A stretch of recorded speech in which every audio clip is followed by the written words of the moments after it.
And we're live. This is Julian Jean-Pierre from the Royal St.Lucian Seamoss Company. And thank you for joining me tonight for another Let's Talk About Seamoss. I can't believe it's March already. And we've been meeting weekly for a while now. Since around December, I think we started doing this, maybe November. And I've been trying to keep up with the schedule, although it's not easy, I'm telling you.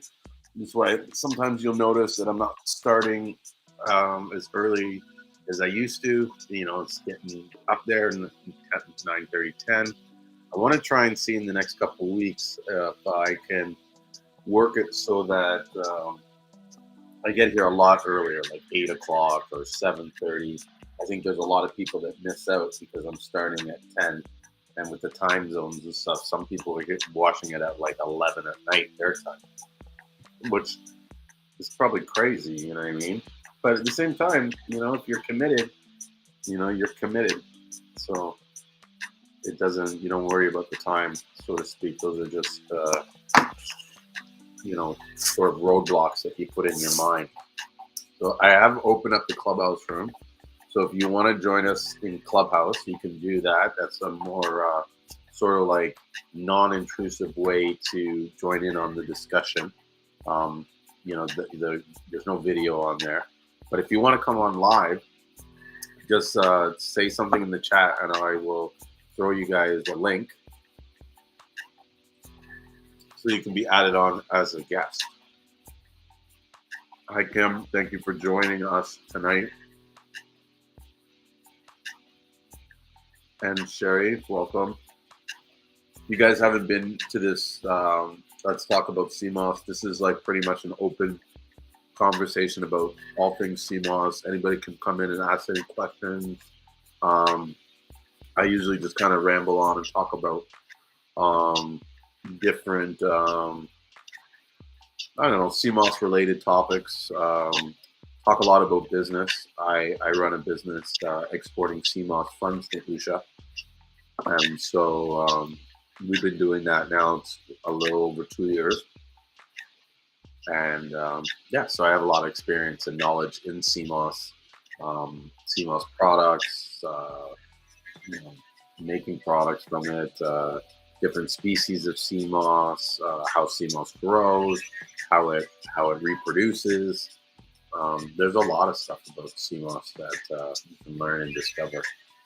I actually have a document that I might share later on. I'll put it up for those that are watching on the live stream. And that's another thing, guys. Like, I'm doing the Clubhouse talk here, but I'm also filming it live on Instagram and YouTube and Facebook. And so if you want to watch what I'm doing, you can always join us there and stuff. But before I get into my ramblings, do you guys have any questions about Seamoss? And is there anything you wanted to know? Specifically, Kim or Sherry? Let me know. And those that are watching on the video, just throw some questions in the chat and I'll answer those quickly. Yeah.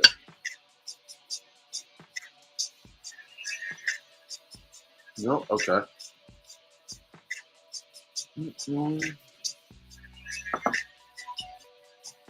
Oh.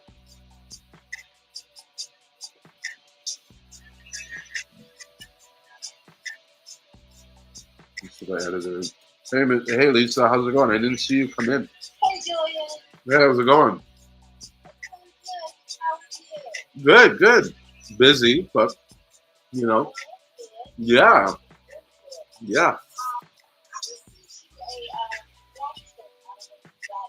Yeah, I took a look at it, but because we were doing the live stream, I didn't really, I kind of browsed it, Okay. You mind if I ask you in the room? Yes, please do, because you might have a question.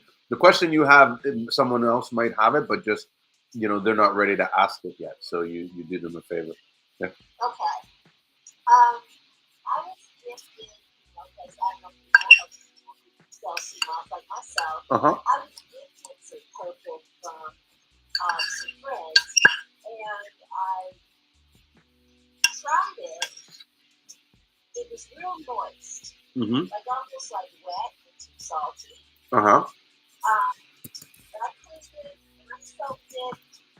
created soaps of yours. Mm-hmm. At the same time, because this is a deeper color, and I wanted a deeper color. Mm-hmm. And I wasn't even sure I was going to mix them, but I didn't make it right away. So I washed it, soaked it, and I put it in the refrigerator in glass. Okay. And when I got ready to, mix it, I pulled it out, and the water of the other cup was stinky. Okay. And yours wasn't. Mm-hmm. Stinky how? Not stinky like Seamoss, stinky like it was spoiling or something. But stinky like a fishy like an ocean stink?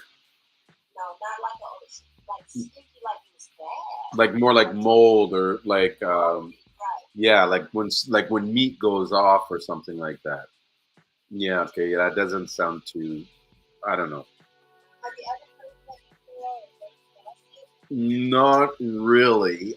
I suspect that it could be the moss might have had a high level bacteria. You know what I mean? It could have been bad. It was moist, right? So that's usually like a bad. But it's not uncommon for the sea moss to be moist, and it's not uncommon to have it smell bad. Sometimes what happens is when the guy that the farmer that's cleaning it, they don't rinse it properly, and that's why I asked you, does it have a sea smell to it? Because sometimes it'll have a strong sea odor because it is the water that it came out of. They didn't really rinse it properly, and so that water, the residue, stays on the sea moss. And if the water was say old or I mean it'd been out of the ocean for a while, it tends to smell more. You know. Okay. Mm-hmm. But what I learned recently is that the sea moss, especially in its dry state, is it absorbs smells like a lot. My partner said, yeah, he said that if you have like a bottle of perfume or something smelling, the sea moss will start to smell that. Yeah. And so sometimes when the sea moss is off, it could have it because of where that person had stored the sea moss. If it's near somewhere where there's animals, or if he has animals nearby, the sea moss can pick up that smell. And even though there's nothing wrong with the sea moss, because 100 yards away you had a bunch of dogs, it will start smelling like dogs. Wow. Yeah. Interesting. Mm-hmm.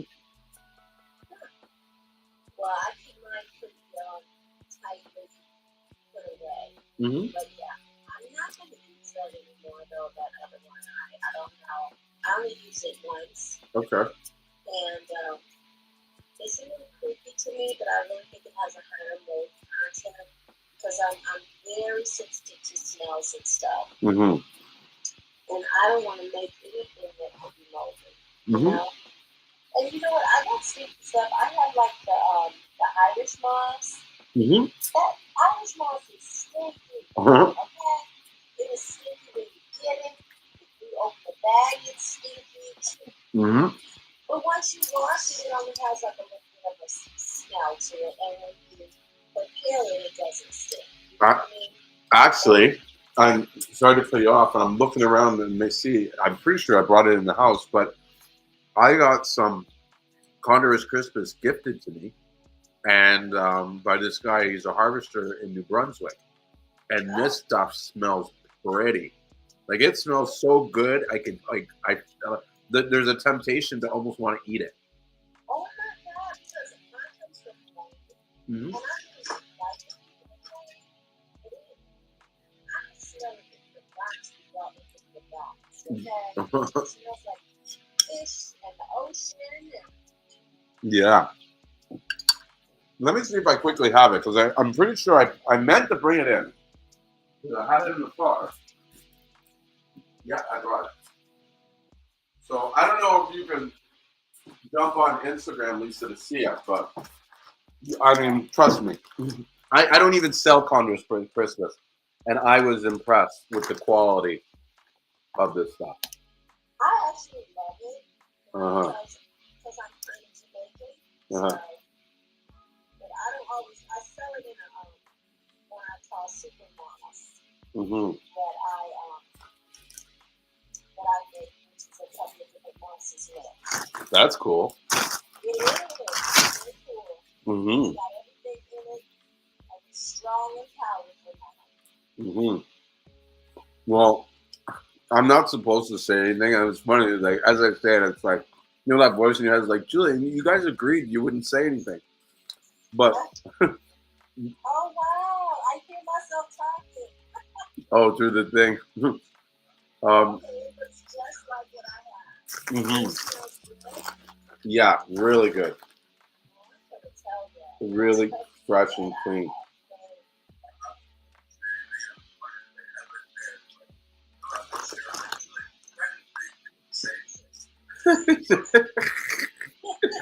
It's all on paper. So what I'm not I heard a rumor.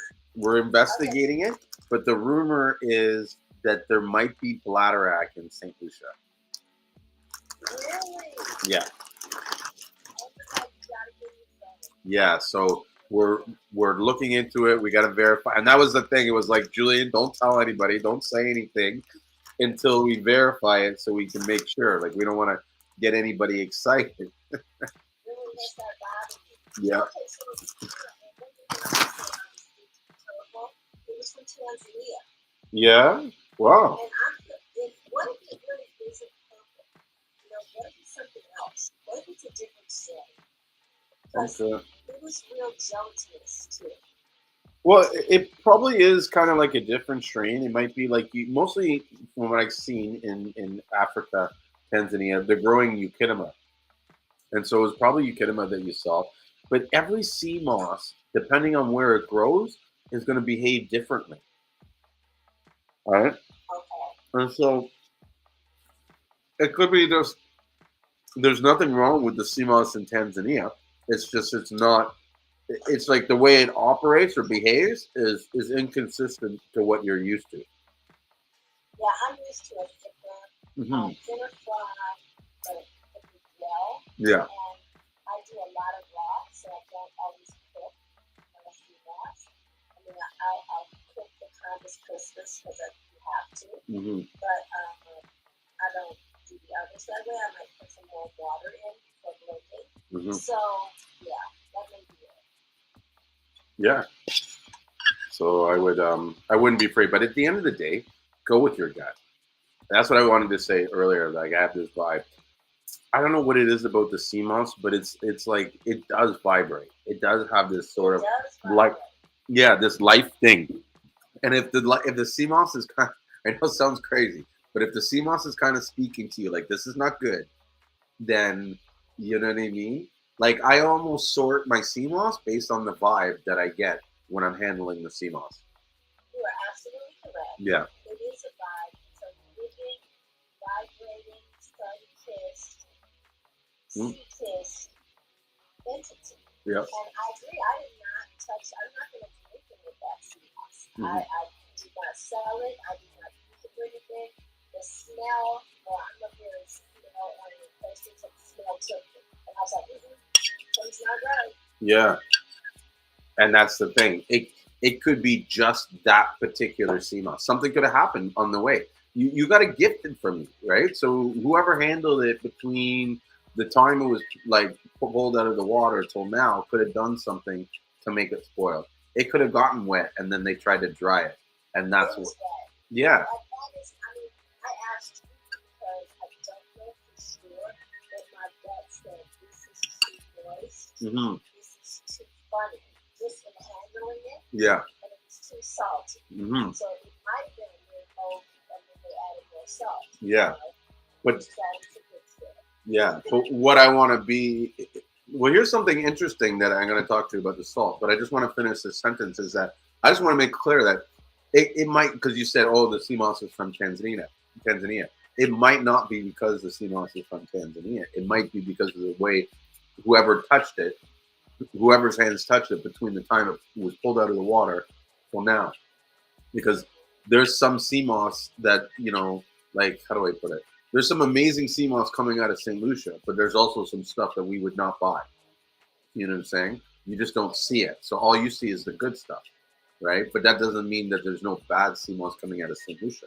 You know what I mean? You just gotta trust your supplier to make sure that he sort of filters that stuff up, or he knows what he's handling, so that you don't ever even have to come in contact with that stuff. But going back to the salt, I've been doing some experiments with the salt and sort of liquefying it, right, to kind of see what's in the water when you do it, because I sell the product on the website for the salt, right? And some people have asked me about using it in their foods and stuff. After the test that I did, I wouldn't recommend anybody use it in their foods. Definitely good topically in your skin and stuff, but there is no way for it um, to safely filter out all the sea stuff. And what I found when I soaked it in water was that there was a lot of dirt and soot and just junk that was floating around. Even like I saw microplastics and stuff like that. And so that's something like I don't know how to filter that out, and I wouldn't tell someone to put food, like to use something as a seasoning that could potentially have microplastics or microscopic foreign objects. You know what I mean? Yeah. Yeah. So what happened during the experiment though was that the containers that I was using started forming salt crystals on the bottom. And these salt crystals were massive and huge, like almost like rocks. And they were like really different than the salt that normally I'm used to coming off the Seamoss when it dries in the drying process. So, my scientific mind was like, okay, what is causing this? What could this be? And what I think happens is that in the Seamoss that we think is fake, the way they dry it and clean it causes all that salt to form that way. Because if you were to say wash that sea moss and you left it wet to dry, and maybe you air dried it as opposed to drying it in the sun, the crystals could form differently, especially if they're like sort of submerged in the liquid, right? Similar to what I found doing this test to see what was in the salt. Seen that they were big crystals. You know what I mean? Like bigger than regular salt. And I was like, kind of like when I seen it, I was like, aha, that's where these rock salt's coming from. So I think when they clean it, they're doing it so fast and quickly that there's a lot of moisture on it, and that moisture dries between the time it leaves the processing factory to maybe when it gets to the place where it's packaged, and then that's when it's got those big salt crystals. Because I don't believe that they would ever add salt to the sea moss, even to prevent it from going spoiling, because that's just the cost. You know what I mean? Like why? You know what I mean? Why spend the money on that? You just dry it more. Okay. Because then they got to go find that salt and procure it, and they're processing megatons of that stuff in order for that sea moss to be in every single corner convenient, you know what I mean, like Caribbean store across the world. They have to move a lot of sea moss. Wow. Okay. Yeah. So that's my thoughts. Sorry, I kind of ranted a bit. But, yeah. But I get it. Yeah. Mm-hmm. Yeah. So I'm gonna do some more experiments on the salt. I'm really curious about it. Yeah, that's why I do a lot of experiments too. That's why I know. Okay, this can really last for this long. This can do this. This can live. This has a shelf life. Mm-hmm. I do a lot of different things. Mm-hmm. But that's interesting because I girlfriend who buys, large amounts, like 100 pounds at a time, and she ends up selling the salt to people like use in their bath water and stuff. Huh. And I would not do that now. I'll go and show you a container. Are you watching on the Instagram? No, I turned it off. Oh. It was messing with my mind. Well, I'll show it for these guys on the video, and you can see. I should have waited to see how much salt this was, but this is a container of the salt, that's been sitting, in my windowsill for probably up to a week. Okay, so that's all the settlement that is captured on the bottom in the salt. And so that sediment is like super, super. It's probably as fine as the salt crystals in the thing. So fine that you can't really see the difference. Okay. Yeah. And so if if you put that in your food, that's what you're putting in your food. Oh my God. Yeah, and so that's why I'm saying don't put. And I think I'm gonna put a big disclaimer, like don't use this as like a seasoning salt or anything like that. Oh my God. I don't like the idea of that. Yeah, and this is the thing. I've never marketed as something to be like, ingested. And people would ask me, and so I would always say no. Like I'm like, based on what it is, I really don't know what's in there, so I wouldn't put it in your body, right? But people have said to me, "Oh yeah, I've tried it on the salt," and I'll be honest, I've done it myself where I tried it, like sprinkled it on some eggs and stuff, and it does taste great, right? But then the question in the back of my mind is, okay, I've been in that water. Like, does any of the sand and soot come in the salt that we can't see? And so that's why I did that test. And as you can see, there's a lot of dirt in it, and so you'd be eating like almost sand with the salt. And then somebody who washes Seamoss like a crazy person. Mm-hmm. I definitely get it. Mm-hmm. I wash at least 8 to 10 things. I wash in very small batches so I can see what comes out of my Seamoss. Yeah. And I go through it with a fine tooth comb. And that's nothing to do. Washing rock, Seamoss on the rock. Oh yeah. I mean, that's 4-hour process. No matter what type you walk away, he's got rocks at the top of the water. You're like, oh man. Once you got it, and so it makes me think when I try other things, I was like, they rock or is it dirt? Mm-hmm. Because that rock might be pulverized in high speed later. So yeah, and then you start ingesting it. I've always wondered if some of the guys are throwing rocks in the bag so that they not only just heavier, but so that they can convince people that it came from a rock. Because with all the videos that you see where someone's like, look, the rock's still attached. I'm like thinking, okay, what's stopping these guys to, with a glue gun, you know what I mean, and stick some rocks on the shit. And, yeah.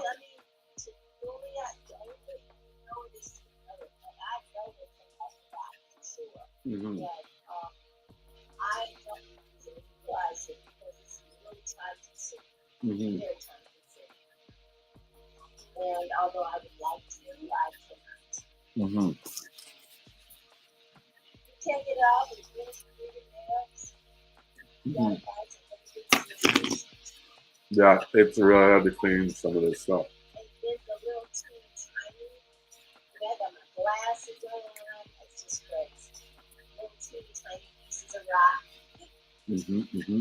Have you noticed, sorry to change the subject, but have you noticed the business has picked up at all for you? Business has picked up a little bit. Mm-hmm. What about you? A lot.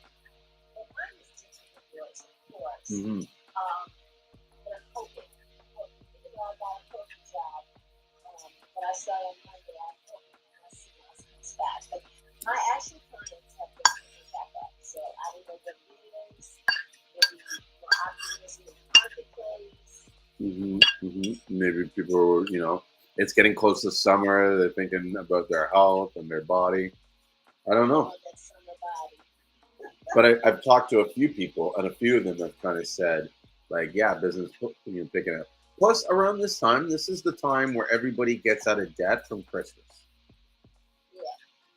You know what I mean? So that's when you finally start having, how you say it, enough disposable income to invest in something. I was about to say too, disposable income plays a big part. Because I know that plays a part. Like, I have been running my skeleton.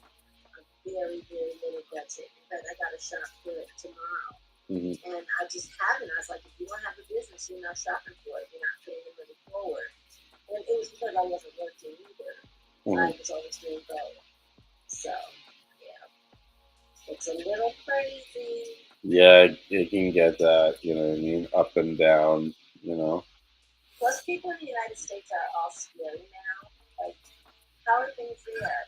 Like, you're in Canada, right? Yeah. Like, you know, I have a bunch of family in Canada, too. Yeah, you were telling me in Toronto. Right? Sure do. They're all over. Brampton, Mississauga, Toronto. I mean, my sister, all her kids, my nieces and nephews are all there. So, Yeah. I think that, I don't know, I think you guys flows a little bit better than ours here. We're in some serious uncertainty in this country right now. And people are concerned. They're very worried. Yeah, I mean, I don't know. We're so we have this issue, and you know, I don't watch the news a lot, and to be honest, the last week or so, I've been so busy trying to get orders out. I get up, I go to the warehouse, I pack Seamoss all day till like 9, 10 o'clock, and then I go home. Yeah, actually, and then tonight, if it wasn't for the fact that I had to come here to do the live stream, I would have been there doing the thing, and I would have done it from the warehouse, but like so. I share the space in the building. It's kind of like a big building divided up into different spaces with tenants, right? So some of the dividing walls, they're just dividing walls, right? It's a big open space. And so the dividing walls are not soundproof. I can hear people in the next thing, whatever. But during the day, no one really cares because we're working and stuff like that. So apparently, unbeknownst to me and my neighbors next door tenant, they've put a room, and I get it. They've got plow guys, right? They're landscaper, so they've got a room there so someone can sleep. But someone's living there, right? Because I was working. Oh, no. Yes, because I was working there late last night, and I'm on the phone with a client because I talk to every internationally, right? So I had someone in a different time zone where it was like 2 o'clock was say 2 in the afternoon to them, right? So I'm talking to them, and I didn't realize it went till 2 in the morning because I'm just packing Seamoss talking, and I just hear in the background because he's saying it just loud enough to me. Oh fuck, man! Like I worked all day and I can't sleep, and I got a 9 month old pregnant wife, blah blah blah. Now I get it, right? It's late, this and that. So I kind of shut up and said, okay, I'll end this. And I got out of the place. But part of me wanted to be like, look, man, like, had he come to me and said, hey, guy, can you calm down a little? You're making a lot of noise and I have this and this and that. I would have been like, no problem, bro. You know what I mean? I apologize. But the way he did it, it was like, this passive aggressive, like talking like he's some badass, just loud enough for me. I wanted to go over there and say, like, you got a fucking problem? Like, you want a problem? Like, do you know what I mean? Like, but how is he living in a building? Don't ask me. Like, yeah, with the 9, like that's even what I wanted to show back and say, like, bro, like it's not my problem, and you know what I mean? Like, why are you even in that environment? But like to me, it's like, okay, people have hard times, situations are there. I'm not here to judge and have an issue with that. Do you know what I mean? But like, I pay my rent. I have my space. You know what I mean? I'm sorry I'm inconveniencing you, but you don't talk to me like that. Do you know what I mean? Like, if you want something, like you got to know how to talk to people, right? Like, I don't know. But if you're living in a vertical living space, that's different. Yeah. It's a straight business place and he's living in there. Oh, he's not. Yeah, he's not supposed to be living there. Like I said, it's like a crash place for their workers. The crash, but the guy lives there. I know he. Like I said this to the landlord this morning. I'm like, he has to live there. I hear him like every day at a certain time, watching TV, talking to his girlfriend. You know what I mean? Like, if he's there just to crash, like, why is the chick there? Right. You know. But whatever. You know what I mean? But so tonight I didn't want to be. an asshole, and be there. yeah, Canadians are so nice. I know, but there, trust me, Lisa. Like there is a part of me. I'm like, I guess maybe 20% troll. So there's a part of me that wanted to go back and like play my music and be like, oh, I didn't know I was disturbing you. Oh, I'm sorry. And then start slanging pots. Oh, you're sleeping? That's I'm sorry. crazy. Yeah, but Absolutely crazy. yeah, but so yeah. I'm hoping tonight. I should be making Seamoss, but I'm gonna continue to get up in the morning. So Are you making it for yourself, or are you gonna make it for? I have a delivery tomorrow, so Mhm, I'll get up and prepare it, but not tonight. mhm. Do you do any shipping, or are you just? I do. I ship. Yeah. I ship. But I've got a whole. Um, I've got a whole following in the Chicago metro area, Yeah. and so those guys they want to see me. Um, Well, which so do you I prefer, delivery or shipping? well, my original clients, I call them my OCs. Yeah, yeah. I will deliver to them because they're so used to seeing me, and it's part of my wholesales is me. But like when the weather is bad and there's had a lot of snow or whatever, I ship. Yeah. And I don't going downtown Chicago is like going around in LA or New York. So like I won't go downtown. But now I'm going back to work downtown, so I might have Seamoss and make it and keep it in the car or something. Yeah. And do my deliveries downtown. When I do that, if not, I ship downtown because I don't feel like dealing with like 2 hours of traffic. Now I'm gonna have to multitask that. But yeah. Yeah, you could even keep like my business partner in St. Lucia. He would keep a cooler with ice. That's exactly what I will do. I will have some in my car. Because close to downtown, there's a lot of suburbs where I deliver to people usually on the weekends. So, and then I had a commercial account in the suburbs too. So, all of that will be, it could be easily worked out with that. Because I was flying around a lot last year. So, it's just in the winter I don't deliver as much. Yeah, because of the weather. It's challenging. Yeah, the weather, I mean, you can leave home and then come back home and have to come back in a blizzard. So, oh, wow. One of the things you don't want to do in Chicago. I mean, you guys have similar weather to us in terms of cold, but it could be like today it was 50 degrees, tomorrow it's going to be 50, but then the next day it's supposed to be cold and snowing.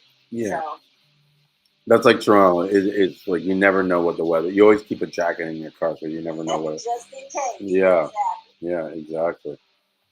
Yeah, you guys' weather is very similar to ours. It's my sister always says, I know it's your weather, it's just like mine, and it's like pretty nice. So, but yeah, so I do that. I deliver, but I ship too. I ship every Monday. And I try to do US, which is, commercialized US. And I do it on Monday and Tuesday to make sure that I get it within 3 days or 2 days to where it needs to be. I don't ship anything on Wednesday, Thursday, or Friday because my stuff cannot sit over the weekend in the mail. Yeah, that's what I find a lot of people do. They put the Wednesday as their cutoff date to ensure that they have enough time to do the delivery. Absolutely. Have you tried? Sorry, go ahead. That is your. That's my goal. But I don't even do Wednesday. Because Wednesday, if you have any type of inclement weather, then your stuff could sit. I don't like my stuff to sit anywhere for 4 or 5 days. Yeah. That is a problem for me. Yeah. Yeah, from Friday to Saturday, Sunday, it adds up. Yeah. And then I make mine fresh. I try to make it as fresh as possible. Like tomorrow, I'm going to do it tomorrow morning, so it'll be fresh. Have you tried using any of the third-party shipping label companies where you can buy the cheap shipping labels? You know what? I do pirate. I just do pirate shit. Yeah. know what? And my cousin will tell you my business plan is all wrong, but this was never meant for me to make a lot of money. So I didn't, go after just being completely profitable. Mm-hmm. So I pass the shipping on to them. So PS is like $14. I charge them $14. Yeah. $16. I charge them $16. So I don't have like a set shipping.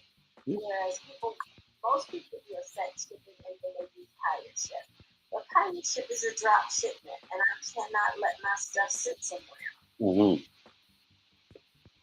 It does have a shelf life, but I don't want to bank on the shelf life. Mm-hmm. And then when they get it, it just blasts. So. What do you mean by it's a drop shipment? Meaning you have to drop it to pirate ship? No, I'm saying pirate ship batches. Mm-hmm. So I might lose it. Some people doesn't make the difference. Sometimes it's 3 days. No. But I don't want to lose the days just with it.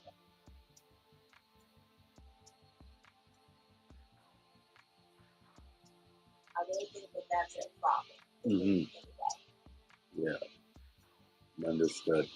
So I got to do better when it comes to making money on it. I just want to follow people.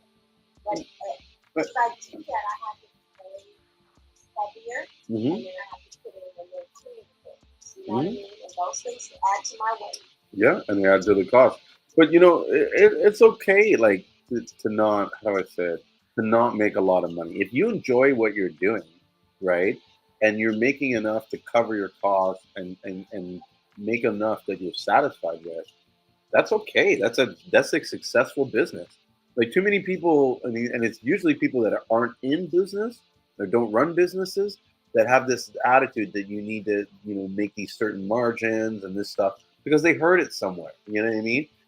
But most of these people that are saying this, they're not operating businesses. They're teaching people how to operate. There's a big difference, and like usually when you're teaching something, you're teaching a general information. You can't. It can't be specific to you because they don't know you. You know. So that is absolutely correct. Mm-hmm. And I mean, literally, so many people are out to make money in the whole Seamoss thing. I mean, I wanted to sell my brand, not necessarily the Seamoss. Seamoss was just part of the brand, and it helped during the pandemic. Can it sustain my whole livelihood? Not at the level that I am running it. Mm-hmm. That's why I'm going back to corporate. But I might be able to add some to it. I might be able to do some other things, which is what I'm looking into. But I don't want to sacrifice quality and what my clients are used to. Mm-hmm. My clients are used to something in particular from me. Mm-hmm. So I want to make sure that that's always there. Yeah, and that's part of the joy that you get from doing what you're doing, is knowing that you're putting a high quality product, out there, and you're taking your time to make it. Like, that's rewarding. Yeah, absolutely. Well, listen, my dear, I'm going to bed. All right. Here, though, so we might have some conversation. Yeah, man, I haven't seen Yusuf in a while, so I'll have to say, hopefully he'll come up and talk. It's weird. As soon as they come in, I invite them to speak, but it's almost like they don't get the invite. Some people just want to hear what you're talking about. They're just sitting around the clubhouse. True. There's Yusuf who came up. I saw you when I typed the email to you or the text message to you. I saw it pop up, but then I had to go look for you because I didn't really see it. So. No. Well, I started it. I know I registered it, right? But then I didn't open the room right away because I was doing some other stuff, and I didn't want people to show up and I wasn't there. And anyway. It absolutely popped up, so it was really weird. Mm. And then I'm like, okay, let me go look for him. Maybe he's really out here. Awesome. So anyway, definitely good to talk with you. Take care, and I'll see you soon. All right. Bye. Okay. Bye. What's up, Yusuf? What's up, brother? Not much. I just want to answer this quick question from someone on Instagram because they're looking to get some information about my shipping. They said, I asked a question the other night on live and I missed some of the answer. My question is, do you all send tracking information? When should I expect a package if I purchase Saturday? I'm in the Tampa Bay, Florida. So depending on what you order, will determine whether or not you get a shipping tracking. There is, I guess, the cheapest option that I have, and I've been thinking about removing it because the cheapest option doesn't come with tracking information, and everybody picks the cheapest option, and then they call me and ask me for tracking information. They get upset because there's none, and I have to explain it's because you picked the cheapest one. And I think the next one up is like $1 more to get the tracking information. You know, but if you purchase on Saturday, your order possibly went out Monday or Tuesday. We don't do any shipping or boxing or like making labels over the weekend. So it would have went on Tuesday, but we've been slammed recently.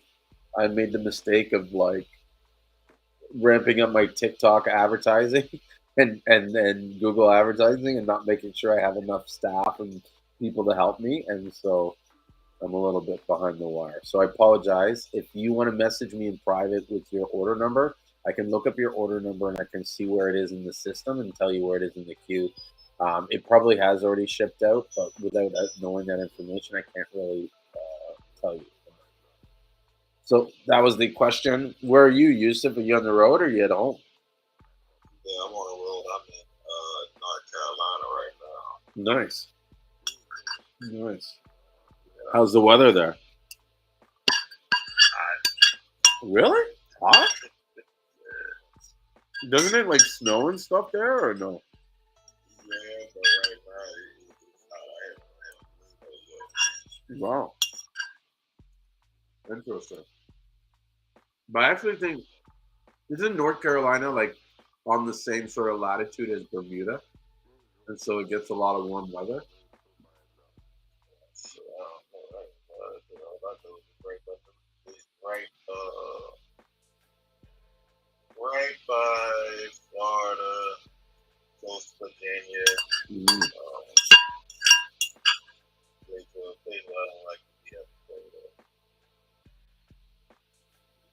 Yeah, I just had a thought about it. I just realized like majority of the states doesn't even have a winter. You know what I mean?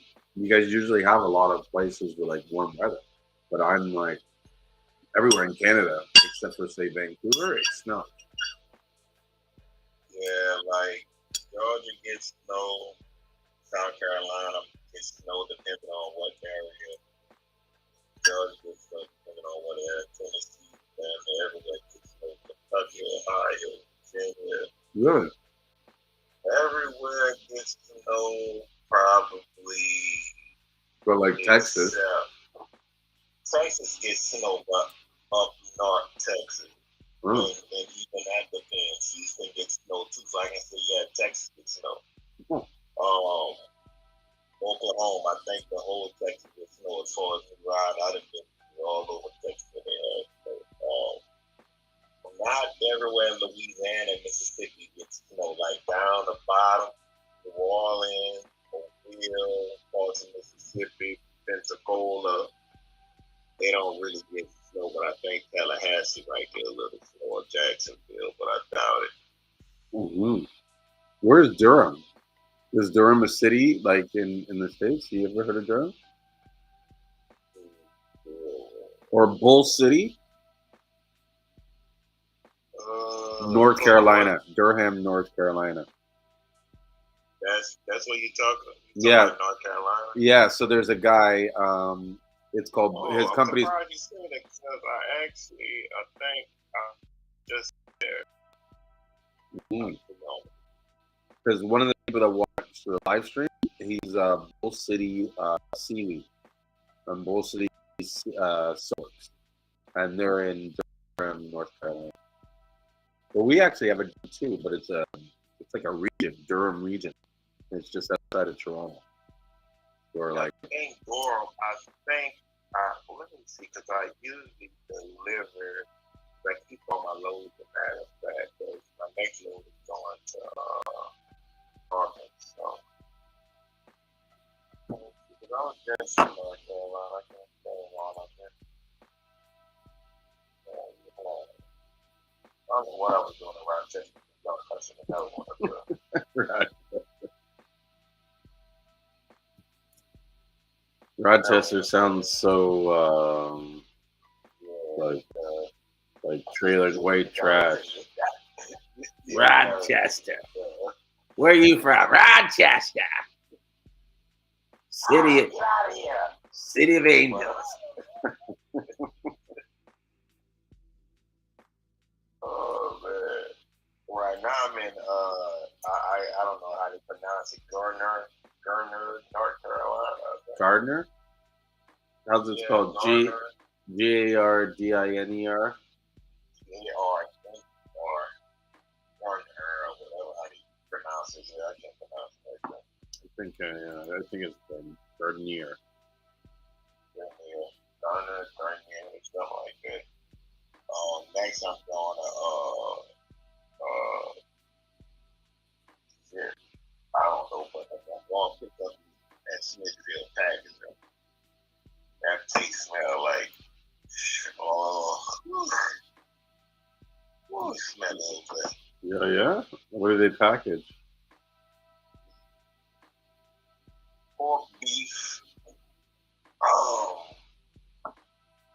Pork and beef. And I don't know if they do chicken.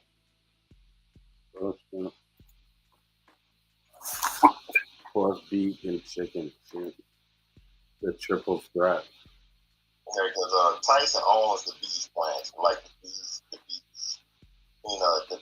the chicken, the pork. Tyson owns all of these places here. Mm-hmm. As far as what we delivering, like you go to Tyson or you go to like international beef, they own all of these products and stuff as well. Yeah, these beef. That's dangerous when you have like one company controlling so much.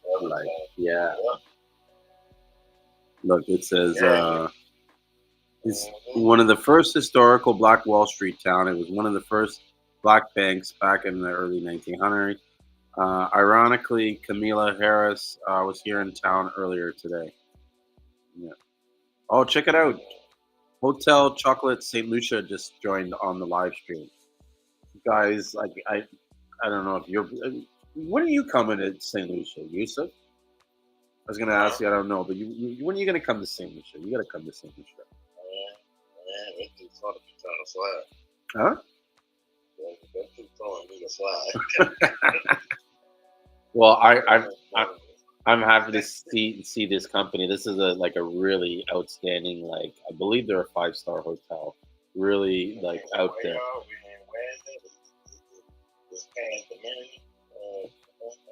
So St. Lucia, I believe, is in an area called the Lesser Andes. It's in between Martinique and St. Vincent, and yeah, probably a little bit norther than Trinidad. It's like off to the side of Barbados, like on the same sort of longitude latitude as Barbados. Yeah, it's right there by Barbados, in between St. Vincent and what's the other one up there? Martinique. Yeah, which is like a French colony. Yeah. St. Lucian looks like a big ass rainforest. It is. It's like one big giant like space of greenery. Like it is so luscious and virgin and like the soil so like you could literally drop a seed anywhere and it will start growing. And it's a shame. Yeah, send them down to me. But it's a shame that the hotel they left earlier. Like they I guess they kind of breezed in, seen me and left. I don't know. But I was gonna start bigging them up because the chocolate, like because of the soil in St. Lucia and how mineral rich it is, we produce like some of the world's best chocolate, and a lot of our chocolate gets exported, or not our chocolate, but our like cocoa beans that are used to make chocolate. But it's highly regarded, and it's mostly exported to Cadbury's in the United Kingdom, and they use that to make their high end chocolate. So can Can you send certain seeds from over there or no? What do you mean? Can you send seeds from here to you guys, or from you guys to us? Like chocolate. Can you send those seeds? Like they want to grow something else. Yeah, I should be. We should be able, but I think in order to send them, we would have to get permission from your government to send them. Like, I can't just send any seeds in the mail. I'd have to smuggle them to get them in. But if the government knew that they were seeds, they would confiscate them. Yeah, because it's the same thing with Canada. Can't bring seeds into Canada because there might be an invasive species, or there might be something on the seed that you need some fungus or something like that can cause havoc to our native species. So you have to be mindful. I know, like with coffee, do y'all produce coffee? In St. Lucia, I think they can, and I think there's some people that do it, but it's not a commodity. Oh, because if they can produce coffee and dry it out the right way, I don't want it roasted. I want it dried out, and I want it basically like cured, but just dried out, things like that. But I need it, because I really want to, I want to do my own coffee and stuff like that. Which a lot of people think coffee is bad for bad reasons. Of course, it's bad because the caffeine is not the caffeine that's giving you the jitters. It's not the caffeine that's giving you the butterflies. It's not the caffeine that's making you feel funny. It's the fungus or the bacteria or mold because it hasn't been dried and it hasn't been, it basically it hasn't been like harvested and dried and kept in a good environment. So they start going bad, but a lot of people don't know that. They think it's like it's just the coffee thing that's like bad. It's the bacteria and mold and stuff that's growing it because of the process right. So I'm looking for somebody that can really like get fresh coffee and dry it out and just make sure it's properly taken care of. Because I always want to do coffee and make my own coffee. I want to make my own coffee company as well. Something small. Something I just want to, just for me basically. Plus, I want to make mead with honey. It's basically one of the oldest ways of making like an alcoholic beverage, which has health benefits and things like that, which I also can make drinks and tonics from that. But I just want to do like beverages, which they will be infused with certain type of flavor. We should do that. I can supply you the honey. Yeah, and see, that's the thing. Like, I need the rawest honey, and I need it from, like, I need to know where it's from because most of the honey here is coming from China, and it's nothing but corn syrup or simple syrup, cane sugar and stuff like that. Just they put flavor in there. You can't even tell. Yeah. You can't even tell. Once you're in the store, you can't tell where it's from. Yeah. But also, what a lot of people don't realize when you buy and store-bought honey, yes, there is a lot of what they call adulterated honey, or honey that's been changed up or whatever. But when you're buying any sort of commercially bottled honey, you're really buying honey that has been mixed with like 30 different, well, I wouldn't say different, but multiple different sources of honey. You're not tasting the actual honey from someone's hive. You're like there's these like master blenders that basically will taste like all the different honeys and be able to formulate a blend. Because if you're, say, honeybee honey company, you need your honey bottle to taste the same every year, every bottle for decades, right? Or someone could come up and be like, "Oh, that's not the honey that I'm used to," and never buy your product again. Even though that might be one time that it was off, that's all it takes, and they, they don't give chances to that, right? So they need to make sure that the honey is so they have these blenders that do it, and they'll blend stuff like buckwheat honey with clover honey and lavender honey, and then they form this sort of like palate taste of it. Yeah, clove is probably the only honey I really don't like because it tastes exactly like it's gonna clove up all stuff. Oh, oh my goodness, it tastes like you just get the whole clove. But it's not bad. I can deal with it, but the clove honey, here it has it tastes too much like cloves, like exactly like cloves. Mm-hmm, mm-hmm. I had some honey from this place which I had some honey that came from Africa. That honey it tastes like it tastes like anything ever tastes. I don't know what kind of where those species like as far as the pollen and things from. So I don't the honey just tastes like nectar. It doesn't really have like a plant flavor or anything.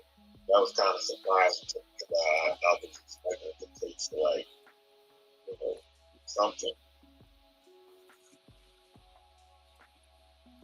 But yeah, like if I can get some honey from you, that'll be cool because kind of I really want to do.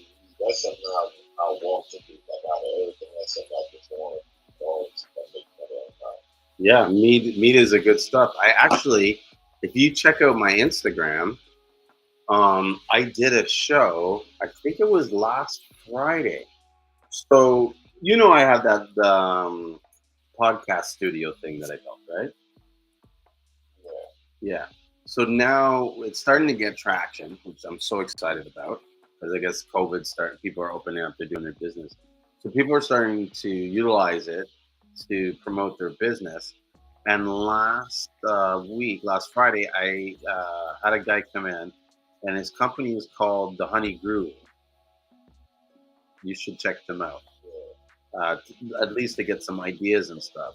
And so I think he's a chef by nature or by profession, and he came up with all these great products that were infused with honey. But he makes a mead product, like a mead, like one's just plain, right, and the other one is mixed with sorrel. And so while he was there, he showed this drink that was pretty cool, where it was a mix of the sorrel blend and the regular mead that he made and stuff.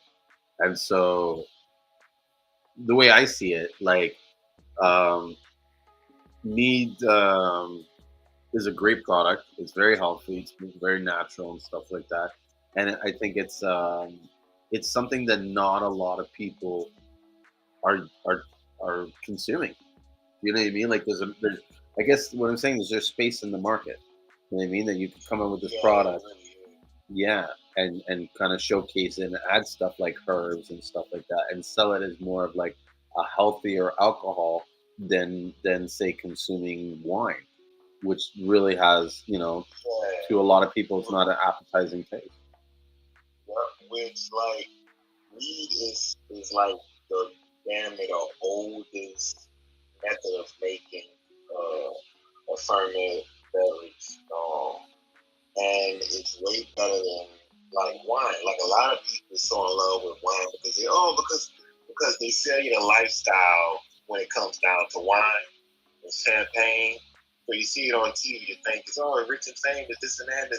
It's not worth the price. I feel like meat is really worth the price because of the honey. Mm-hmm. Because honey is valuable, honey itself. So when people make wine or champagne, that's totally different from meat. Meat is something that I feel like they should put the price of wine and those expensive champagnes. I feel like meat should cost that much. But meat is way more expensive to make than those are. Mm-hmm, mm-hmm. So like I never understood why they do the pricing like that. I mean I understand because they just selling their lifestyle. People can sell you shit in a bucket. If it looks like it's for the rich and the famous, people buy it. But a lot of people don't go to like the meaderies and stuff like that. Well, a lot of my people, because they don't know about it. They'll go to a winery and, but wine tastes like crap at that. And each time you drink mead, you're never going to get the same flavor. That's the thing about it. It's never going to be the same flavor. And maybe that's something slightly different. Slightly different, but it's just like wine with wine is aged and things like that. So it's always going to be like a slight difference. And you can use the exact same recipe. It's just something about honey, and that's the thing I like about it, Well, I think you should go for it. I think that as more people get into the space selling this, like part of the reason why I believe, like listening to what you're saying, why the meat is selling for less than the wine is because there's not enough demand for the mead as there is the wine. Now the question is, why is there not enough demand? The instant question would be education. You know what I mean? People are not aware of the scene. I keep thinking about Seamoss because Seamoss in some ways is the same thing, right? People are always asking why, why do more people not know about Seamoss? Well, not enough people have access to it. Not enough people are selling it. Not enough people are talking about it. When you get to a certain point, it's going to tip where everybody then becomes, wanting to invest in it. But until then, it's almost like we need to be, bringing as many people into the space as a business as we can to help spread the word. Like sometimes people are like kind of looking at me like I'm crazy. Like, why would you help these guys be a business and be a potential, competitor? Well, at this point, he could be a potential competitor, but when the market expands to where I think it's going to expand or beyond it, where I believe it's going to go, then he will more likely, or they will more likely be less of a competitor because the market is still like it's grown. You know what I mean? Like today, it seems saturated because the market's small, but there's still room for the market to expand. Like there's more people, huge room for it to expand. And so as it expands, so will the distance between your competitors. Right? Yeah. So, and this brings me to a question that Seamoss Vita asked here. What are your thoughts about Seamoss distributors saying if your batch doesn't have rocks from the sea, it's not real? I think they're full of shit, and I think they don't know anything about Seamoss. That's my short answer. Let me tell you something. Fuck those people because at the end of the day, it's safer for you to get farm raised Seamoss because it's in a controlled environment instead of getting your Seamoss from the fucking Gulf of Mexico where it's all spills and gas. Yeah. And all that fucking shit you don't need in Seamoss. And the other thing, I will never get Seamoss from out of some water where I don't know where it's from because Seamoss thrives on radio activity. Like it thrives on radiation. Yeah, it thrives on that shit. Yeah. And if any like radioactivity, like anything that even came across it, any type of fucked up anything, it's going to consume that because that's what it does. If radiation is around that stuff, it gets big as hell. It thrives on that shit. So that's why it pisses me off when people go, yeah, 92 hitters, 192 hitters and 90. Like, shut the fuck up because you look at a lot of the shit on a periodic table, a lot of that is gas, a lot of that is synthetics, and a lot of that is poison, and a lot of that is radioactive. Like, it is radio material. It's like it can't be in there. It can be in there, but once you eat it, you're not gonna wake up. That's so true. Radioactive, like it's all type of, that's why I be telling people like, stop putting up all of this shit. I got all this in it, And I'm like, this person just put up Mercury up there, and this guy just like, you don't even know what this shit is. So Yeah. like, I'm like, okay, go ahead on and eat that shit.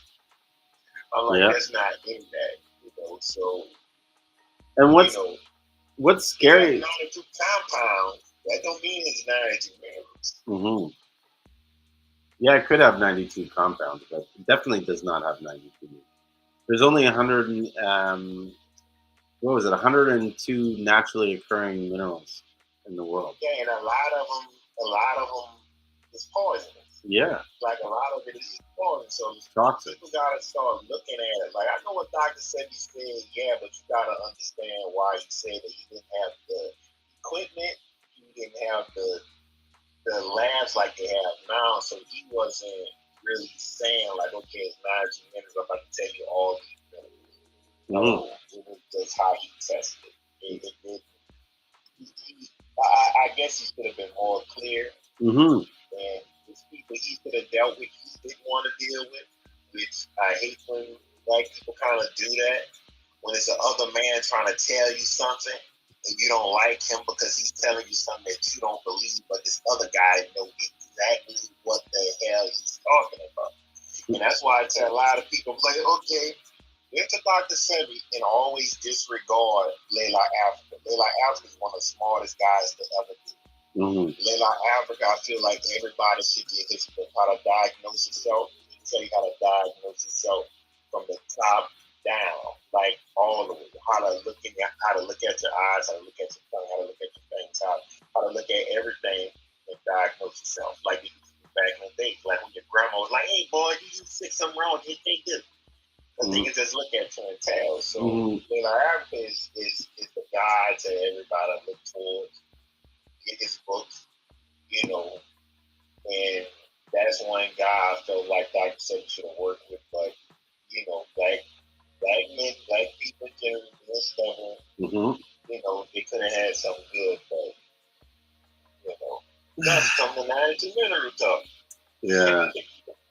I don't know. I find it crazy, and I always find it interesting when I try to show the knowledge that I've learned, and because it contradicts with a lot of Dr. Sebi says, they take it as if I'm trying to bring the man down, or that I'm trying to like kind of discount. Yeah, you know. Yeah, it's always science and these things that were discovered. You know, back then people thought the Earth was flat, and guess what? It's not. People still think it's flat. I'm trying to figure out if the world flat, why rainbow is not straight. Yeah. That's what I'm trying to figure out. Yeah. Why rainbows don't go on a straight line? Why they curve? Yeah. You tell me why rainbows not straight, and you know, I explain that. That's all I want. Yeah, but it's like, so what happens at the edge of the earth? What we move around and we start at the other side instantly? Yeah, and you can tell somebody like, where Russia at? Oh, there's a cross over here. That's too long to get from over there to America. We can know what. No, it's not. Russia is right across from fucking Alaska, you asshole. The fuck you mean? We gotta cross through Europe to get to Alaska, or I mean to get to Russia. Yeah, it's like what? So, hey, no, but before we get to on, Bull City wanted to know what was the name of that person you said to look up? Layla Africa. How do you spell it? Well, let me see. Laya. I always mess it up. Let me see, because I have the book.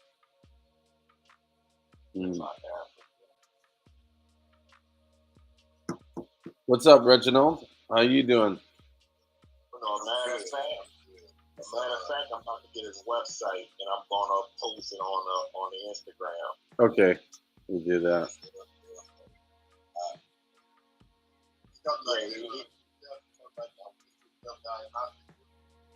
Yeah, Layla Africa, him and his wife. Yeah, that's him. And then Hellfire book too. People, a lot of black people don't get into it though. I'll be like, bro, y'all too much on Dr. Sebi. I'm like, listen to a dude. This dude is like the dude is smart as hell. That's why I was able to work together, man. Mm-hmm. Break it down, like all the way down. And like Oreos, like yup. Like, nobody ever talk about it like that. Crazy. I'm about to find his website. The book is worth buying the book. Buy the book now before they don't sell it anymore. Mm-hmm, mm-hmm. The dude passed away not too long ago, which that shit kind of pissed me off because there was one guy I really wanted to meet. Mm-hmm. Like, out of everybody, there's one guy I really wanted to meet. That shit kind of hurt. Mm-hmm, mm-hmm. That was crazy. Yeah, because Bull City wanted to say that, but just to do more research on it. But I just wanted to finish up that comment to get back to what Seamoss Vita was asking about. You know, the Seamoss is not real. My feeling is this, and always will be, that the moment someone starts like dissing another like competitor and comparing themselves to them, like ours is better. Like if you don't have this and this and this, your CMOS is no good. It's like there's something wrong with their marketing, like and their ability and even their confidence in the product. Because there's so much that I can describe in my CMOS and say why my CMOS is good without having to look at another person's CMOS. Do you know what I'm saying? So so why are they doing that? Yeah. Like talk about the quality. Talk about how your customers feel. Talk about how dry the CMOS is. Talk about where the water comes from. Talk about how it cleans. You should not have to say, well, you know what? Ours is real because it has a rock on it. Like, really? So so if we were to take the rock out of it, your CMOS would be shit? Like that makes no sense. Well, I've been trying to figure out for the long. Most people get it up when it floats on the shore. Yeah. These guys, honestly, they're lucky that I am a nice guy and I have fucking integrity because really, if I wanted to be a dick and make enough money, I would just go buy a bunch of fucking seashells and throw them in every order. And like, yeah, there's your fucking seashells. There's your crab, bitch. Go put that on Instagram. Like, do you understand? Like, it is so easy to fool people when they have that sort of attitude. Like ooh. This is what I was saying. I think earlier, where I was like, you know, I wonder if they would put the rocks in, like, to weigh down the sea moss. You know, like this is the sea moss is an amazing product, amazing plant. The shit should just sell itself. It's like selling weed. You know what I mean? You don't see drug dealers saying, "Well, you know, the guy down the road, this weed is so much better." Like, or like, if it doesn't have the red hairs, it's not. It's fake weed. You know, and is there even fake weed? You know what I'm saying? Any weed is weed. You know what I mean? Like, it's either good or it's bad. That's how I feel about CMOS. There's no fake CMOS. Like, how do you make fake CMOS? Do you take plastic and extrude it into a shape? That's what I'm saying. It's still it. You know. I remember as a kid though in high school, we used to have this running joke about. You ever gone to the deli section and seen mock chicken? Mock chicken? Yeah, like what the fuck is mock chicken? Like it's not real chicken, it's mock chicken. So we'd be like mock chicken, y'all. What that fucking bean? Huh? Sesame. No, what is that bean that they make all the fake shit out of? Soybean. Yeah, soybean. Soybean. Yeah. So that's mushroom fiber. Mock chicken wings. With no bone. Yeah, with no bone, and it's made out of soy. That would be probably okay.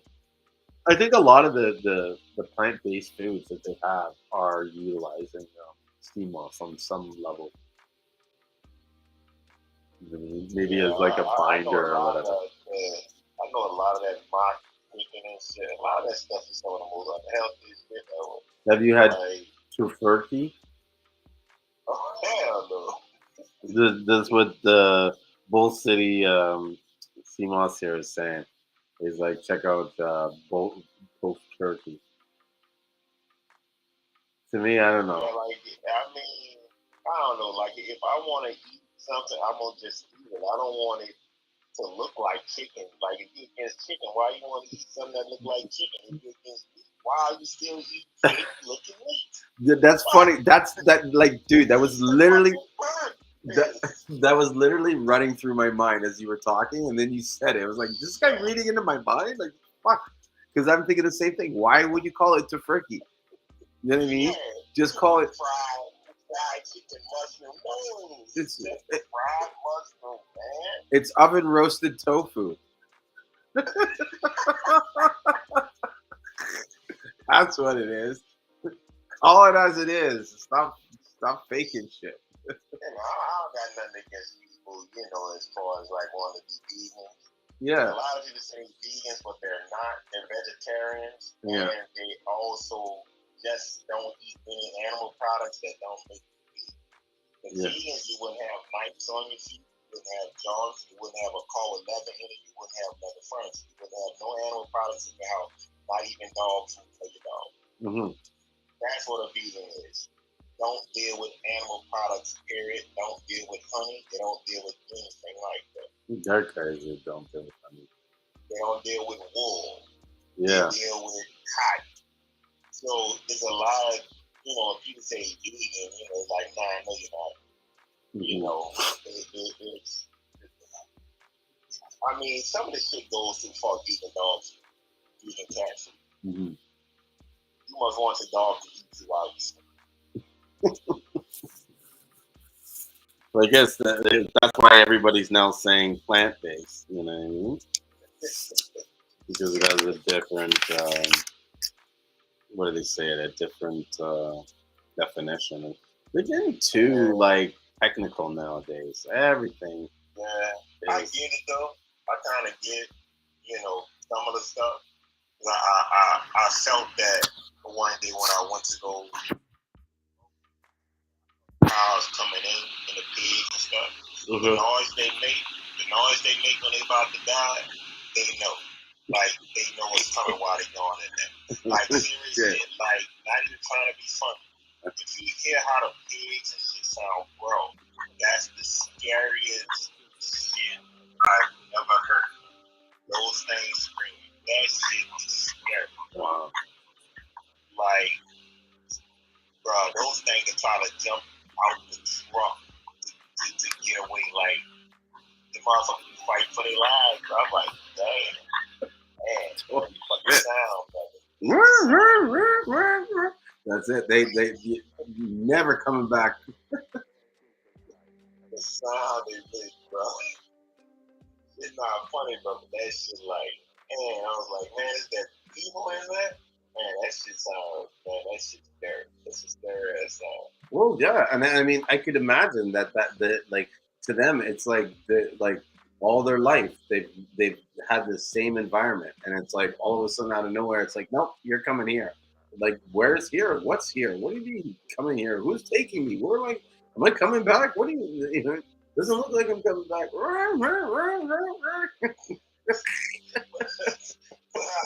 I posted your boy website on your live on Instagram. Mm-hmm. With the Layla Africa, yeah, that's a unique way to spell it.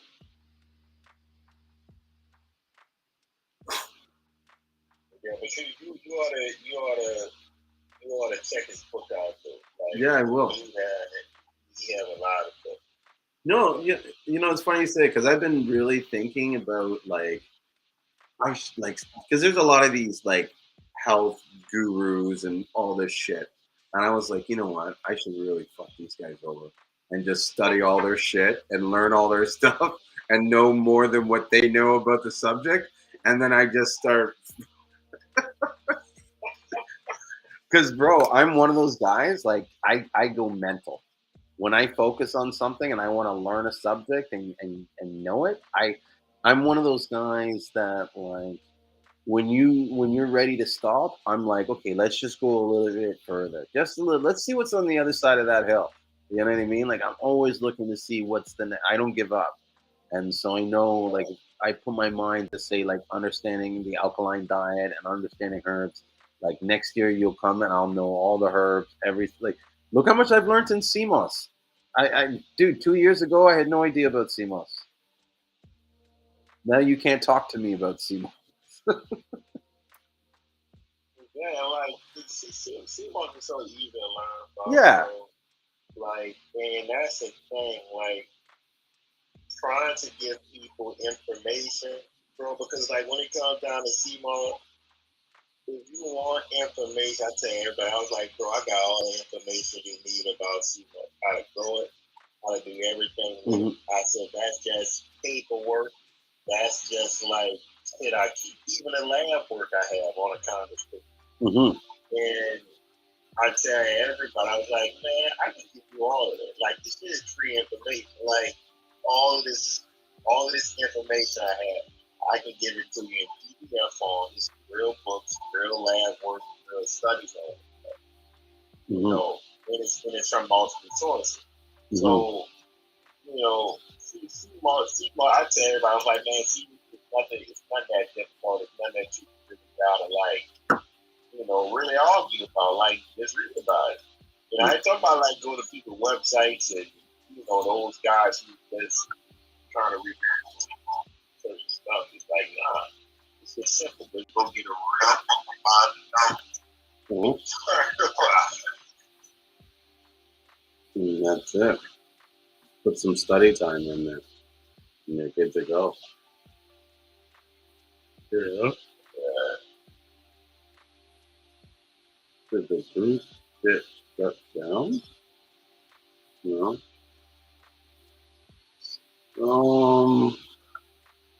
Let me. I was talking earlier about they don't have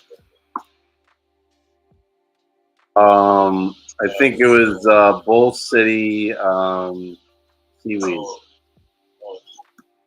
that's I'm not in it. Oh yeah, okay, yeah. He in the room with us. I was on that. Oh, okay. You said you have the book? I've been having this about it.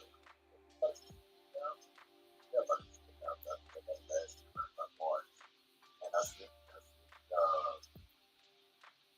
somebody that I follow on Instagram, it was like one of the books I started researching like what is it?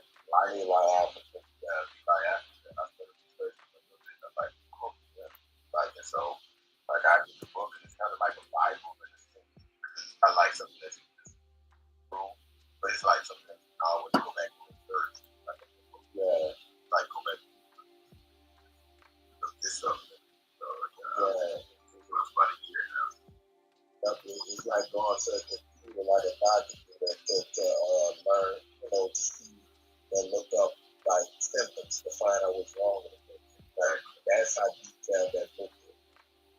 Wow. Like, I always say that book, there's two other books. National Geographic have a herbal encyclopedia.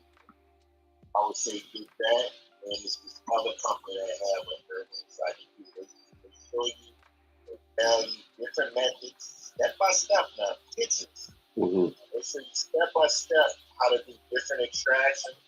They show you how to understand, like they teach you what's water soluble and what's not. Like those books is totally detailed down from I'm talking about top to bottom with her. When you say this, not geographic. I've been looking for like I have a couple of herbs, but it's like maybe like a quick section or maybe one page. You know, they don't really go in depth. It might have he's not like that. These are 60 different herbs. I'm like, man, I want something deeper. Like I want something like 2-3 pages on each herb, just breaking it all the way down. So yeah, that's how this book is. It's 2 books. books. Let me look up the name for it because a lot of books went up, and one of the herbal books I bought now is like $600. When I bought it, it was like this $40. Wow. That's what I don't understand. Like, why is it $600? Because it's not out of it's not in print. Oh, it's rare now. It's because one day they went and looked on Amazon Books and found out, oh, you know, this book sells for so and so. Yeah, it's let me see what this one is. One of the books is it's National Geographic's Guide to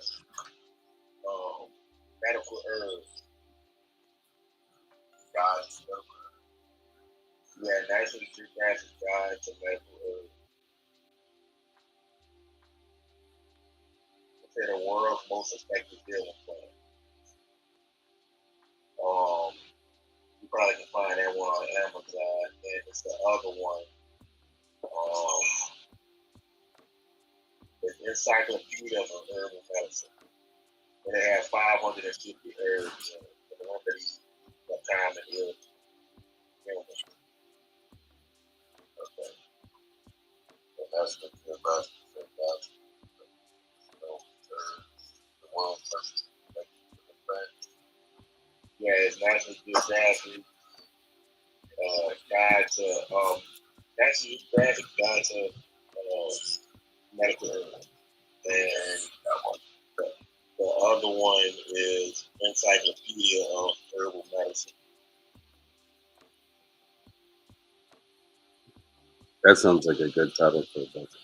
Yeah. Encyclopedia of Herbal Medicine. And it's cheap right now, and even a hardback. So the hardback is 32 for one of them, and for the other one is 21 for the hardback. So those books, Encyclopedia one, that's Andrew Chevalier. Hold on, let me make sure because it should have EK on the front. But yeah, that's the person. And the National Geographic, actually, it might be that same person. Let me check.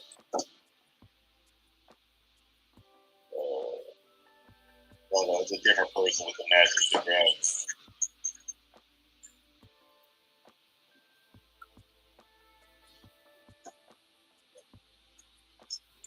Did you find a National Geographic one?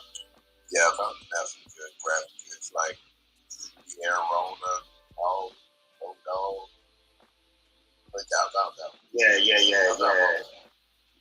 Yeah, that's the person. I see that name on it. There's different doctors on that on the I think it's by Stephen Foster. The photo guy who took the picture, I think his name's Stephen Foster. Let's see, Andrew Wheel.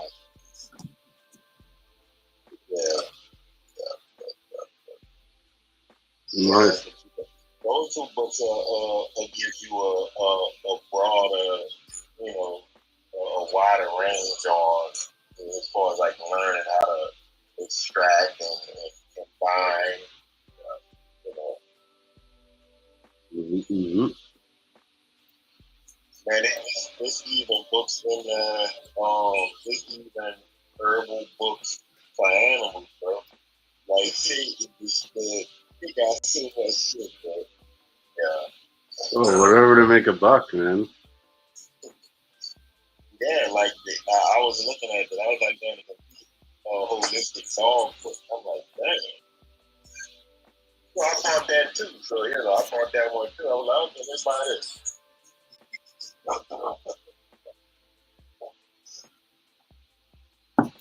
Nice. So, hey, Ricky. Well, sorry, what were you saying, Joseph? Well, I was about to say, I can't send it to you, but I have a lot of books, bro. I have a lot of books. Really, the ones that I'm showing you don't have to pay for it. Mm-hmm. I can actually send you those on the USB drive. Yeah, I could give you my Google Drive. Because I have one of those Google Drives that has like not unlimited space, but it feels like it's unlimited. I don't know how to upload on it. It never worked for me. I don't know if the book's too big, but I have most of the herbal books on in PDF form. I just sent you. Yeah, you could send them. That'd be cool. Like I said, I want to go. I want to like low key study the shit and then come back and be like, you know what I mean, just schooling everybody on the information stuff. But I told myself I committed to learning Creole first, so I'm slowly learning Creole. Yeah, I want to. I could. I don't think I wanted to do it for this St. Lucia, but I got lazy. But the next time I go to St. Lucia, I'm going to be fully like understanding what they're saying, and I want to be able to like not say anything, but just listen to them and see the shit that they talk about me. Because I know sometimes they do talk shit, but like, yeah.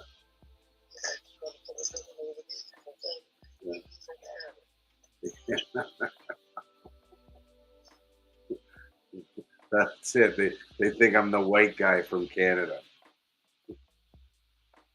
Like that's no, I'm dead serious, dude.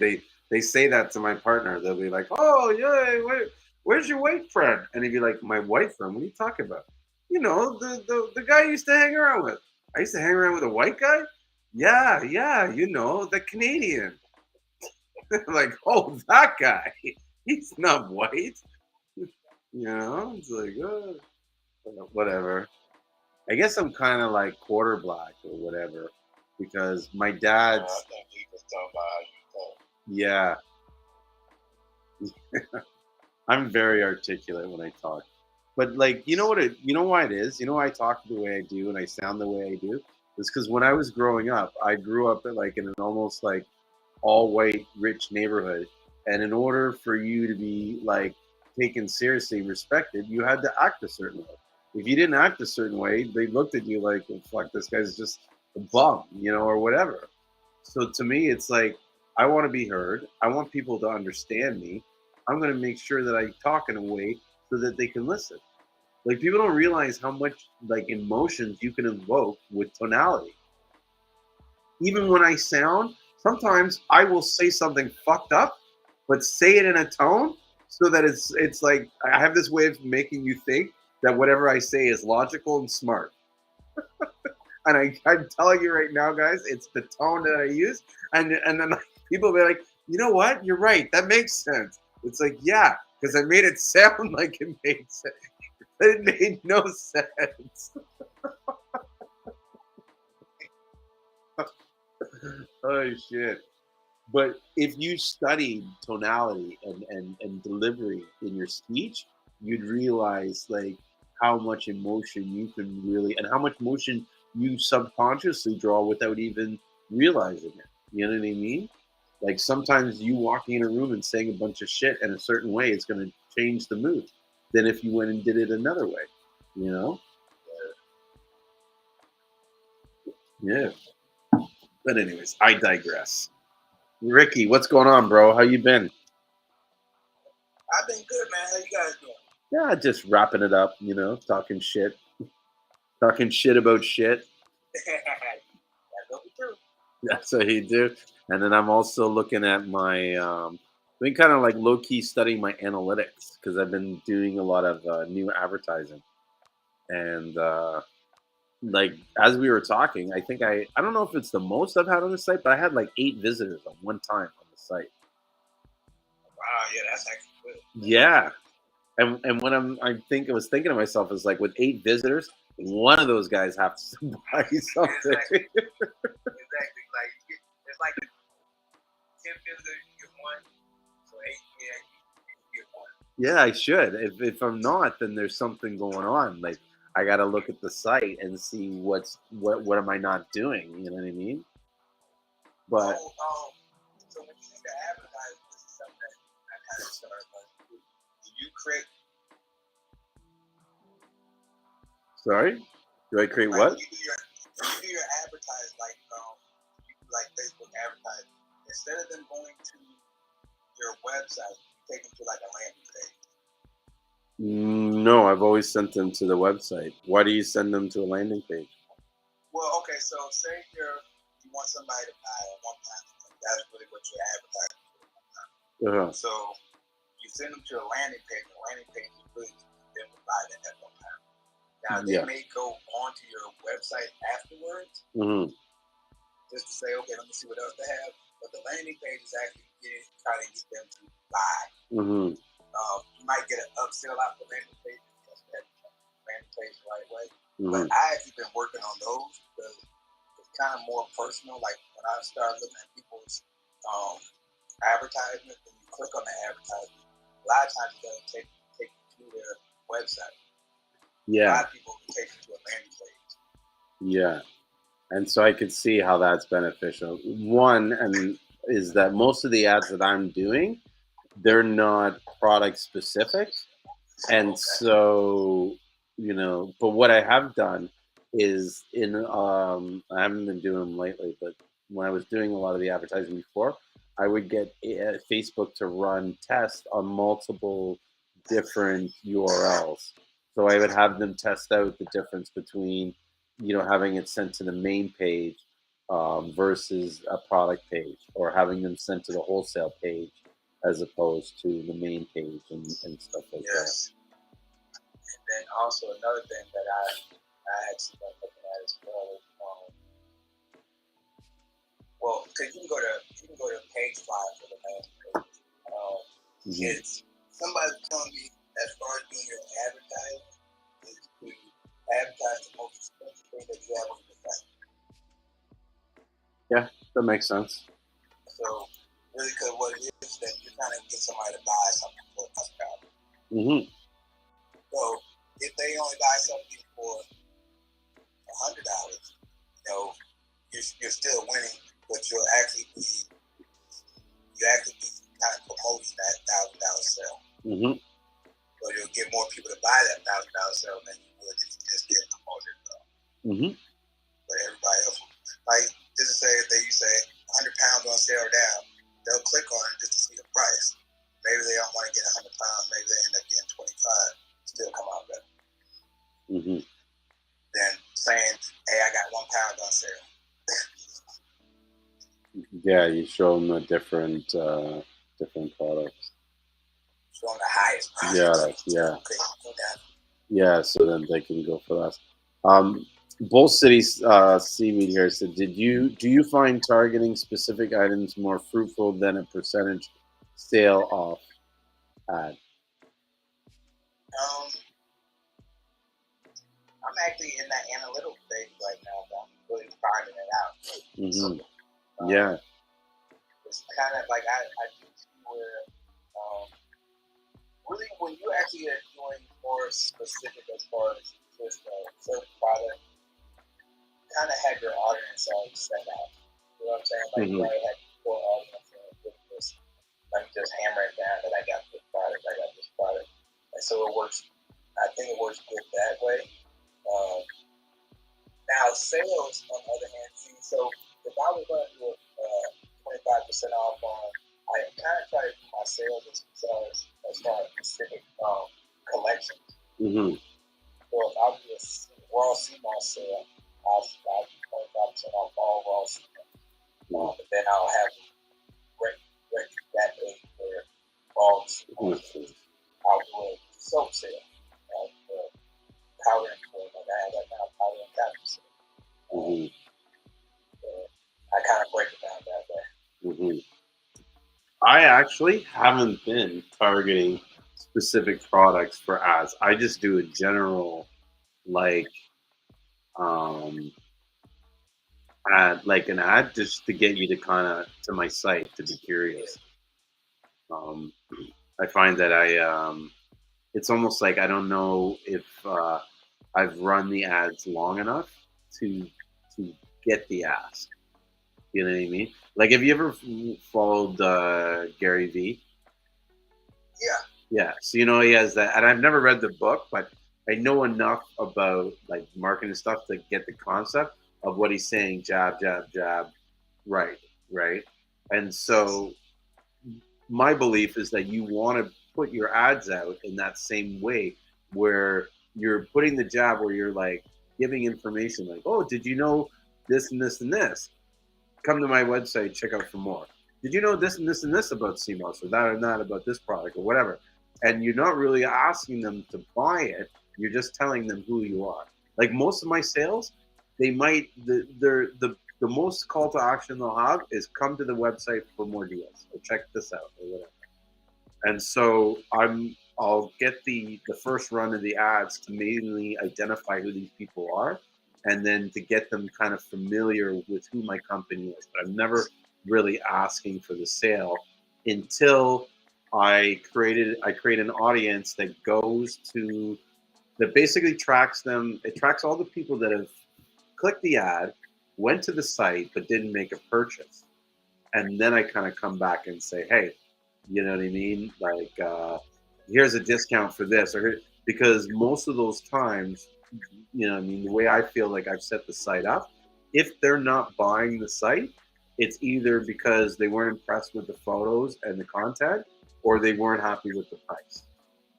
And so I'll just hit them with the price. You know what I mean? And if they don't go for the price and they don't go for the product, then they were never my customer. They were never planning to buy from me anyway. Yeah, they were just price. Yeah. Comparison. Like a lot of people click on your site for price comparison. True. But actually, that's a smart thing to put the price that you have actually on the ad. So the reason why is because you don't want anybody to click that's not really going. Like I don't want anybody to click that's not going to shop because that doesn't help me out. As far as analytics wise. But yes and no, because also sometimes the person, how do I say, it's like what I find is a lot of people convert over time. And so the ads that I'm running this week, those people that saw those ads aren't really going to buy till like next week. Yeah, it's really what they say. It takes 7 to 9 touches. 7 times to see a business to actually want to buy. I think you might have told me that. Yep. If it was me, it would be 9 times because I've read a book called Guerrilla Marketing Techniques, and it goes into making you understand like all the behaviors of consumers and how to kind of like capture their attention and all that kind of stuff. But on a guerrilla level, like how to do it for next to nothing. You know what I mean? How to create awareness with little to no money. Yeah, I think that's what the stories are for. I really started trying to get into stories more. Just I'm so busy that I don't create any content because I don't have time to create content. So what I've been finding myself doing is saying, okay, I'll create content while I'm busy. So I'll kind of show people what my day is. Like, hey, I'm about to wake up. I'm about to grind some Seamoss. So you kind of see what my day-to-day situations are. Just so I can get some content. Yeah, that's a good way to do it. I mean, and that's the content that they want. They want to know who you are. Listen, there's going to be a certain group or subsection that just want to be your best friends. And part of it is so that they can go around and tell people, hey, I'm friends with the owner of Ricky Ray's. You know what I mean? Like people love having that. Yeah. Yeah. Yeah. You know what I mean? Yeah. Even when I was in St. Lucia, I had a guy that was taking me, like I got all fucked up one night, and he took me around all these bars and all these places and these shops, and you know. And so I asked my partner, I was like, why did he do this? He's like, oh, he just wanted everybody to know that he knew you and he knew a foreigner. And so it's like, bro, you could have seen the camera. Like, I was out of it. Like, I was like drinking beers, smoking weed all day. So I was like, oh. And he's bringing me in these shops. I'm just like standing there for 10 minutes and I'm just like, what are we doing here? And he'd be like, oh, hey, how's it going? It's my friend. And I'm just like, whoa. Like I was the last person you'd want to bring around and try to impress, you know? Oh, it's crazy. Oh, wow. Good times. Good times. Yeah.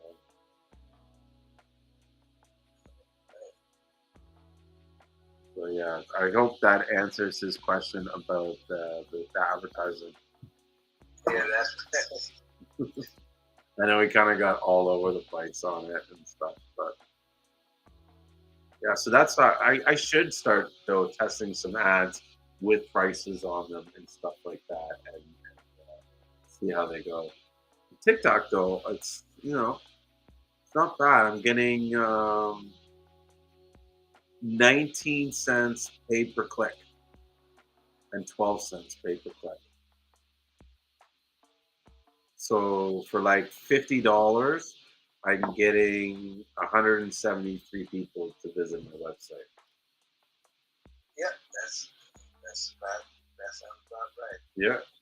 And so based on like say a 2% conversion, let's see. I think it's 173 plus 214, and then if we did, so that's 387, and then if we did times 2%, 7.74 sales, right? If I look on my website, we did 11 sales today. So that's probably pretty accurate because that would be the that was the amount of people that clicked from just the TikTok ads that I ran today. But then there's also Google, you know what I mean, and just organic people happening. I think about that, man. There's no time.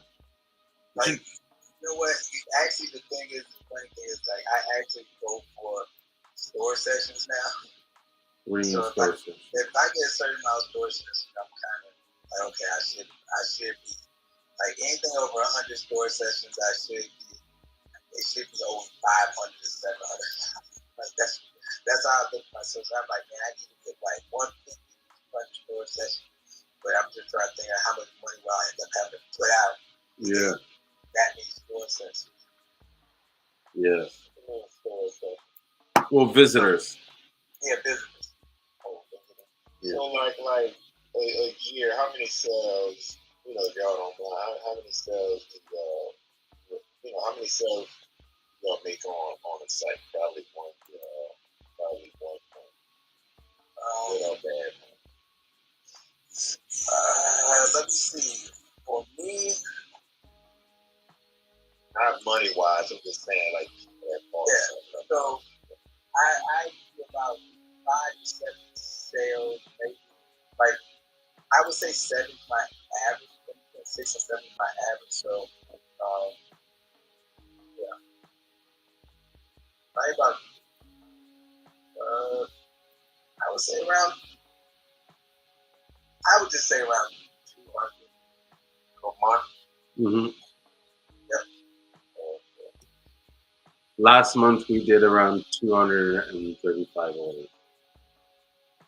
Yeah, so if I get to 200 sales a month, that's a reasonable month. That's an okay month. My biggest thing now is even with those 200, now is trying to increase your shopping cart. So say it's 85, trying to get it to 125. Yeah. Because as you get those conversions, that's going to increase your sales. You bring less people to the site, will cost you less, but if they're spending more, you make more money. So this, huh?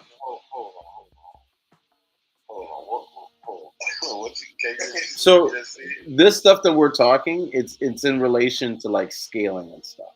And so when you're calculating how to put the investment in your marketing to scale, you start looking at the metrics of like how many people are what's the average per order spent, you know what I mean, and how much like people do you send to the site, and out of how many of those people would buy. So to give you like an example, for last month, for the month of January 1st to the 31st, right? We had a 22% return customer rate, but that was down 25% of what our average is normally, right? Then we had 6,540 sessions, right? These are sessions, people going to the website and doing some kind of activity.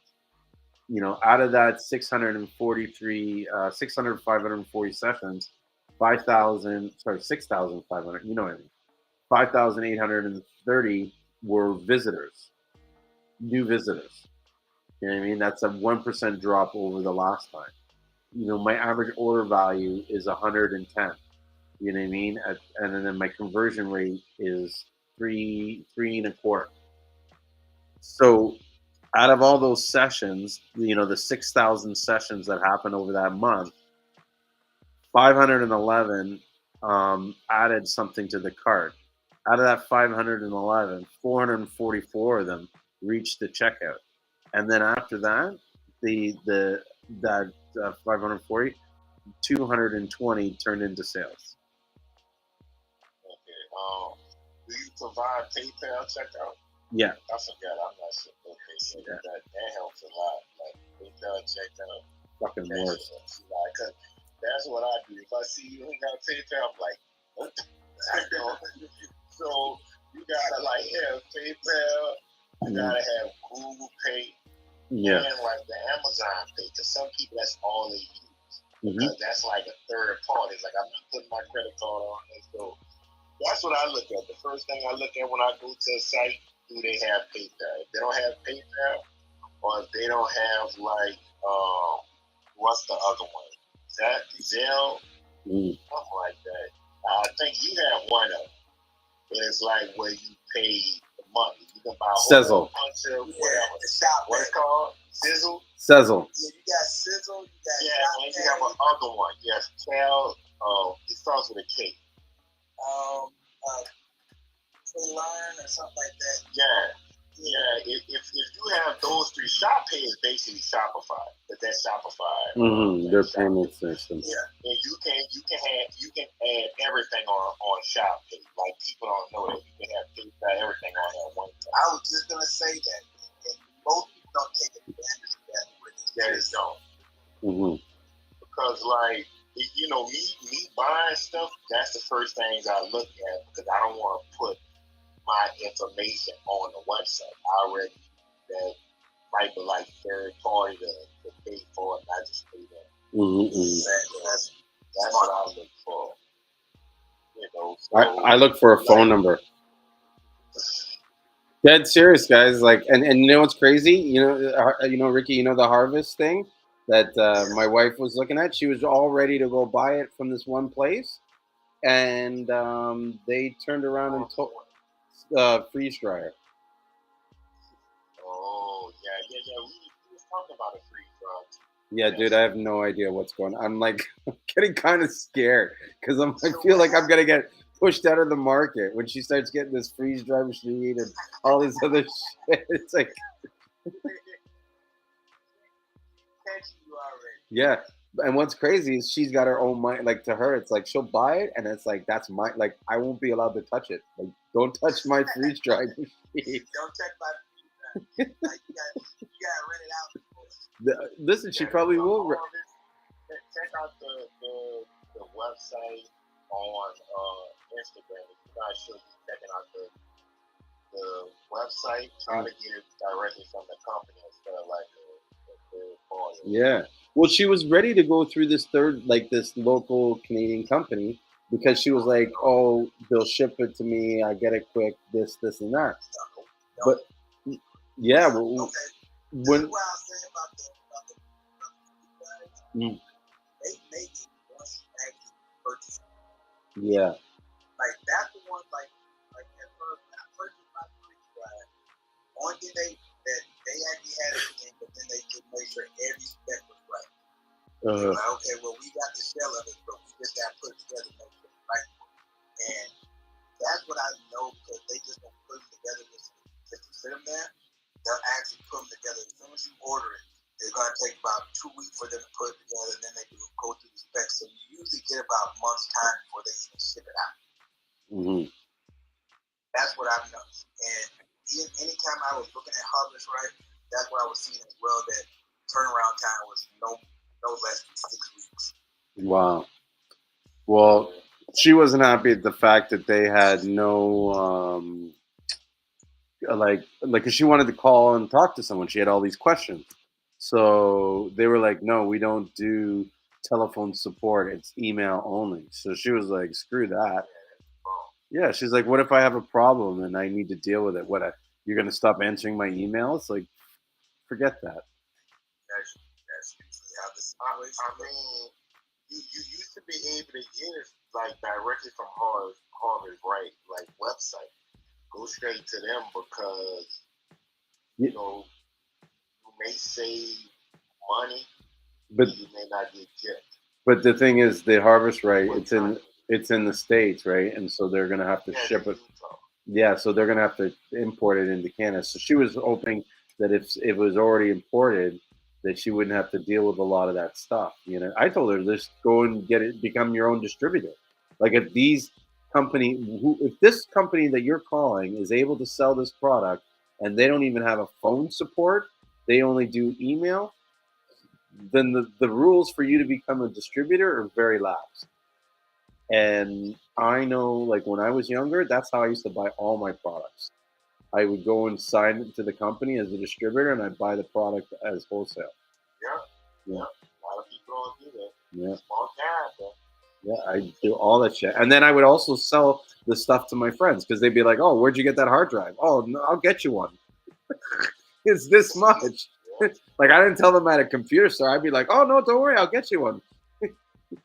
Just give me this much money." And they're like, "Oh yeah," and I would make like $20-$30 off every hard drive. You know, hard drive here, hard drive there. It adds up.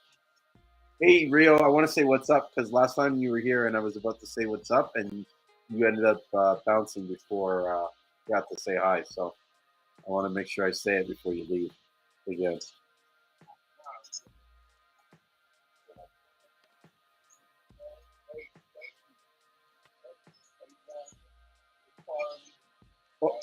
Oh, the Seamoss. I was wondering what he was talking about, but I realized that. Yeah. Oh, man. I need some of that, bro. Yeah, bro. I had like a couple sticks left, and I just gave it to him as a sample. You know. I'm not gonna lie. I have so much fun about that, bro. I got like I can't tell you how much I got it's like 7 or 8 of them that are in like a bundle. A bundle. I got like $12. I know. But I be using it though. The crazy part about it, I be using it, but like if I had to use 2 or 3, like 2 or 3, and you know how much I do. Yeah, you do. How many times you ball it? That's what I do. Yeah, man. Yeah. You can use it like 3 times. Once you burn the first time, you burn the other time. Yeah. Or you can take those sticks and blend them up a little, like to make them like fiber looking. Yeah, I never thought about that. And you can put in a jar with some vodka. That for a month. That's gonna be extract. And that shit gonna be strong. I should start it. But they got a whole bunch of that one. But no, man. Never told me nothing like that. It's what I did, and I got results fast. I used that. I used some which I don't make the extract of the what's this? It's like peanut butter. Margarine. I use margarine. And I used some what is that shit? Some no, some acid. So indie bark. Yeah, I use that with that shit kind of dangerous. You gotta watch them. But I use that, and man, I got some results. I feel like He-Man. Now look. I'm not gonna tell you no lie. There's one guy, but his product don't work for men. To me, his product don't work for men. The product he makes for men don't work. The product he makes for women, is guys in the Bahamas. If you give that to your woman, good God. Man, but the Guabande, the Guabande did it to my girl. She went straight. My girl no better. She don't take nothing. I'm gonna take nothing from me no more because she came home pissed off one day.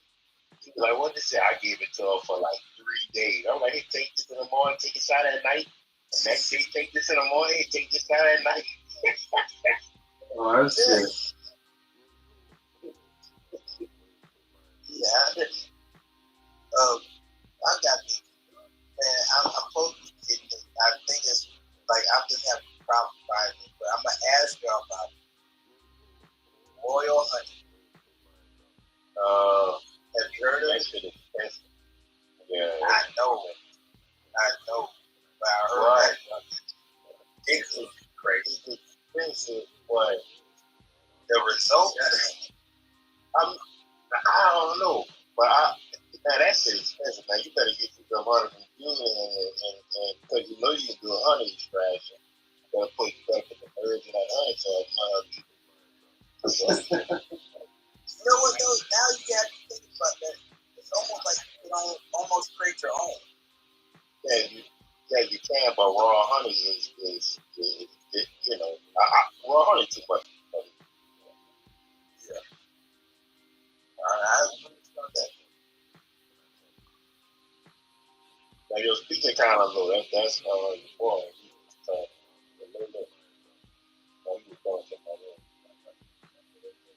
Yeah, I can hear you now.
Yeah.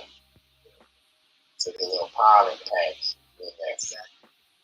So I did that with the Seamoss with the honey, and so I call it so the honey and the reserves and they all sit for 5 months. I was it tastes the shit. This is the first time I did it. It tastes good. Just like it too. Since you know how wine has been good, I added some wine. And you know that back end of the taste of the wine of the Yeah. That back end, that's not tasty. It's all and it tastes like it's delicious. I would buy it.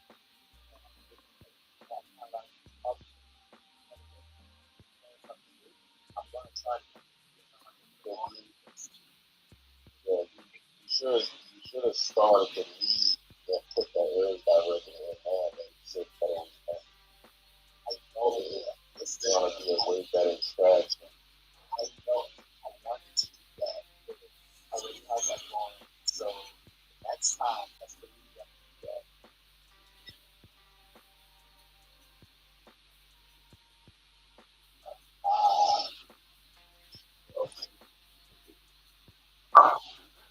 Sorry, guys.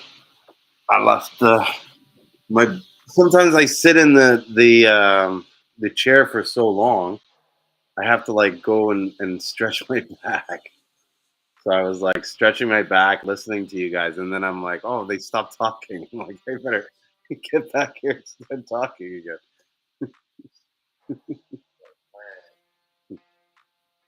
I need to get back into the yoga. Why, you're not walking? Oh yeah, the truck is costing too much. Unhealthy, man. This shit is unhealthy. Yeah, it is like being in such a confined quarters. You know, that's not good.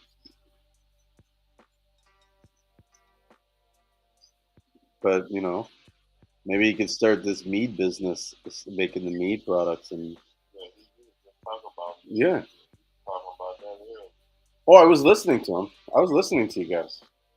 Yeah, it's certain wood that like the best way to make meat is in a barrel, the wood barrels. It's certain wood like you need because it has vanillin in it, a chemical or a compound called vanillin. Mm-hmm. And when you ferment that, that stuff comes out and gives it kind of a vanilla flavor. But a certain type of wood, the barrels you made out of, and sometimes you can like burn the barrels and stuff. And you get the flavor. Yeah, you And get like like a I'm looking caramel into flavor. like I want to do like the barrel aging and stuff like that. You know, Mm-hmm. that I just need to get like a sauce of honey with like a deep doing of honey. Mm-hmm. And I need to find someone else who's doing a honey as well. Whichever, we have local honey and stuff in New Orleans, so that's local. We have local honey. Mm-hmm. Mm-hmm. Cool. Yeah, I would even check. There's a group on Facebook like called Black Farmers America or something like that, and so it's all different or maybe it's black farmers around the world because I don't think it's just America. But you could put it out saying, "Hey, I'm looking for honey," and I'm sure someone would be like, "Hey, keep it in the black, keep the black dollar within the community." You know? So hey, what's up, Khaled? Khaled's joined us on Instagram, and I actually have to send him out some cinnamon sticks. I haven't sent them yet, Khaled. Just in case you're gonna ask me, I just want to give you a heads up. I haven't done it yet, but I'll send them out before the end of this week. I've just been swamped, you know. Well, thanks so much, Julian, and thank all you guys. I'm so excited. My 24-year-old daughter, she came and picked up our grandson. He's 2 years old. Mm-hmm. And so I had to talk to her. I had to leave the phone for a minute. Oh, okay. I didn't get to hear you guys, but I'm back. I just want to thank you guys for being here tonight, man. Thanks, man. Well, when you were asking earlier what you missed, it wasn't too much. We were just talking mostly about mead and making mead products and stuff like that. Rio just recently made some, and Yusuf in the clubhouse, he's looking to make some and then infuse them with like herbs and stuff like that. Have you tried mead before? Or? I haven't. Yeah. What exactly is it? It's like a alcoholic beverage made from wine. It's kind of like wine from honey. It's like, yeah. Do you want to describe it, Yusuf? You probably could describe it better. I mean, that's basically what you're saying is just, the sugar you're using is honey. And, honey, all honey you get from everywhere, all over the world tastes different. So each mead you make is going to taste different depending on the honey you use, the wood that it was aged in, and just the environment and the time. So meat is something that you really, really can't make the same exact flavor twice because honey is never the same because the temperature changes and things. So each batch of honey you're going to get, even if you use the same recipe, it's going to be different. So it's not like wine. Wine you can actually make taste like the same garbage that they always taste like. So, but just different from wine, but it's a lot more healthy, and meat, can also be used for extraction. For trying to do something healthy with the herb. So. And mead spelled MEAD, right? Not MEED. Yeah, it's not MEAD. So, Khaled, you got it spelled correctly. But you can look it up on like YouTube. They have a company right now. It's only one company out there really making it. And they're like one of the biggest companies right now that makes it. Nobody else really makes it anymore. It's doing it at home. And most people, grandmas probably know how to make it. That's about it. Oh, wow. The only thing is, I'm Muslim. I can't drink any intoxicating or alcohol beverages. But if I did, I definitely would try it. Yeah, I mean, it wouldn't make. That's what I'm saying. Like, it's not really. It depends on how you want to use it. If you're using it for health reasons, if you're making it to do extraction, then yeah, I think that would be something good because I grew up as Muslim. So there's certain things you can take and there's certain things you can do, but you can drink alcohol just not for beverage, just not to get intoxicated, but you can use it as medicine because it's right. So, I mean, I would say that would be more, that would be something you can do as Muslim, but not to get drunk just a shot for health. No, you'd have to drink. It's like wine, though. You drink 2 glasses, and you're gonna start feeling it. What are you laughing at? But no, because I was thinking like my whole thing was to do the mead and infuse it with different herbs and things. So each flavor would be different compounds of herbs with different herbs. And so would would you drink it like a glass or like a shot? No, just a shot.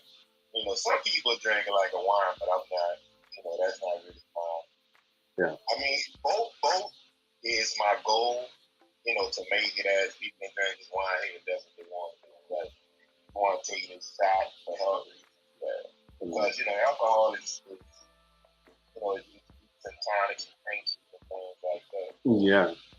And because you're not drinking a lot of it, you barely notice there's alcohol in it. True that. So I got one quick question for all you guys, if we can take a moment, if you guys can do it for me. Yeah. Especially Julian, I would like to know, like, on a day-to-day basis, in your ideal situation, what would be your personal intake of what you take daily, what you find good benefit out of? Or what, Seamoss?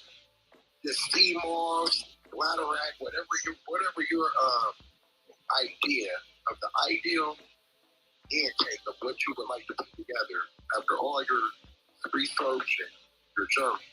What would be like wake up in the morning and what would be your perfect, intake of items? That'd be hard to say because I still think that I'm on my sort of like herb knowledge wellness journey. I don't think I know enough, but the ones that I know, like knowing what I know now, the ones that I would definitely include would be Seamoss and Moringa. Yeah, but mainly Moringa. I think Moringa is a very under sort of utilized herb, and people aren't using it more often. As a tea, it's really been. I mean, even me, I'm like, why don't I have Moringa in my house right now? Because I think if I had it, I would get more work done. Why don't you sell it, Julie? That's a good question. I think once I start getting it, so I can take it, I'll sell it. You have to sell the loose leaves. And I can get it. Like the trees everywhere in St. Lucian. Well, let's get it, guys. Yeah. I'll buy it. Okay. Yeah, I'll definitely buy the leaves. I'll be buy the seeds. Wow. Well, so what's the next person that can tell us what's their ideal intake, like Julian just did? I think mine is somewhat the same. I'm kind of on my journey to disability too. How you doing that? So yeah, I'm doing great. It's good to hear from you, Rick. I'll be asking about you every week. You know what? The funny thing is now I start off like when I wake up, like I always want to get the Seamoss macaroon and melody because that kind of kicks me off. Once I start getting going today, that moringa, because I actually ordered me a bowl of moringa. I actually take moringa about 10 or 11 o'clock. So I wake up at like 6 o'clock in the morning. Right about 10 or 11 o'clock, I start getting a little fatigued for everything I've done. So I actually try to get some moringa in. If I don't have moringa,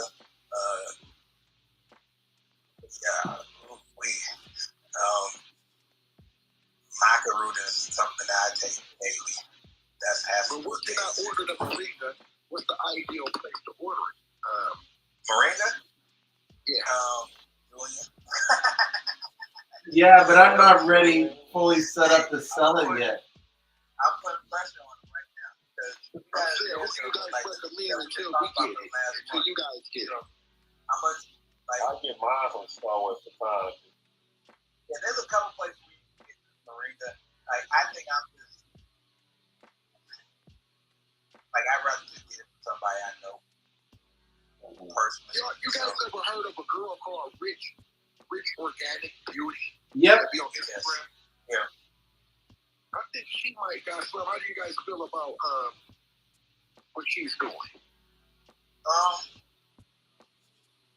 She's good for business. Like she does. Like she actually is pretty good for business. I really haven't gone to her site lately to kind of see price wise and things of that nature. But I do know she has a variety of items for you.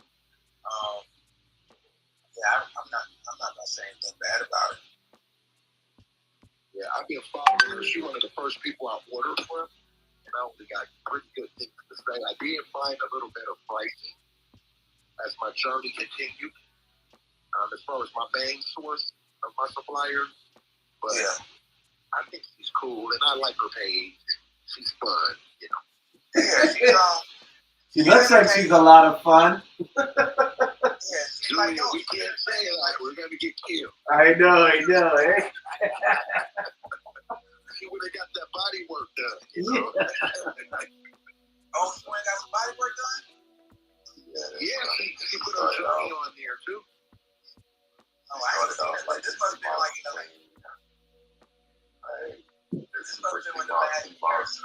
Yeah, and then basically like, just been like, auto girl, like, well,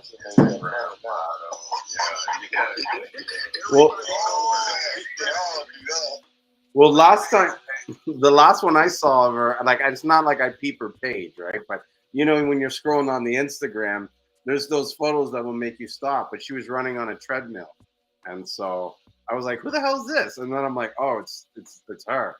It's like, okay, because you don't want to be groping over women in, you know what I mean? Like she's kind of like in the same space as you know what I mean? So I was just like, oh, okay, never mind. Anyways. Hey, let me tell you something, y'all. It's like, and that's another reason why I think as far as the small game, the women have it. The women have advantage. Advantage because I don't like social media. I don't like Instagram because us men aren't meant to be on there. Like, the women can go and do a dance and you know, you get 1,000. Men can't do that. You're right. That's different. That's bringing the wrong people. But you know what? The wrong people will still order. Because they may bring them in from looks, but as long as you got a product that's halfway decent, like, it's kind of like we said, okay, so let's just break down. Like, we look for 100 people to go to our website, we know we're going to make a certain amount of money. Even if you're doing it for that reason alone, as far as, okay, I'm going to put out this picture because I know something. Like, even if you do the percentages wise, you're still coming up. And the thing about TikTok and social media, guess what? It's free. Mm-hmm. So that's like, she may not get, okay, so if she gets 100,000 people to look at her, to look at her post, just think if 10% of those people order. Yeah. That's true. You get what I'm saying? That's what you got to eat. You got to. That's the thing. You use like influencers like on Instagram or TikTok to promote your product? No, because if you don't want to do it just as far as this is how you feel about my product, I'm not going to ask you.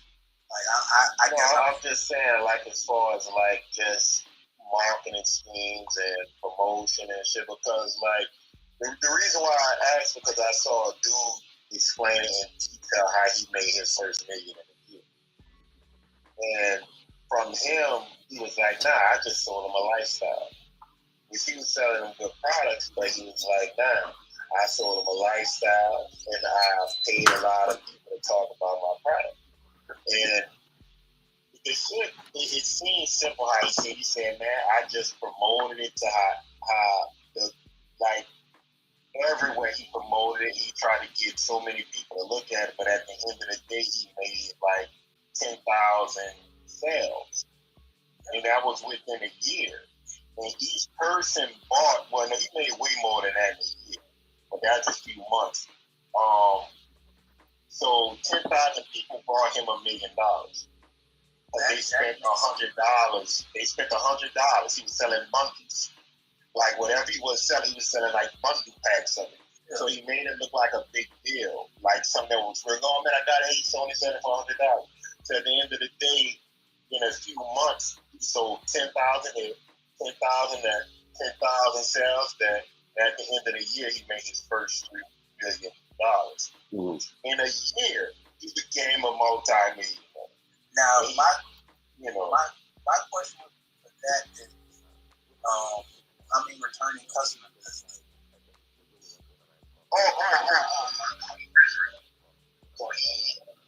They always plus he sells the product as well. Okay. But his first product, the thing that he still do that, and that's the thing that he's never given up. And that brings him like millions every year. So he had repeat customers, because he makes a lot of money. Yeah, I would say it's kind of. Would that be hard to get like? It's not hard. Like, okay, so what ends up happening is you end up paying a certain price to get those influencers, actually get the right influencers. You may pay about like for a real good influencer, you may pay a couple $1,000. However, depending on what you're in, that couple $1,000 can bring you money. Yeah. As you said, like so. I know somebody that actually fashion industry. This is Atlanta, so everybody's doing fashion. So I know it's funny how Kyle breaks it down is that I know somebody that actually made $1 million off a little baby mama. What?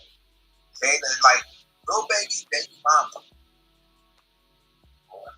She's actually an influencer. And so you know how. Oh, the TV show Little Baby, right? No, it's a rapper. Oh, the Little Baby.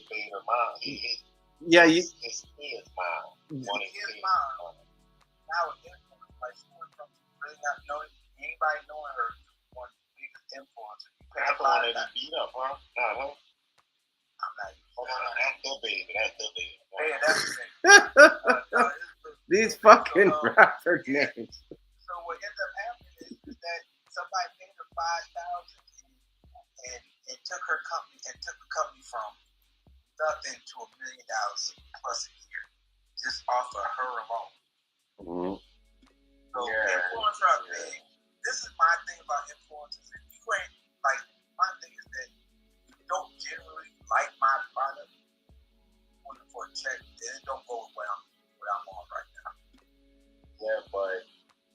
gotta look at and like commercial. You come out with commercial, most likely you want commercial on that shit better. Just using them to, you know what I'm saying, to promote it. That's, you know, that's I get the commercial part about it, but if you're using influencers like that are like a commercial is supposed to be different because you're actually they're actors.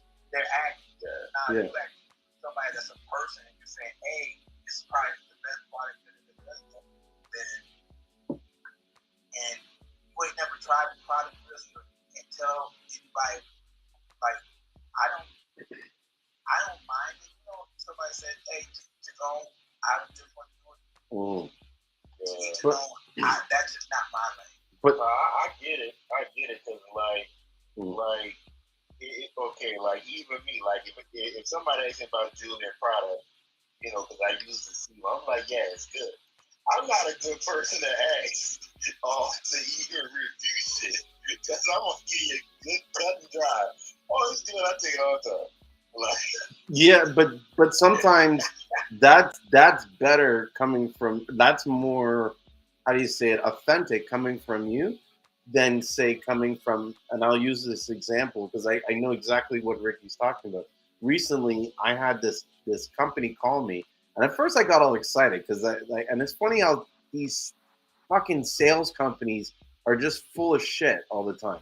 So the way this company was like as seen on TV, right? And so they have the people that come and scout you or whatever, right? So they're like, oh, we identified Seamoss as this trending subject and we're looking for companies to partner with. And, we want to help scale your business and this and that. So I got excited thinking, oh, great, this, because one of the guys was a shark, from Shark Tank. So I'm like, oh, fuck, maybe they'll come partner up with me. We'll make some new products and sell it, right? In the end, what it was is they wanted me to give them $15,000 so that they can make a commercial and run it on 50 different spots in different markets. Like, that's how they said it. Like, who knows what... talking about last that you talking to? Huh? Yeah, I was talking about the Kevin guy. And I said I gotta have the meeting, and I was kind of excited. So I didn't really follow up because once I realized what they were, I got so pissed. I was just like, "Fuck these guys! They don't even deserve a response." No, because and I felt like a fool, kind of like, because the way they made it sound was like, it was like, we're looking for products that we can basically partner with. We want a return on your equity. So basically, you sell the product. Like, we'll put out the ads in the marketing, and we'll create this business, and then we get a percentage of your sales. So I'm thinking, okay, great. We'll make a new product. We'll sell that product. You do all the marketing. I do the logistics. This is what I was looking for. You know what I mean? I was like, perfect. And I'm even talking to the guy, like, let's set it up that way. And, he's like, okay, well, let me send you this email that goes into detail, that explains what we're offering. Send you an Yeah. invoice. Basically, it was like a detailed invoice, you know what I mean? Saying, we'll do this, we'll do this. I was like, this isn't fucking a partnership deal. What the fuck is this? You know what I mean? But the guy... Right, yeah. Like, I know what it's wild, man. Yeah. But you know what, though? It's not even, okay, so it's not even, like, you get regular marketing advertising that try the exact same way. Yeah. Because what it is that they'll do is that they kind of, like, they'll already have it because they market and advertising, so they kind of have a call on that they can go to. And so you go to these market and advertising, and it's like, yeah, well, we can scale you to 100 plus a month and do this and this, and it's only going to cost you $1,500 a month. But they don't tell you that they're trying to get 25% of the sales as well. Yeah. Like, once they scale you to a certain point, then they get an extra percentage off of that. You know what I'm saying? Man, I'm telling you, the game is crazy. But it's like, I talked to a couple of them people, I'm like, what? Man, I'm good on all that. But yeah, that's the thing. If I wasn't like thinking or looking at it objectively, I probably would have bought it thinking, oh, well, because they were making it seem like, well, we'll start you off at this. and we'll this to test it. So it's like, oh yeah, I'll pay 15,000, and maybe I'll get the shark. But the more I thought about it, it was like, and I wanted, if the guy followed me back, I would have been saying, look, I don't want to pay to have this guy be an influencer, because what does this guy know about health? What does he know about you know what I mean? Like the guys that watch us and buy our products, they know their shit. You know what I mean? So if I paid this guy $15,000 a dragon to come on and eat Seamoss and be like, yum, Seamoss is, I know me, I'd be like, that's corny, bro. I know this guy got paid to do it. You know what I mean? And this is just, there's no way this guy is taking Seamoss on his everyday life. And somebody taking Seamoss looking like Rick Ross.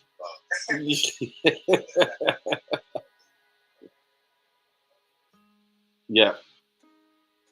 Yes.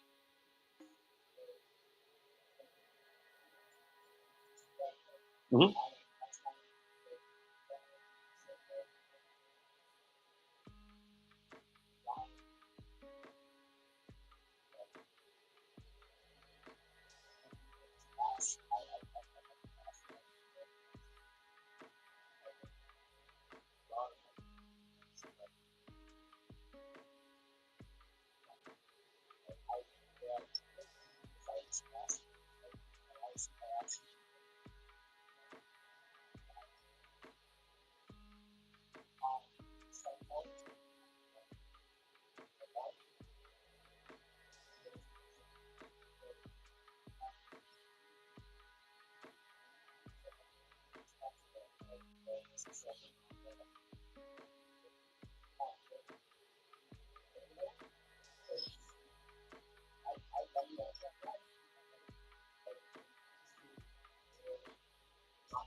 No, it's something.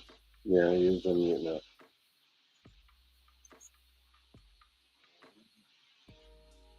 You got cut off. We didn't hear what the rest of you were saying, Rio. Yeah, I wanted to hear the rest of it. I know. Yeah, talk about women with facial. I think I started to find out what you're trying to say. Like, it's hard for men to talk about facial stuff like that pertaining to just any type of business. Like, for us to talk about hair products and facial products, it doesn't seem right. Yeah, that's like we not going around, because I'm still trying to find a secret club for what these things is, the whitening around the head toothpaste. Mm-hmm. You don't got stoves for that, but that's making a lot of money. Like, I can't be like, hey, bro, yeah, man, look, bro, I went to the store and got me a little toothpaste, bro. My bush looks good today. Like, you know what I'm saying? Like, men don't talk about that type of shit. So I'm still trying to figure out where that secret club is. Listen, women have a secret club. They do.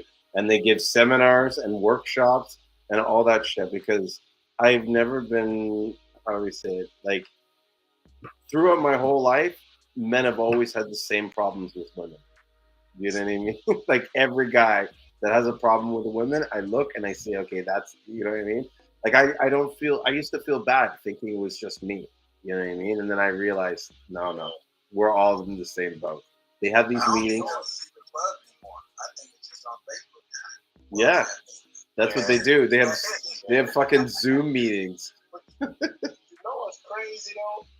To say women consume, and like women buy and spend more than everybody, bro. Yeah. Like more, like they spend, they need shit. When they see something, they can have the same thing in their closet about 5 times and come out with a different color they still need. Dopamine. But women spend so much money on women's shit. And the crazy thing about it is women don't even own their own market. They don't even own the shit that they buy. Men own that shit. That's the crazy thing about it. Men own Victoria's Secret. Men own all the fucking makeup companies. Like, that's men shit. That ain't women don't even run their shit. That's what the thing about it. They find out though. They find it out right now. But what happens is that these women are finding out and they're forming their own business. And now once they start forming their own businesses and they start to link together and say, hey, you don't need to go to Victoria's Secret no more to learn about this guy. That's what's going to happen. Because these women stick together. I'm not sure about like these women. If women says, "Hey, we about to go over here and start buying all our stuff," they're gonna go over there and buy all that stuff. Yeah, but at the end of the day, it's still coming from a man. But like the production of it, the company, the fabric, the hair, all that shit is owned by men. That's just crazy. Yeah, but right now it is like that. Yeah, I'm telling you, these women coming on strong. Women but just like you ain't they come to take over. Your boy might probably get cut off or he paused or something. Real, you're saying, right? Yeah. Yeah, real probably. Somebody might get cut off. Like he was saying. It was his girlfriend. What you saying? Put him back in his place. It's okay. We've been there. We've all been there. That's what I'm saying. I know they have seminars. Yeah, man.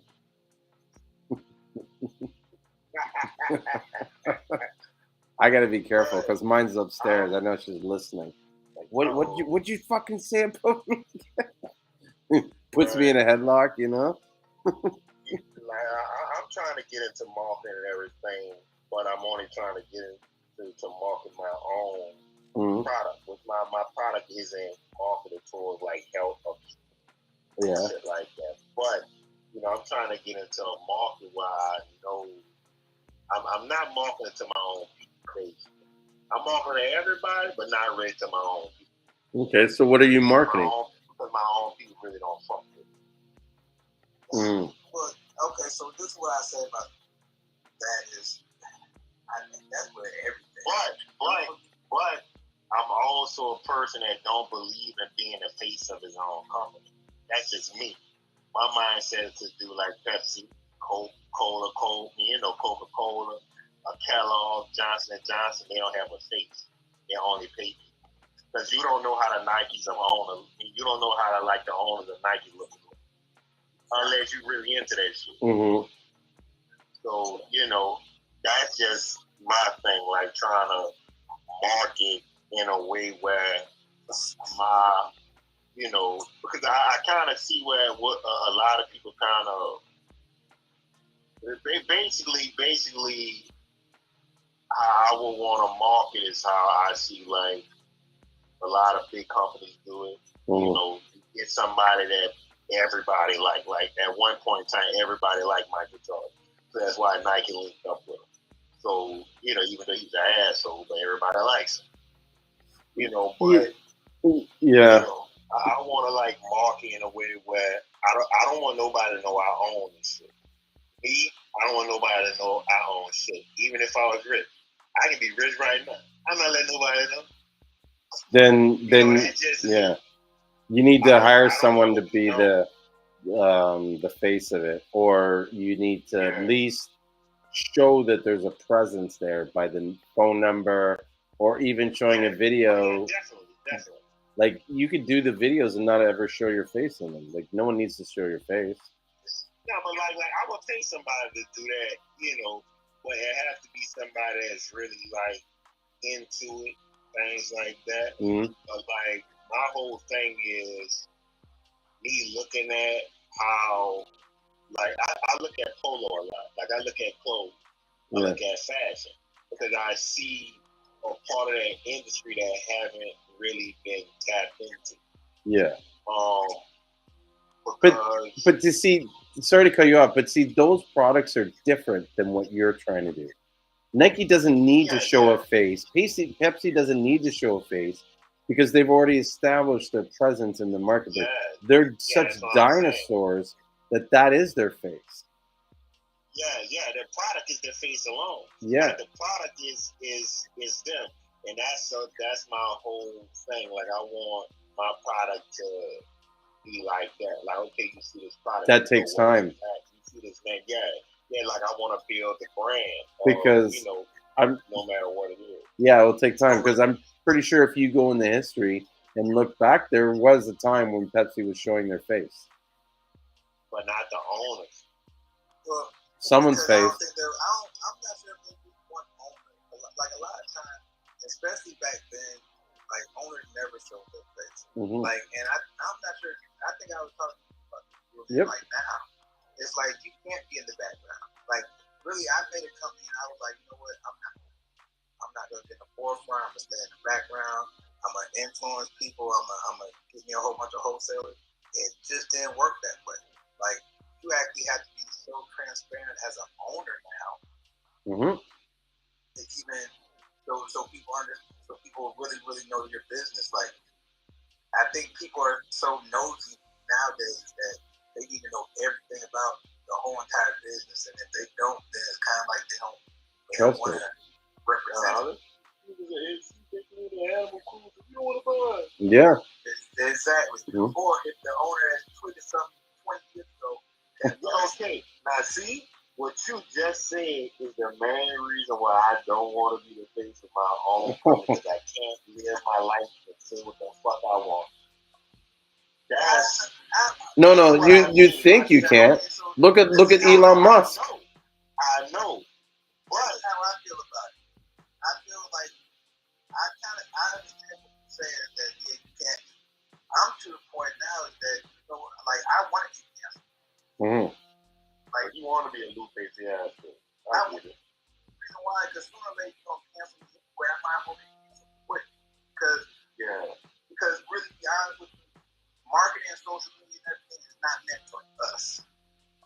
The way it's set up right now, it's not meant for us. It's not meant for black men to come on there and put themselves. Like we have to get into the white boy system to even market and advertise. We got to act like them instead of saying, okay, this is how we do our marketing over here. Like, like we're going by the set of rules that have already been governed. Yeah, it's already out. Why can't you make your own set of rules? No, we don't even market and advertise like this. We market and advertise differently. We ain't doing what y'all doing over there. We're doing something totally different. I believe that. Right. Like, you went out for a second. That's why I say I want to get canceled because I'm not going to do a lot of stuff that people don't like. Mm-hmm. And I want to actually say, okay, if you don't rock with me, you probably don't want to rock with my company. I'm cool with that. Mm-hmm. Like I put my face on it because I know it's going to people that don't rock with us ain't gonna buy my product. Mm-hmm. And that just eliminates me. Yeah, I feel that. Like I look at a lot of shit Master P do, and a lot of stuff Master P invests in. Yeah. Like he invested in this black dude who makes his own cars, electric cars, and all that type of stuff. There's the same dude who was helping model the Tesla cars and making sure they was up to code for safety. And Master P invested in this guy. But when you look at it, I'm like, nah, that was a bad idea. Master P should have just been a silent investor. Because Master P got his face in the front of it. It's like not people not gonna take that shit serious like that. So it's like it's ways how you can do certain shit when I look at marketing and investing and shit like that. Some people gotta be a silent fucking partner, bro. Like some days, bro, you just gotta shut the fuck up. I'm going to you right now. So let me ask you a question about that, because this is actually kind of goes on that. Now, if you think that, like, do you think that if Jay-Z would have did the exact same thing, it would have been different? You would look at it differently? No, but see, Jay-Z is looked at differently.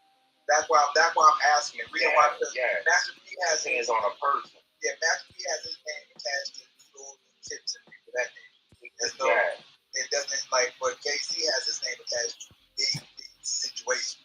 And so if you say, hey, Jay-Z invested in this, then people are going to look at it a little bit different. So but Jay-Z is always a silent investor as well. Jay-Z not going to say anything based unless Jay-Z got out. Not going to say anything, but Jay-Z's breath will tell you.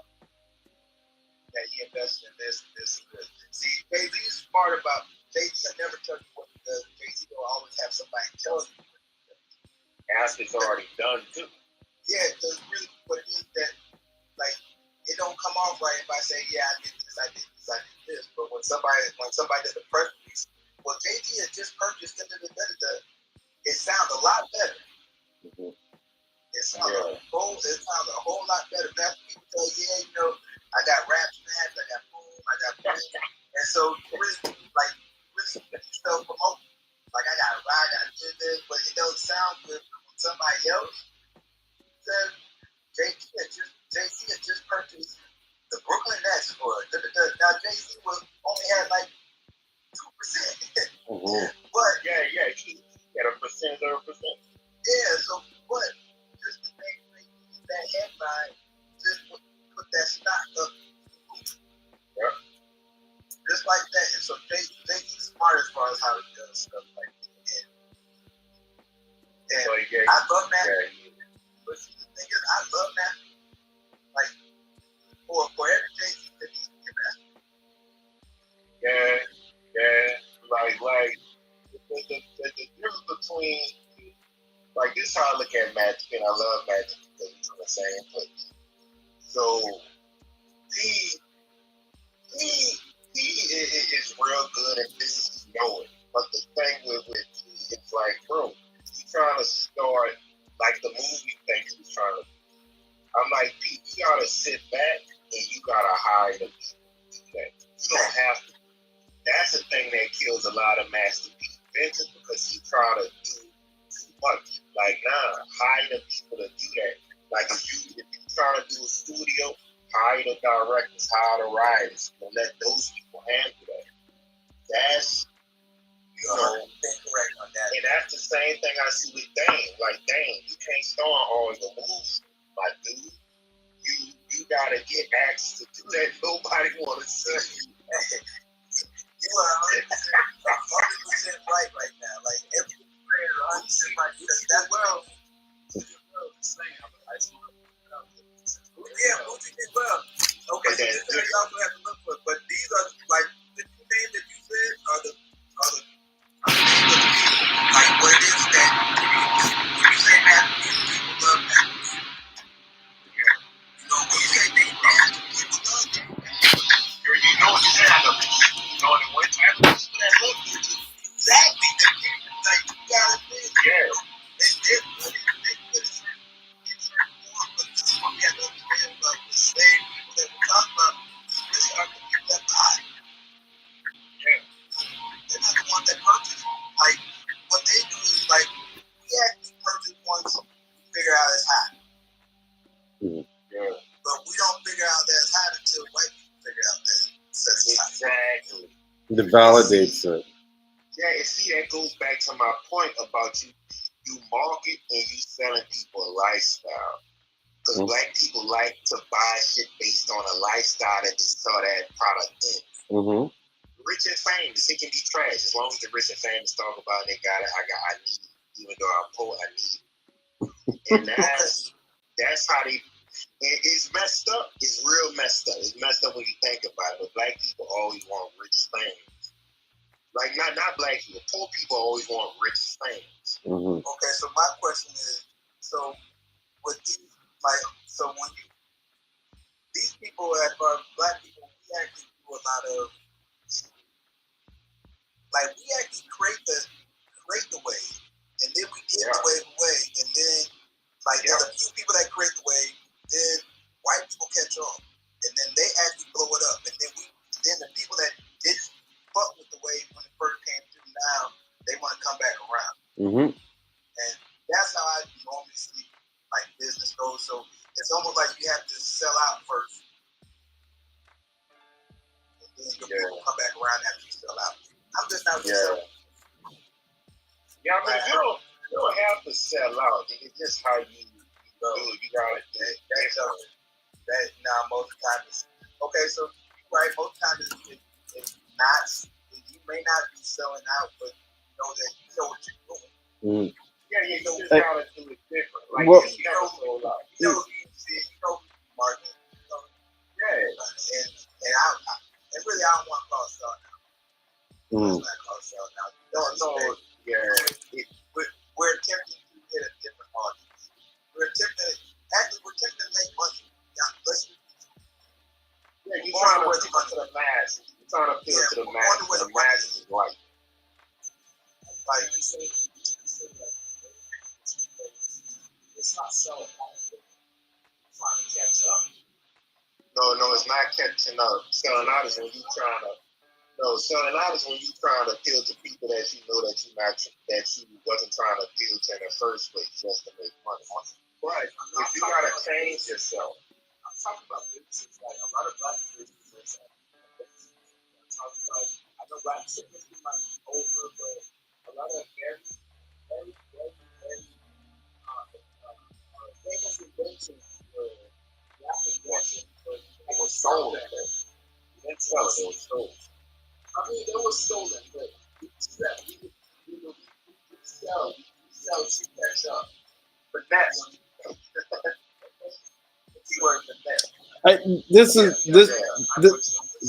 This is what I see. A lot of us as black people are afraid to invest in ourselves, are afraid to believe in ourselves. And I'll give you one example that I noticed recently. Take this Seamoss business industry. Majority of the people are black people, right? That are in this business, that are selling and doing the business, right? One of the questions I get from a lot of people is like, well, why isn't this in Whole Foods? Why isn't this in that Sprouts or whatever? And it's because, huh? Well, here's the thing. No one's willing to invest in the money to make the purchase, to buy enough Seamoss to spread throughout all these stores. And you generally, what I see happening is that it's going to be a white person who's going to say, "Fuck it, I'm letting it all ride." You know what I mean? And they'll put the money in and put the investment in to take the risk. Sometimes we as black people, it's like we're too afraid to fucking risk it. We want everything easy. We want it like almost kind of spoon fed to us. Like this is how it's done. Like half the reason why people are getting into jail is because they've heard that this is how much money you can make. And then when they get into it, they don't even know how to make the gel. And they're like, "Oh, where do I start?" It's like, fuck. You know what I mean? Like, yeah. So that's it. They're not willing to put the work in to figure this all out to make it happen, to put the investment in. Yeah, and with Whole Foods and Sprouts, okay, so what happens? Once you put the product in there, you're really not making any money. Mm-hmm. It's really more about putting your product out there, almost like advertising. For the name, yeah. Yeah, so when you get it in there, it's like you just gotta know what you're getting in there. Mm-hmm. If you think that you're about to get rich when you get your stuff in the Whole Foods, you're gonna be sadly mistaken. You're gonna make pennies on the dollar. No, you'll still make money, but they ensure that they maximize every opportunity possible, so that you know what I mean. You know what I mean. Don't make money. Yeah. You are made to live, but once you get in there, your majority of the money that you make is going to start coming from your website because your name is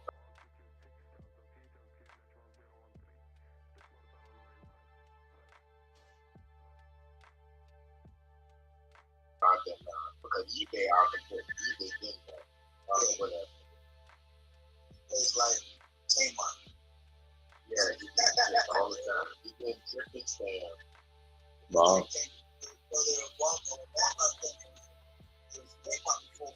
Yeah. So, like, you know what Walmart did to Kmart, though, right? Exactly. They bought up 25 of their stores and learned the inside and the outside of their shit. They started doing it like they did. But better. That sounds like Seamoss. Mm-hmm.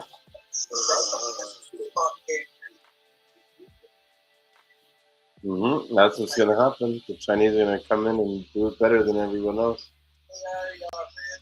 Yeah, like man, they stop the Seamoss. You go to Amazon, see what's small. Like like you know, because I'm in the capsule and everything, so I go to Amazon. I just like, okay, how many capsules y'all sold? I'm like, dang, y'all sold 35. Wow. And, okay, so this is, you know, me, I'm very, like, how is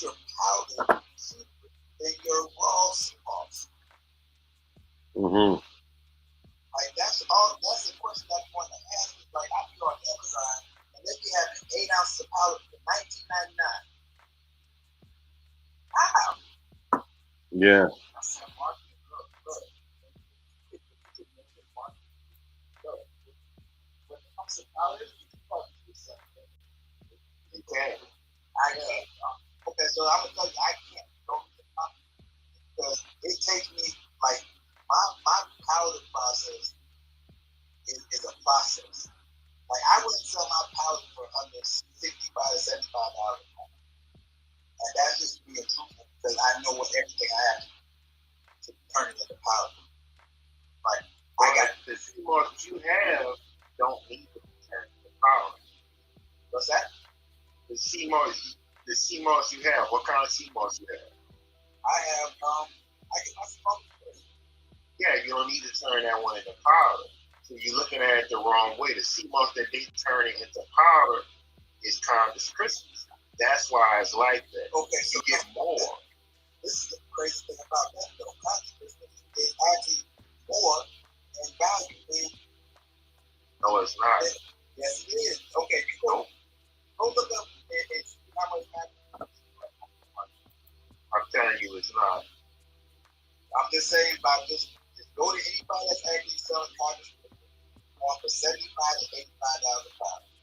Look at Garcia and the comments and it's going $45 to $50. I can't get Seamoss like that for a pound of powder. You can see off like what for a pound of powder?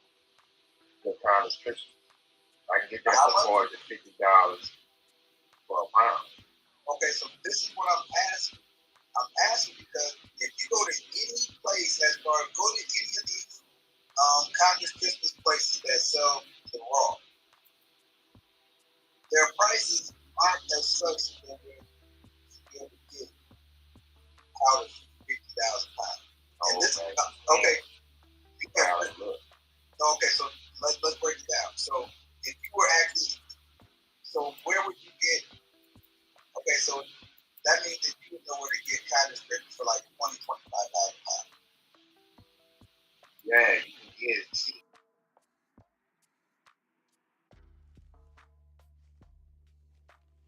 It's hard to know how to buy. Do you want the whole leaf or do you want the flakes?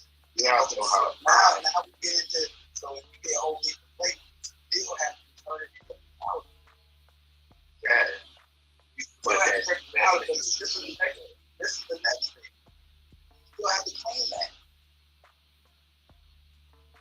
So you have to wash it off, then you have to dehydrate it, and then you have to turn it into powder. You have to get a grinder to turn it into powder.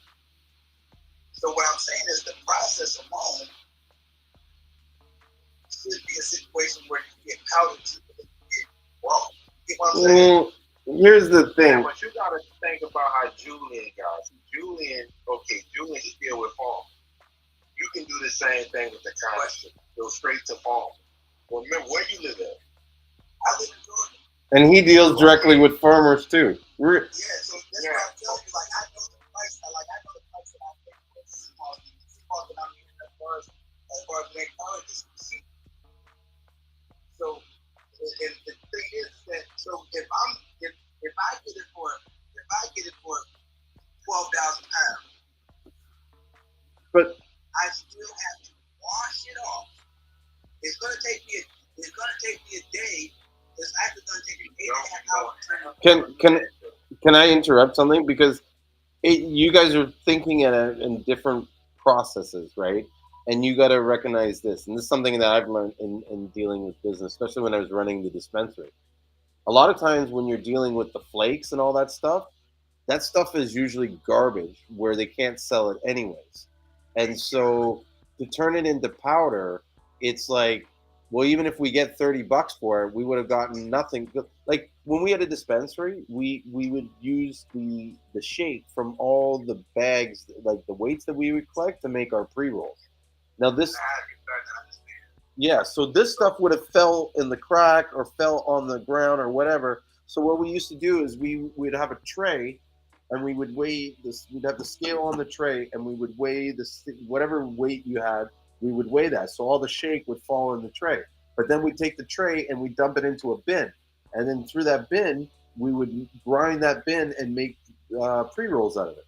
So the pre-rolls was like free money because this shit would have just fell on the floor anyways. But we diverted it into another product. And so you may not be able to sell a lot of that product at 70. Like with you, Ricky, you're purposely taking a high quality product and turning it into a high quality powder. There you go. That's the but difference. The flakes on me is trash, though. I understand that, but if the flakes fall off of my bud, all I gotta do.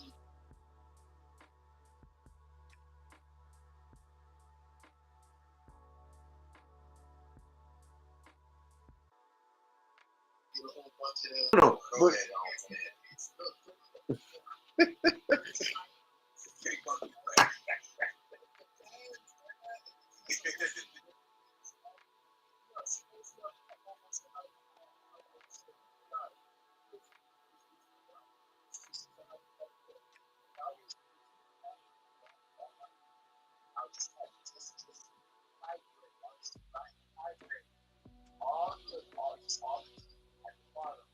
That's different.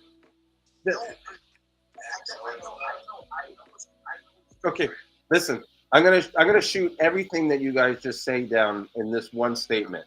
Okay, doesn't matter how good the weed is. You give a bag of shake to someone and you ask them how much are they willing to pay for it. They will not pay full price for it, even though the price is premium bud. Even though it's the shake is all the whole leaf, it's just bits of what fell off. They're not going to pay full price, and that sometimes is the same with some powders.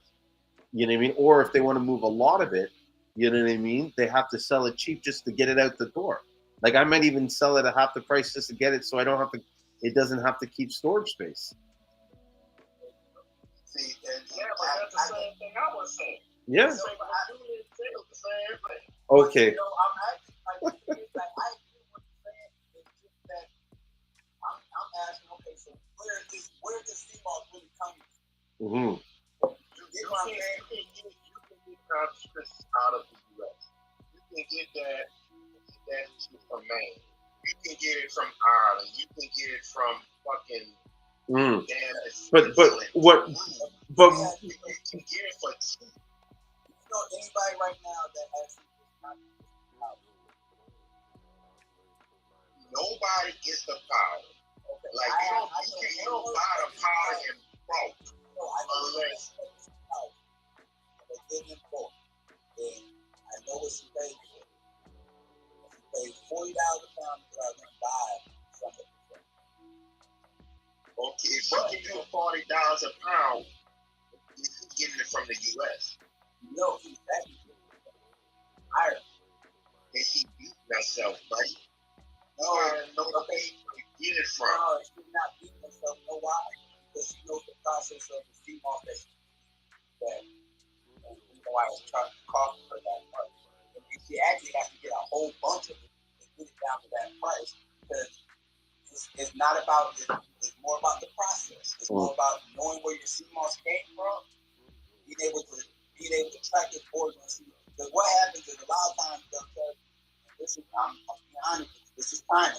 They'll tell you that they got this, but we don't got that. No, I can't. They always tell the truth. Amazon, 75 to 80% of that stuff on Amazon is it's coming from over there. But they don't deal with counterfeit. They don't deal with that. But that's what I'm saying. Like when I talk about the coffee like that, now you're starting to understand. Like it's not like I understand that the most times I was different colors, but the Seamoss over there.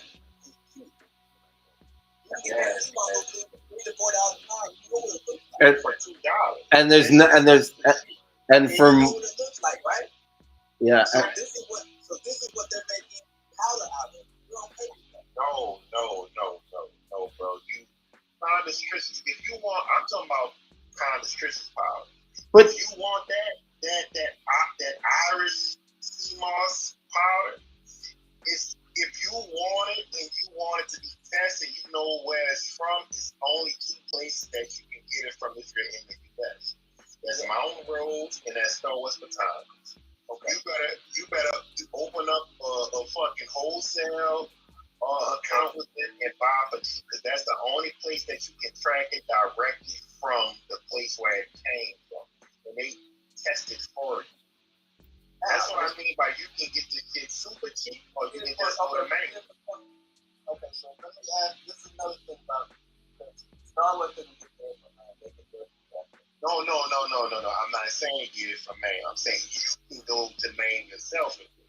Yeah, but what I'm saying is they don't just get it from over there because they have multiple sources. That's why you gotta read that shit. That's why they always tell you it may come in different colors. It may look different because the time of the year they get it and the place they get it from. So it's botanicals and Mountain Rose. It's the biggest people that sell herbs and products. If a motherfucker got a herbal business and they lie and say that they not getting from them, most likely that's bullshit. Actually, I don't. No. I'm saying like a big company. It's like that's the only place you can really. That's the only place. If you don't got an account with them, then you beat yourself, because that's the only place that can track it and test it for you. All right, so this is what I said about. You're right. Like, you have to go to those 2 major companies. Now, with those 2 major companies, you're saying that they're doing all the tests and everything like that. They know the origin of where it's coming from. Have you ever had their Seamoss powder? Yep, dealt with it. How you like that? That's good. I like St.Lucian better than Mountain Rose. Now, I've actually had both of them as well. Somewhat the reason why I started making powder myself, because I actually tried both of them. I don't think they clean it precisely that they should. Now, what powder you make? What you make your powder out of? What Seamoss? I make my powder out of the same stuff that Julian said. Yeah, that's not the same Seamoss that they sell. That's what I'm trying to say. No, but see, what I'm saying is that they shit gonna taste like fish regardless, because that's how that Seamoss tastes, man. It ain't about them cleaning it. That shit tastes like trash. So this is what I'm saying. Like, once you start to do the process of really cleaning it, dehydrating it loses that smell. Like, bro. I did all that shit. It stays like that. I'm telling you, I can put which is strongest. I can put purple right now in the dehydrator, and when I take it out, I don't smell it no more. But that's a different Seamoss. But you're talking about 2 different strands of Seamoss, man. So, but what I'm saying is that with that Seamoss, is that you know how you can almost tell when something has been cleaned the right way. Like, and I'm not saying I'm telling you, this is why I think it's going on. They dry it, they just put it through a grinder and turn it into powder. Like, they're not making sure it's completely clean, and they'll actually give you a disclaimer that you may find shells and particles in your powder. Mm-hmm. You get what I'm saying? So, like, I understand the process. I understand why it's that cheap over there, because I understand that process. They're probably not doing exactly what I'm doing, as far as, because I know what my customers really are looking for. Now, since they're a big company, they don't have to go through the same process that I gotta go through. Because you're just gonna believe that they got the best Seamoss because they're a big company. You know what I'm saying? So it's almost like a double standard. Like, I gotta clean mine. I gotta make sure it's a certain way because I'm a small company. I can't compete with them because they got it for $28. Nobody really knows exactly how they're producing their powder. They're not gonna tell you, just like you were saying earlier, because they're a company that has no face. So when you have no face, you don't really have to explain this. You have no responsibility. No responsibility. And that's kind of why a lot of companies, like a lot of people know that now, and that's why they're holding companies responsible. And they want to know who you are. Yeah, but like even that is like, Okay, have you ever taken Dr. Sebi products? No. Yeah, I started with Dr. Sebi products. Okay, Dr. Sebi get his products from them. Everybody think not is tripping. He get his products from them. Why? Because I actually had a video with him using their products. People don't like to give those companies their credit because they think, oh, I get mine natural, mine comes from the rocks, this and that. Nah, those companies got good products because that's the companies that bring this shit here. It's like, I get, yeah, the smaller companies shit always going to be higher because they can't do what the bigger companies doing. And that's just true. Yeah, like at the end of the day, you need multiple sources. And you can still get that shit for cheap. You just gotta find the right people. Now I can hook you up with a guy with the counter strippers if you want that particular type of Seamoss. And he's a black guy in Maine. He gets it and farm it himself. Why are you talking about that? I'll talk to somebody like that. And that's totally different Seamoss that you have from Julian. So when you clean the Seamoss, bro, I'm telling you, I cleaned it. I did everything with that Seamoss. That Seamoss, the Seamoss I get from Julian is a different strand. His Seamoss is warm water.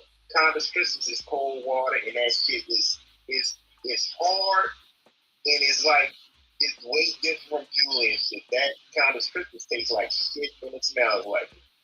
But once you dry it out and clean it, bro, I done did everything to it. Dried it out, made it out of powder. That shit tastes like trash regardless. And it's gonna come out either brown or green powder.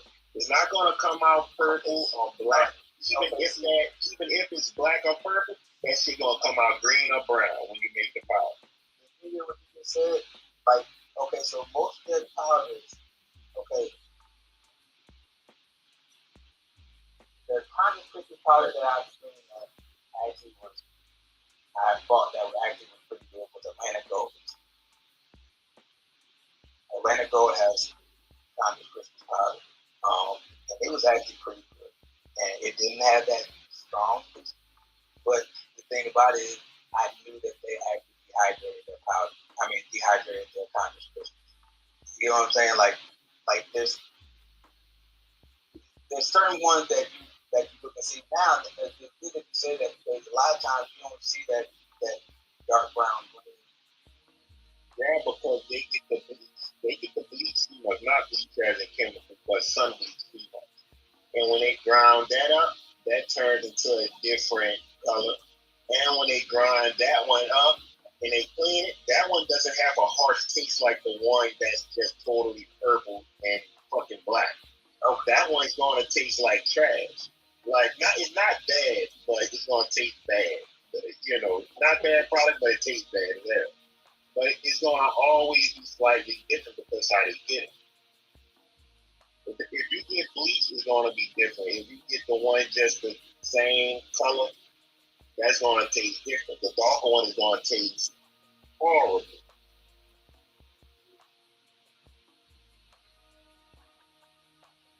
But it is a black guy you can talk to in Maine where you can get it for super cheap. Yeah, you might have to talk to him. I don't mind Congress. Most people can't handle the flavor. Start with mechanicals right now. Yeah. Smell, see, and I don't know. I guess I just start with mechanicals. It's a little bit different now. Because I study. Like when you say, like somebody study, I study start with that. Now, okay, this is another thing that you can do. Go to start with mechanicals on Amazon, right? And this is stuff that I look at. So when I go to start with mechanicals on Amazon, now if you go to the website, they're gonna tell you something totally different. They're gonna tell you that it's coming from Canada, or something of that nature. You go to start with mechanicals on, you look up the Seamoss powder.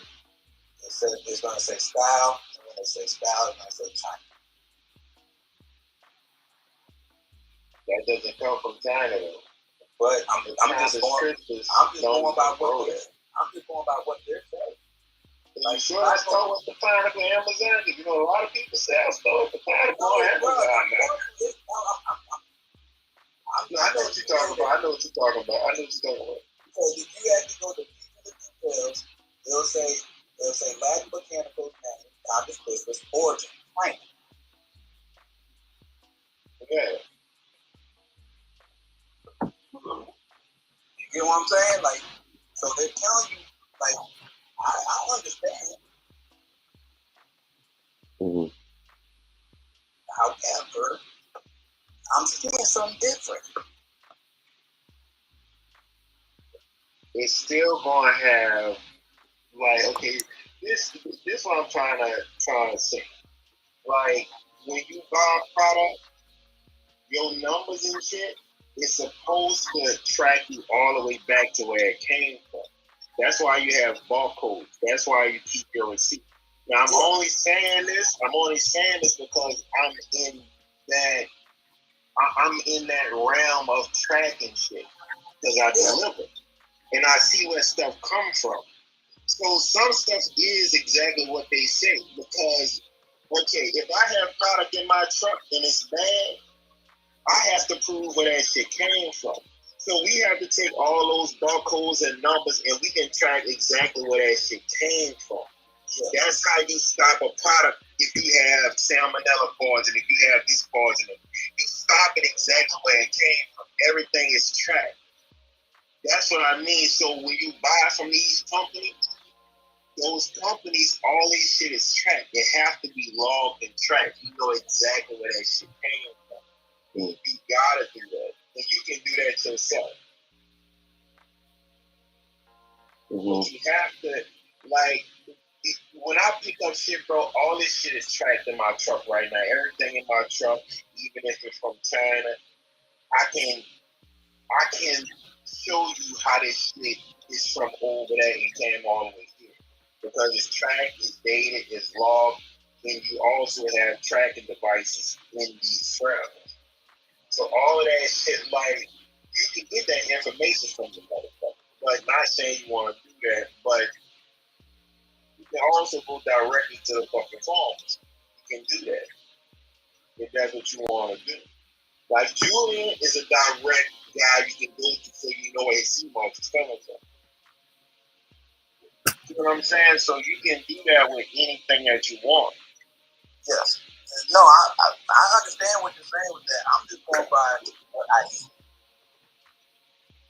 Like, you know how you say you track it. Like, if I go to and put in Seamoss powder and start with the chemical comes up, and I start hey, it really don't say anything. It says consequences, but it says more coming from China.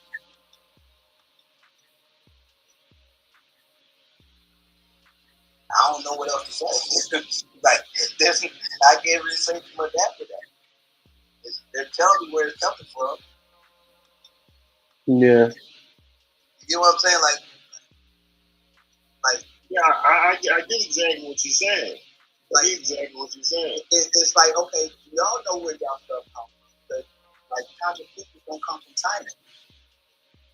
And then if you actually start going through the questions, I go through every question, and I ask, like, okay, this is, and you start going through the question, I'm like, shoot, they're kind of saying this question, this is from China? Yes. This item is harvested in the ocean and carries country of origin destination of China. So they kind of tell you, but I understand what you're saying because if you go to the website, it'll tell you something. It tells you where both of them from though. Like, it tells you that. You ever had the catalog? That one, like, that's why I know most of my information from the catalog. Yeah, it tells you everywhere it's from. China, Canada, like it have all of that on there. I get exactly what you're saying. They tell you exactly where it comes from.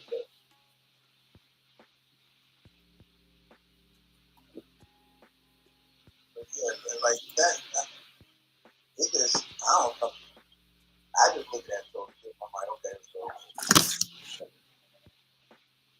Like, I think most of this stuff is coming from China.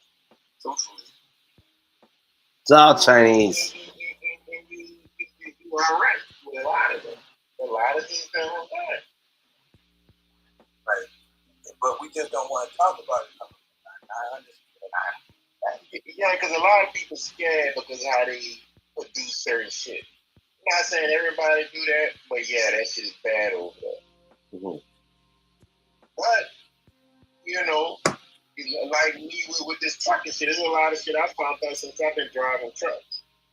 You know, it's a lot of shit. Listen. Like a lot of shit. I'm like, a lot of shit that's not true, bro. Like, just get the cheapest vegetables in the store. That's just how I feel. And I'm telling you the God honest truth. Like, don't be baffled. Just, if it's not a local company, just know you get bamboo. See, the entry, okay, so that's my biggest thing. I'm trying to know every company. I'm trying to be, like, I want to, like, I don't mind Starbucks, but I need somebody transparent because I need to know. But they are transparent. I'm confused right now, though. Because they sell the cheap stuff from China on Amazon. But it's telling you where it comes from, direct. But it's transparent. Well, if you go to their website, it says Canada. Okay, no, they do have some from China, but it looks totally different. Okay, so it looks totally different, and it's the same price. What are you guys looking at? But that's what I'm telling you. Like, they tell you where it's from, and you still have the option. But that's the same exact product Dr. Sebi was using, and his company was making his shit in California. Okay, so now this is what I say about that. I never used this product when it came out of California. I only used it before that. Like, his product always came out of California. US. Are you sure? Yes, buddy. I think when him and I first started, I don't know if that would come because those products was wrong. Like those was coming straight from that's when he had it wasn't called it was called something else. Fig tree. It was called fig tree. Yeah. That came out of it was like New Age products, I think it was the name of the product that or it might have been New Age or Nature's Way, but it used to come in yellow. Not Nature's Way. No, because the caps, I mean, anytime you get a bottle from yellow, it would come with a yellow label. And it wasn't in, like, these products you could find almost anywhere. And when you actually start researching, because there was a whole bunch of people that actually had the products, you just had to buy them. Like, once you knew what they were, once you started researching them, and then you were able to kind of Google them, you could find a product because it was a certain company that actually had it. Might have been Big Tree. Big Tree was this company made that was overseas. Yeah, my art company is still here, and okay. See, she get a lot of herbs from Florida Herb House. She also deals with stores for cannabis in Mountain Road. Her daughter, well, Dr. Sebi's daughter, because she has another daughter, which she has next generation herbs. She also get her herbs from the same. Now those herbs help people in Jeremy. The dude from the Bahamas, Lights, also get the herbs from over there. And guess where he get his Seamoss from? He get his Seamoss from the Angel Brain. I know because I visited him over there. That's my partner. I know they get all that shit from there because I dealt with these people before. That's how I know. And when I went to the Bahamas and tripped my head, I'm thinking they got their own Seamoss. Nah, this nigga buying Angel Brain. The brand that everybody says is the shit. There's not that much in the Bahamas. Huh? There's not that much Seamoss in the Bahamas. It's really not. Really not. Only if you like a roster over there, you got it. But that's not plentiful. Our Seamoss is in the Bahamas right now. Glad we have somebody that actually has a store from Atlanta that kind of takes my product and send it over back to Bahamas. But yeah, you're right. There's no Seamoss. So yeah, so it's like that's why I tell people it's like, bro, I'm telling you, Star West, Mount Road, Florida Herb House, and you got a few places where you can order herbs from Jamaica that's solid. Solid company and it's ran by Jamaica. Nah, Julian Company, you know that's ran by them over there.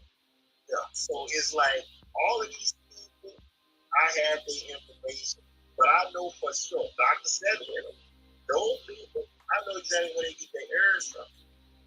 Because I visited these motherfuckers before. His daughter, Jamal in the Bahamas, all these shit is made by the same people. This shit is private label by Star Wars Botanica. And that I can see. Some of their products they only make in-house because that's their own formula. But a lot of these shit is already mass produced. That's the only way they can stay in upper floor. I'm not going to argue. I can see that. Mm-hmm. I can understand that. Yeah, someone's got to go out and source the stuff and collect it and sort of grade it, and they're not doing it themselves. Paperwork. What can a family need paperwork for the herbs? The only way you can tell if it's authentic, you have to go through a company. They tell you the origin where from, they tell you how it's going, if it's organic or not, and that's how you get the paperwork for it. If anything go wrong, all that shit is going to go right back to the people that got it from. I saw this shit firsthand. It's a wall that sells, which I don't mess with dude no more because he was dealing with his family as well. That's how I got hooked up with their family. And I saw how they do business. I think I know what you're talking about. Right? You know exactly what I'm talking about. I know you know. Yeah. There's only really two things that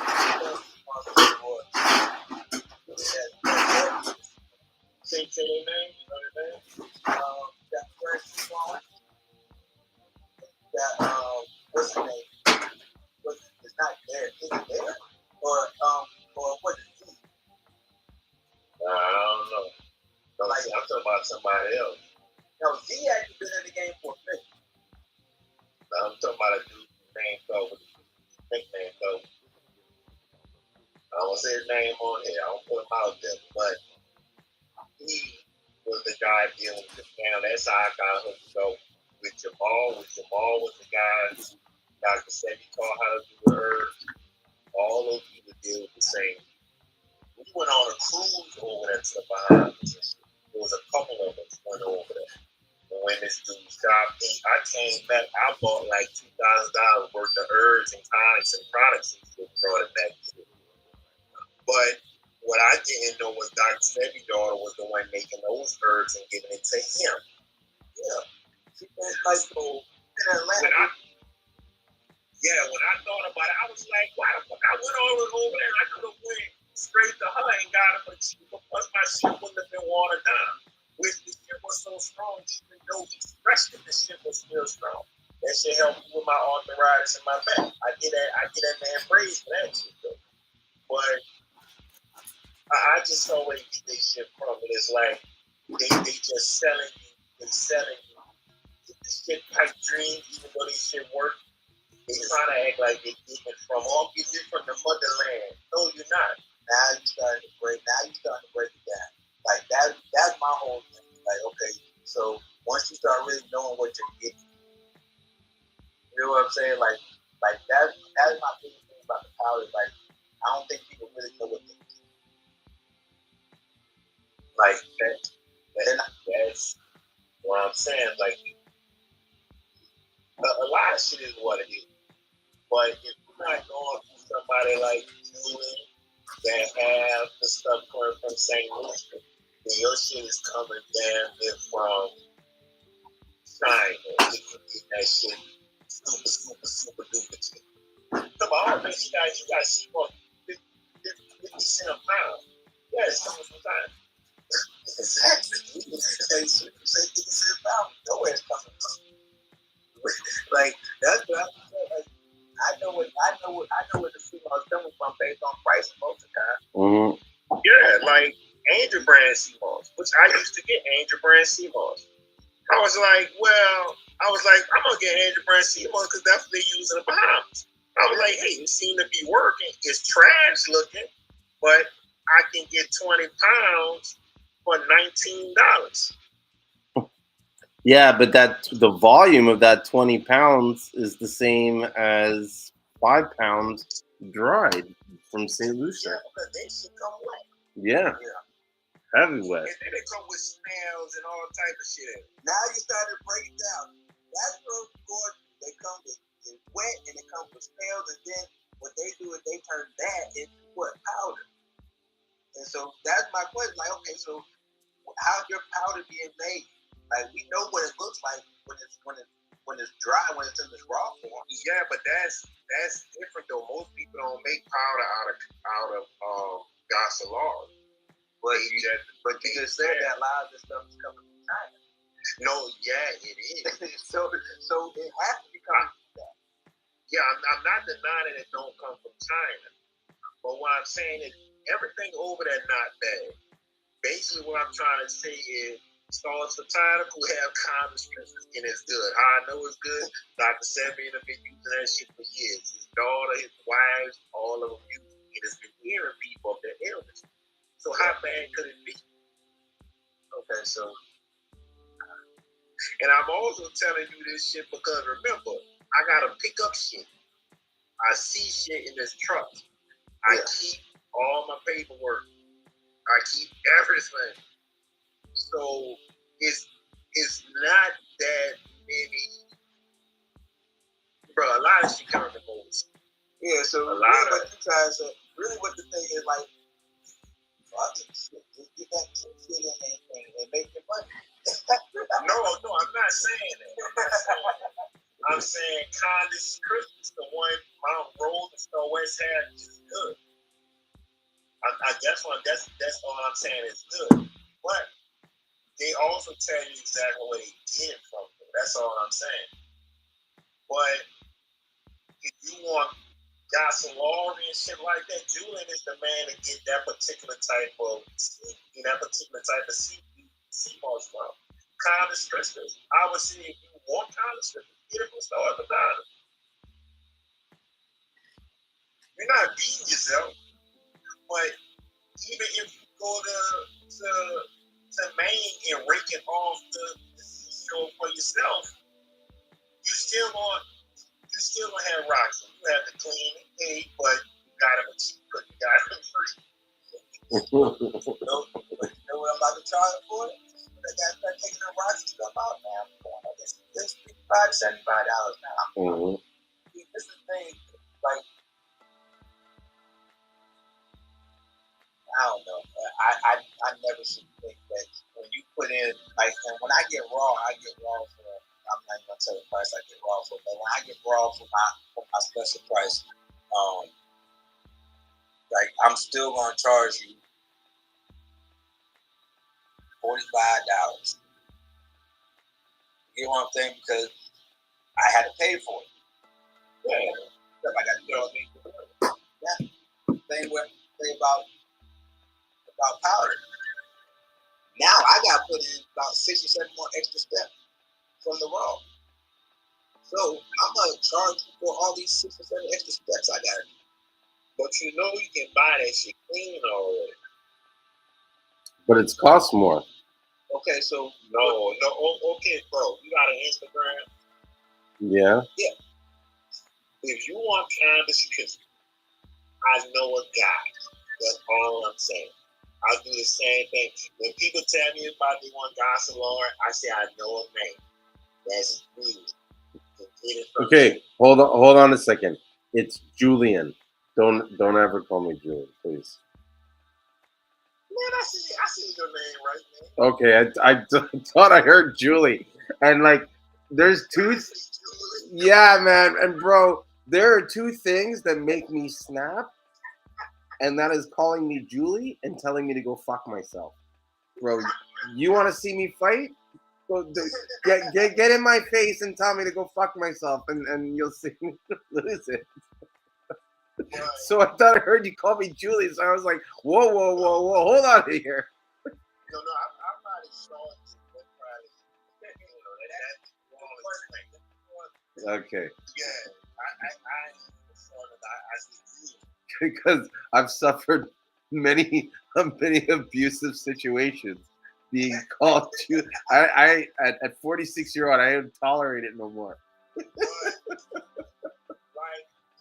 bro, you just gotta find a right you can get it, but you can obviously get it in the US because that beat the shipping prices. Don't look at the shipping prices and be like, oh, you can see more super cheap than this person in the US. And then when you get the shipping is $300. Bro, we were just talking about that this afternoon, earlier today. Yeah, and I got to figure it out. But on that Seamoss group that I manage, I want to try and change the way the posting is done, because there's no balance or standardization. Exactly what you're saying. Like, there's guys that are selling a Seamoss for $16 a pound, but you don't know how much their shipping is. Where it's, you look at mine and it's $30 a pound, but it has the shipping in it, or it's already landed in North America. You don't have to pay any customs duties to get it shipped over. Like, there's so many different variations, even just the quality of the Seamoss. Like, I can sell you Seamoss that you know what I mean, is half the price of what I normally sell it for, because of the price that I paid for it. Now, I would never put it on our shelves and sell it, but if you needed cheap Seamoss, I could get it. You know what I mean? And so sometimes you got to ask yourself, this price that you're being quoted, what is it you're really getting? You know what I mean? Are you getting the actual Seamoss that was raked off the floor, or are you getting the dust that was swept up because they don't want it, and that's why it's cheap? Like, I get what Rick's saying. Like, in some ways, how do you sell something for $30 a pound when the dried stuff is $20 a pound, and you lose 1.5 times of the stuff when you grind it? You know what I mean? Where's that half percentage going? You know what I mean? Hey, I even forgot about that. Yeah. I had a ratio for a lady that's more like some product for, and so I had to bring it. She's like, so how much do you get out of it? So how much does it take to make a whole pound? I'm like, it takes 20 ounces. Mm-hmm. It takes 20 ounces to make a whole pound. Mm-hmm. So 4 extra ounces to make sure that you get the whole pound. Yeah, so it's 1 1/4 then. I thought it was 1.5. It would be. But still 1 1/4 still. It's just 1 1/4. I know. It's a difference. Yeah. 1 1/4 still. You look like, dang, okay, well, yeah. But I be adding all that stuff in. I'm like, damn. And you almost be like, I can't compete with this. I'm like, but I got different types of powder, right? I understand that powder is good and working, but it's kind of like you going to Angel and you going to the Angel brand and getting that Seamoss and then figuring out that there's a lot better Seamoss out there. No, bro, like, you looking at it wrong. You ever saw how they collect the Thomas system? Yeah. No, I'm talking about how they seriously collect. No, how they got horses. No, with the horses in a race. I'm talking about on the seashore with the horses in a race. I've only seen people have to kind of go and have to cut themselves. Yeah, by hand. Everybody don't go get it off the rocks. How everybody act like they do. That's too dangerous for everybody to do that. So certain places, they just rake it up. They have the horse ride their horse with the rakes, and they rake it up off the seafloor, in the fucking sand. They take that, they sip the shit, they clean it, and that's slicks. They never get the whole like thing, because they don't want to mess up. They don't want to mess up the environment. Yeah. That's the stuff that they selling for cheap, but that's how Ireland been doing that shit for decades. That's how they do it in Maine. They do it both ways in Maine. They grow it, they farm it, and they rake it off of the shore. The flakes, the thing that you're going to get for cheap because that breaks off all the time. They clean that shit, make that out of powder. That's cheap. That's how they get it for cheap. That's not bad product. It's just flakes. You can buy the flakes if you want and clean that shit yourself and make products too. They have companies that sell you bulks and bulks of flakes. So my question is, so once that, and this is like, cause I like to know the process, and that's really kind of what kind of gets me about it is that. So once you actually break it up, they clean it. Okay, so they clean it. They kind of like how you clean in the Caribbean, clean it and you're kind of drying it out at the same time. Am I correct? No, when they do it, I'm telling you because this is the product that I use. Okay, they take it, and it's the same product that make the seaweed in the store. That's a good product. Yeah. So with the bird on it, the whatever that shit is, I don't know what's on it, but they rake it up, they clean it out, they clean it like they do a fresh clean there. Yeah. And they dry it out, salty and everything. And they don't clean it as good as you want it, but they clean it better than everybody else. They send it to you in a box in a bag and it's flakes. You take those flakes and you wash it again. You take all the salt off of it. The only thing that's going to be on those flakes you don't have to worry about is calcium. Okay. Calcium is going to be the white stuff people think is rocks. They say it's rocks because they know no better.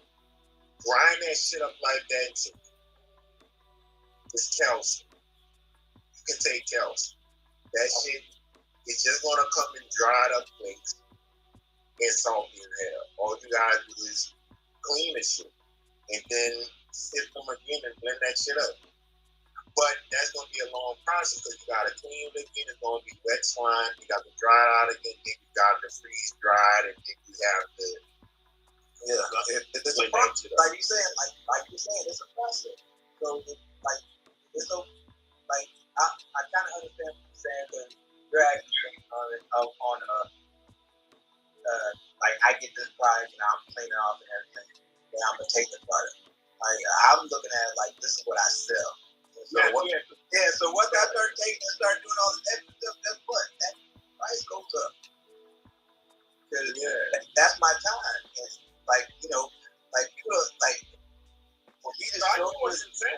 for me to show you exactly how it goes, I'm like, damn.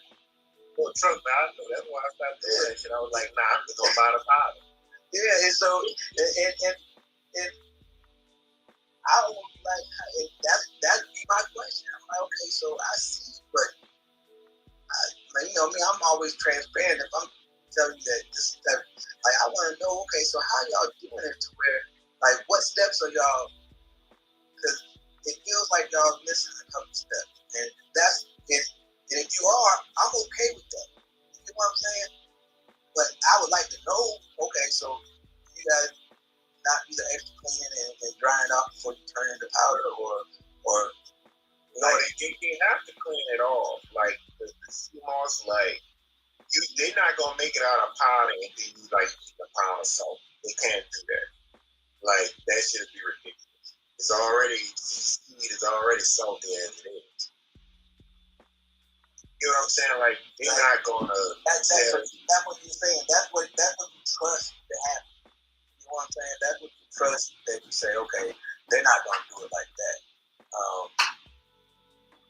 And you get to Seamoss and you're like, oh, hold on. Yeah, it's not so. That's what I'm saying. This is different. You had a couple different types of powder. Hold on. And I'm be honest with you. I actually like Star Wars more than I like Mountain Roses. That's what I'm trying to tell you. Star Wars shit. But I didn't like Star Wars either though. Yeah, matter of fact, I like the Atlantic Gold more than I like most of them. Atlantic Gold giving you the flavor, giving you the whole color. Yeah, they're actually. To be honest with you, I think they're going through almost the same process I'm doing to turn it into powder. And you can kind of tell even by how buying the powder is. Like when I look at Star Wars Mechanical, I felt like it wasn't dried all the way. You get what I'm saying? Like, you know, you can still turn stuff into powder, but it's not dried all the way. It's like it's still wet work a little bit. Like that's almost how I felt about Star Wars Mechanical powder. And I might not be correct. It might just be being in my head about it. I'm like, you know, Man, it sound like you got that from Jamaica from somebody I know that became wet. No, it's not. It's just, okay, what I'm saying is like when you look at certain topics, you're like, hold on. Like, this powder is drier and it looks a little bit cleaner. Alright, this powder, this almost look like sand. But that's different too though. Remember, like, if your kind of strictness come from Peru or if it come from overseas where and not from Ireland, those are different. That's different species of common strictness. All of that shit's not the same. Like, so you're gonna get different variations, different flavors, and different colors from that shit. You know, it's not gonna be the same, but I mean, I get what you're saying. Like, you know how, like, certain things you say, okay, this that goose. Like, you know, you take this stem and crack it just to see it. You know what I'm saying? If it has that crack, you know that it's been cured the right way. There's certain things that you go through to see. Like, Yeah.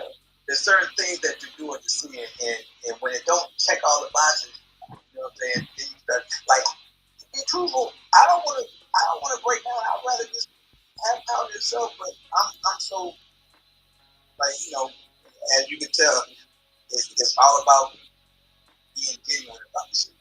Like, you know what I'm saying? I want to make sure I give my people bad shit, so I'm gonna take Julian's. I'm gonna break that down. I'm gonna, you know, instead of saying, okay, I'm just gonna get some of this bullshit over here. I'm gonna turn it out. Yeah, but No, ain't nobody gonna know. you only deal with the Gasolari, right? Yeah. The one from June. Yeah. Yeah, so you cool with that one, but once you go exploring the product, that's totally different from, like, all the way left from what you had. Oh, okay, so Star Wars, like, I actually been buying that powder like before. Like I've been seeing it's 2,000, 3,000 pounds of jewelry and stuff for ages. You know what I'm saying? For the last 2 or 3 years, actually last 2 years, as far as that Seamoss. But as I'm getting that type of Seamoss, I will always go and try these other Seamosses out, all these powders, because, you know, get into the powder game, you want to know what your competition looks like. No, what I'm trying to tell you is you can't compare jewelry, the one you get, to powder that you can start with from a roll. Because the powder, like, I'm not Yeah. but what anybody that said they have conscious Christmas powder, I would buy it. Like, I probably have, matter of fact, I think I still have Mountain Rose powder here. And then I have, okay, so the person I know that actually has conscious Christmas powder is Official Seamoss. And I know their process. That's the one that paid $40,000 for it. But the people go through a certain process for her, and they break down the whole entire process. They put they hit, and so that was the only powder I was like, okay, I understand it because the process is shown on how they have to. And it's coming from Peru? No, it's actually coming from Ireland. Oh, it's coming from Ireland. Yeah, like she's directly plugged into Ireland when it comes to that. And she can get it clean up there to come over there, right? Yeah, she, like, really what happens, so they like, okay, so it starts off cut and sip, just like you said. So it starts off cut and sip, they clean it, they go and they go through like 2 or 3 more processes of cleaning it, and then they turn into powder. I'm not sure if they even use a mill grinder, but they're using something to process in the powder. Yeah, fine powder, they freeze grind. No, it's not fine powder. It's actually it's not really fine. It's like a little bit smaller than cutting tip, to be honest with you. So is not powder like Mount Rose, so no, it's not powder like that. Nope. Oh, so hers is like going through like a coffee grind. Yeah, it's almost like flakes, almost like a little bit small little flakes. Yeah, and so that's like, but that's how they make their powder. Like that's the powder process for them.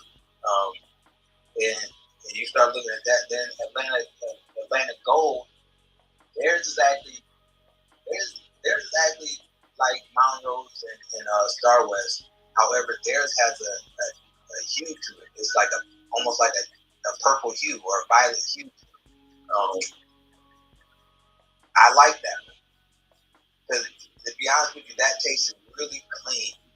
Like somebody has gone through a couple extra measures to make sure it's a certain way. Star Wars Mechanicals, I kind of now starting to get it. Just take it as it is. We ain't do no extra shit to this. We just took it out the ocean, put it in powder form, and gave it to you. Here you go. Enjoy. But sir, you got to understand that's what it is. And that's what you're cool with. Hey, I understand that. No, bro, they have to clean it. They clean it because they can't use sea salt in it. They clean it. That'd be ridiculous. No, everybody has have the pressure. No, this is the thing. Like when I'm saying clean, like after it dries, then you actually have to clean it again. You get what I'm saying? So like, okay, so with Julian process in the Caribbean, like when they're actually sun drying, they're actually cleaning as well because they're dumped in water and they put it back on the bed. And that's the process that they go through. And so that's the same process that you're talking about with Congress Christmas, that they're just pretty much dropping in water and putting it back on the bed. But they're not going through an extensive, like, let me make sure that there's no debris on those at all. Yeah.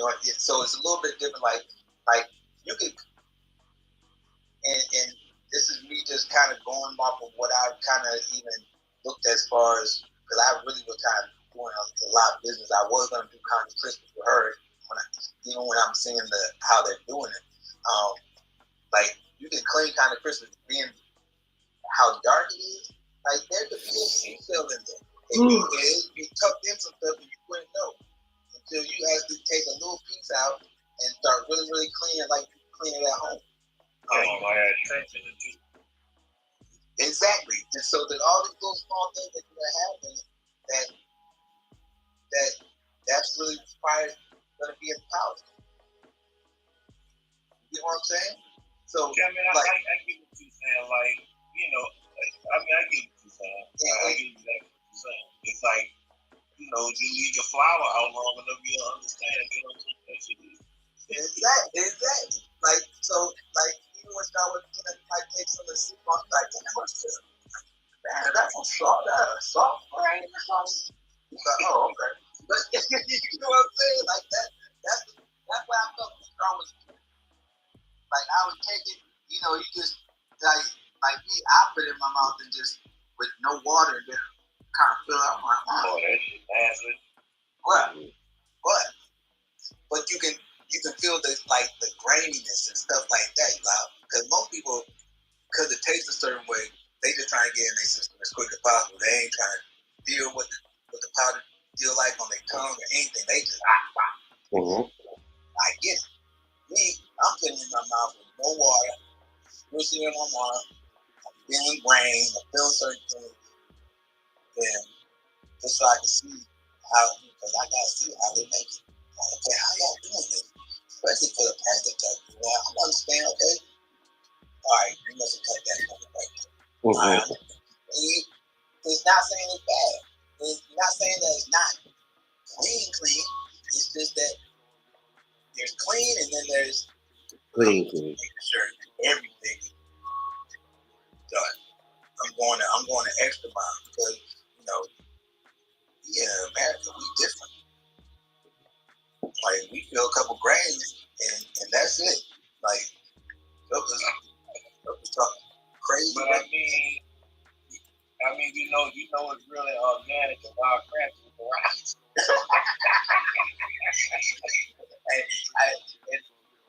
Don't question that. Like, I'm not gonna question that part. It's just more of like, damn, like. Yeah, Atlantic Gold. I know it's like Atlantic Gold or Atlantic Cold or something. I think it's Atlantic Gold. I've always called him Atlantic Gold. I know what you're talking about. I know what you're talking about. Don't give me. I hope that's. I think it is Atlantic Gold. Atlantic Gold sells St.Lucian. They sell St.Lucian. They sell St.Lucian Seamoss. Yeah, they sell both of them. Okay, well, I don't know that. I only know St. Lucia. Well, they just started selling comic business from what I started seeing. They haven't been selling comic business. Oh yeah, so you talking about other company? I'm not talking about that Atlantic. The company I'm talking about, they've been selling the time. No, I don't think Atlantic Gold is selling comic. I know that. Okay, so this is the thing that they weren't selling they've been selling the powder for a while, but I'm not sure if they've been selling the comic business like whole leaf, unless it's always been out of stock. Like I never really seen it that much. So yeah, I'm thinking about the other place, Atlantic, Whole something, Seamoss something. Oh, Atlanta Whole Bass. Yeah, that's the company I thought you were talking about. Okay, yeah, I know that company. No, you're talking about Atlanta Whole Bass Seamoss.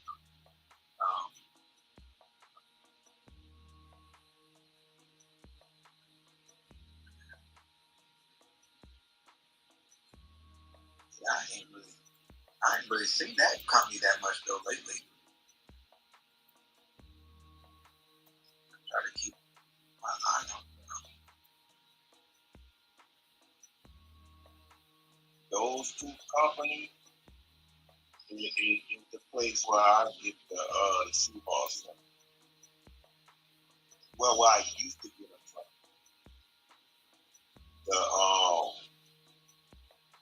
There was a company in the UK and another company I used to get the Seamoss from. I got a good link on it from a guy that actually harvests it in New Brunswick. He does the New Brunswick. He does the Dulce. He does the Bladerack. He does the Condorus Crispus, and I think that's it.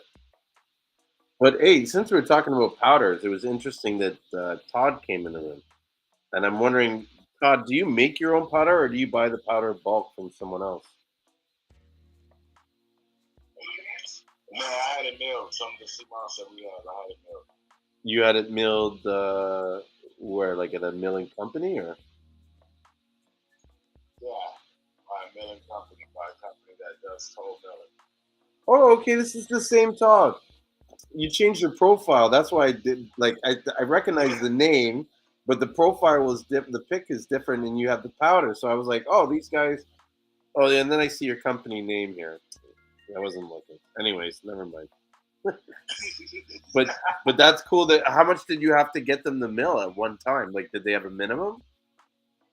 I just sent them 100 pounds, bro. Yeah. So, you know what I mean? Like their MOQ, they weren't really tripping, and they were charging by the amount of time. You know what I mean? Mm-hmm. Yeah. The amount of time. The amount of time they had to run the mill. Oh, okay. So, the only thing I didn't like was I had to ship it to them and ship that. I'm in California there. Oh, so it got expensive. That's like $100 just in shipping. More than that. Okay, I'm just.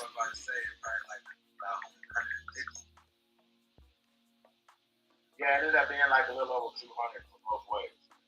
For 100 pounds. You know what I mean?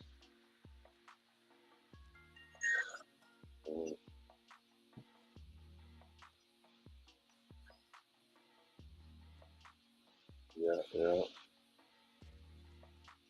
I'm trying to. I went over the Instagram video. I'm trying to get it back now, but I think it's glitching. I'll just find it. Glitching. But the powder looks nice in your picture. That's for sure. I'm trying to find.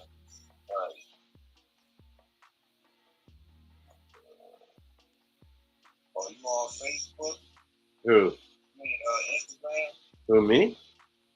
No, that's one of them people.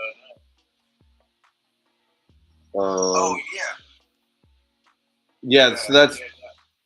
Sorry, go ahead. I can send you the guy page on Instagram who I'm talking about, black guy, young black guy. He hauls city and everything. So, okay. If you want to deal with the guy. Yeah, send me that information. That's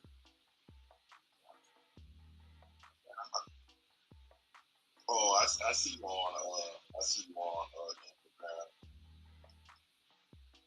I'm trying to open up Instagram. Oh man, I'm already following on. There you go. Yeah, man. Yeah, you need to run the legs. Yeah. I think he changed the profile picture.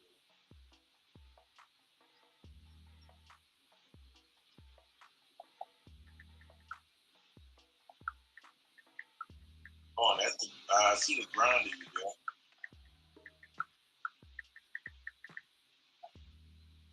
That's all I do is grind powder. Yeah, you actually was in the room because I actually went on the picture. Cool. Let me find this So, guy who else talking about. Todd, that actually gives me another question. So, out of the 100 pounds that you sent to get milled, did you get 100 pounds back, or did you get less? No, I got less. It was about a 15% loss. Just like Ricky, you were saying, right? 15, 20%. Yeah, so if I want to do a pound, it takes 20 ounces. That's a little bit more than 15%. Okay. Yeah, that's what you're saying. So you lose about 25%, 20%. Yeah. Now that's funny. So that's if I dehydrate. Now if I actually freeze dry, I'm probably gonna lose 35%.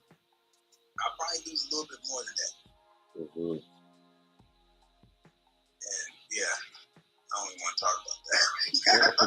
Yeah, there's no way around that, is there? It's just part of the process of things healing. It's gonna take some type of loss there running because I was a little shocked by that too. I have a DF Golden Wall. I mean what is that? A C Golden Wall DF15?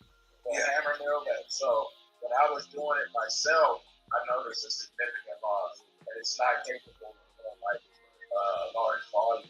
So when I talked to the mill, and I said, "Am I gonna if I give you guys X amount, am I gonna get that back?"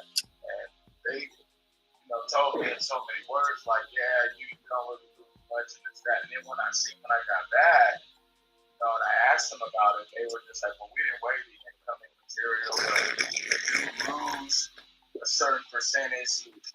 There's some other type of scientific stuff I really understand. Yeah. I didn't have that factored into my run. You know what I mean? See, I used to always think when I was doing that at the house, that, well, you probably really know because once you start putting it through that mill, like you got particles going in. It coats the whole house. It coats the whole room like you made it small. Yeah, it's like your sweet game got to be professional. You gotta be on it. So I definitely that is like, man, hey, I never thought about this. Send it to somebody, just tell them, hey man, because now let me ask you about this guy. Do they explain how they go through the process? Do they actually wash it off first and then fill it? No, I do all that. When I send it to them, the thing about it is it has to be chopped into pieces no bigger than 1 inch by 1 inch. So I gotta run it all through the food process. When I give it to them, it's chopped. You know what I mean? It's chopped. That's how they're gonna be. I don't know if you've seen that same with the golden walnut. You stick it in the raw, it's like you get it. You know what I mean? You gotta chop it. So they told me the same thing. I don't know what they're using. I mean, they're using it in the middle, but it needs to be chopped into smaller pieces. So I had to run it all through food processing to chop it up. And then I did everything beforehand to where all they do is run it through there and turn it into powder. Now, the next question: do you wash and dehydrate it, or do you just take I have a dehydrator here. I took some like those type of nylon strings and stuff like that, and it took a while, but I had to soak it in water and then put it out there, and then I have one of those dehydrators with like a little. It's got maybe 10 racks in it. That's what I got. Yeah, you put it on there. You get about 3 pounds in there at the most. Yeah. And then tried to. It took me a few weeks. So that's another thing. I mean, this is all done kind of in-house, and I'm factoring all the labor and the costs and all this. It's almost like a trial run. You know what I mean? Because it's very involved just to get it to this point. You know what I mean? Mm-hmm. Yeah.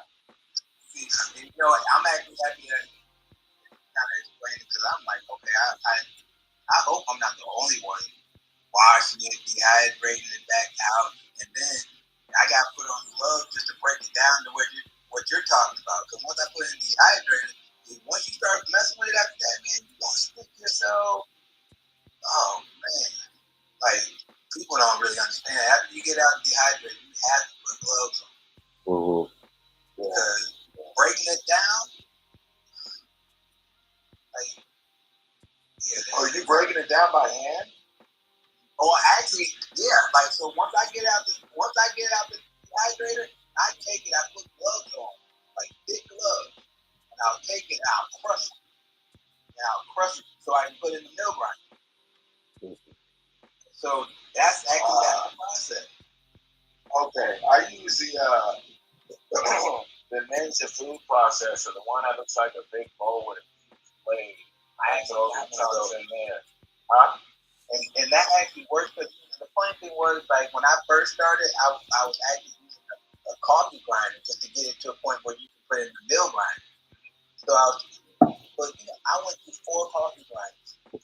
Yeah, it's have you seen the one I'm talking about by Ninja, right? Yeah, I actually have one downstairs. Yeah, those ones destroy the Seamoss. They just like putting it through a helicopter plane or something. Man, you know what I mean? Oh man, you might just save me about. You might save my hands. You might save my hands right there. Yeah. Like I'm telling you, like yes, I got the. Matter of fact, I got the. But it's still almost the same. I might go get the name tomorrow, just because you told me. Yeah, and it has a little slot thing where you continuously and stuff. Yeah, like a little hole at the top where you just. Yeah. Oh man, Todd, I appreciate you. Yeah, so I appreciate you on that, because I be like, as soon as I get, and then the thing is, like the gloves have to be super thick, because Todd, one bad grab, you got Seamoss sticking in your hand. Mm-hmm. I mean, I try to always use like the 3 mil, like you can go by the thickness of the glove, so 3 to 5 mil. You know what I mean? They advertise that on the gloves, 3 to 5 mil at least minimum. Because otherwise it just, I mean, it's like, I don't know, man. That stuff eats through gloves. You know what I mean? When you use the real thin ones, bro, it breaks them down every time. Like I have thick gloves. So people look at me like you got all. I'm like, bro, you don't understand. I'm trying to protect my hands right now. You can be a hand model. You don't want to fuck up that job. Oh man, that definitely saved me some time. Oof. I'm looking ugly out here. And that's what this show's for. Saving time. Helping sharing information and saving time. Yes. Yeah. So how late do you guys want to keep going? I'm about to go nervous. Don't look at me crazy. Oh yeah, you guys are on the East Coast, huh? Yeah, it's 2:15, and I have fucking so much orders to do. Like normally I would be doing the orders working late, but there's some guy that's sleeping in the warehouse next to me, and when I'm there, he's awake and stuff. And like, Creepy.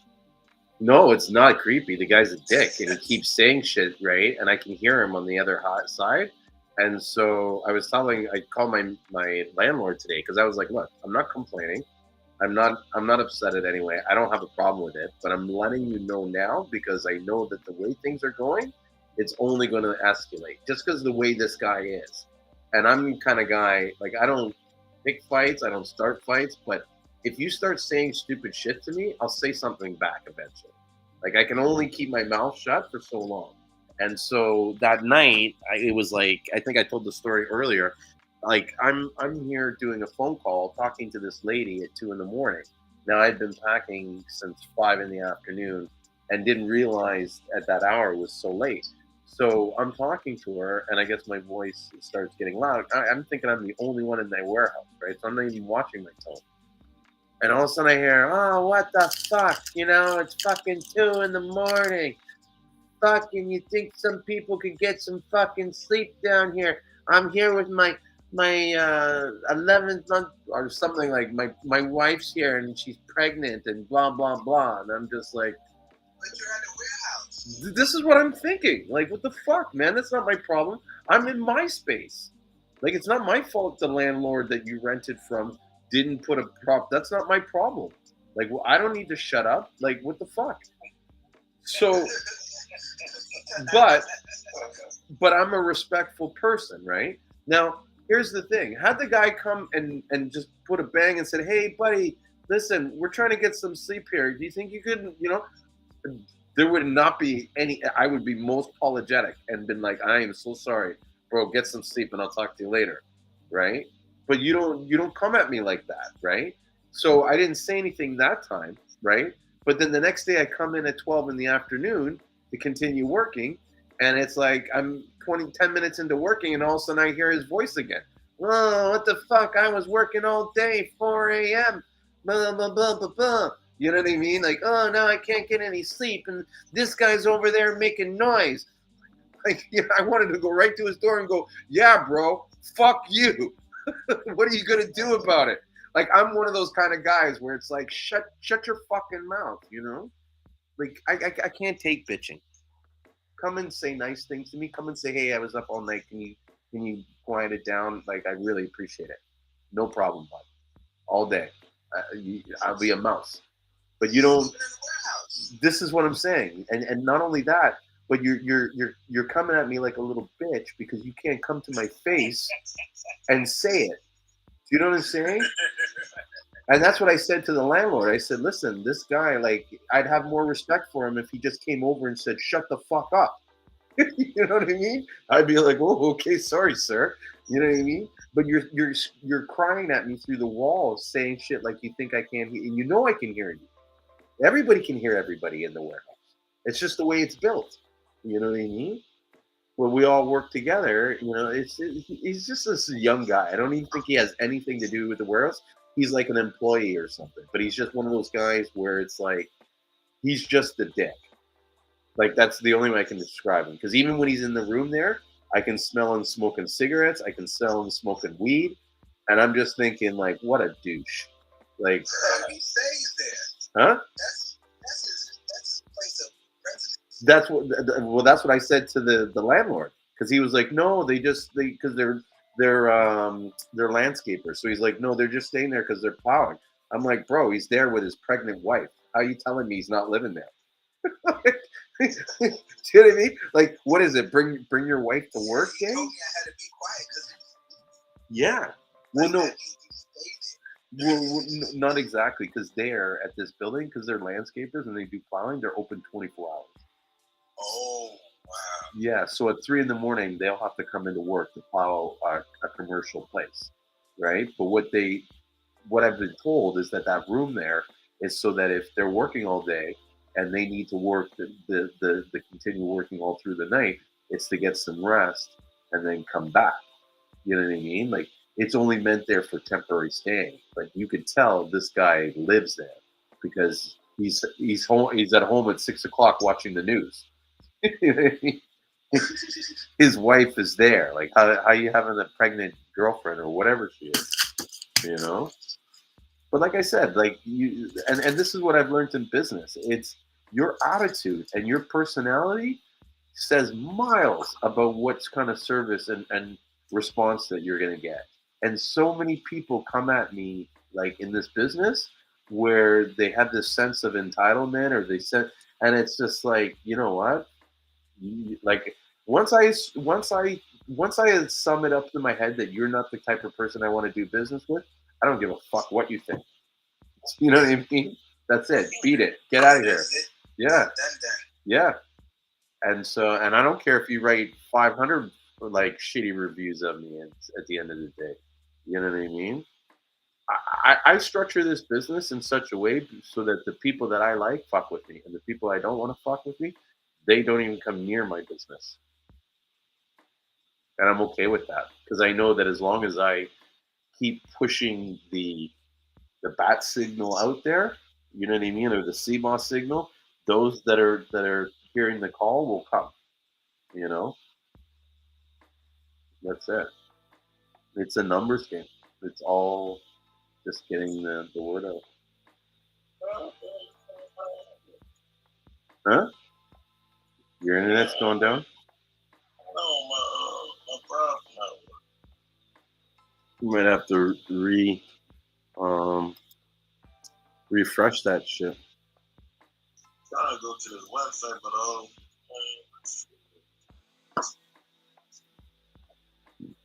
watching my phone update is free.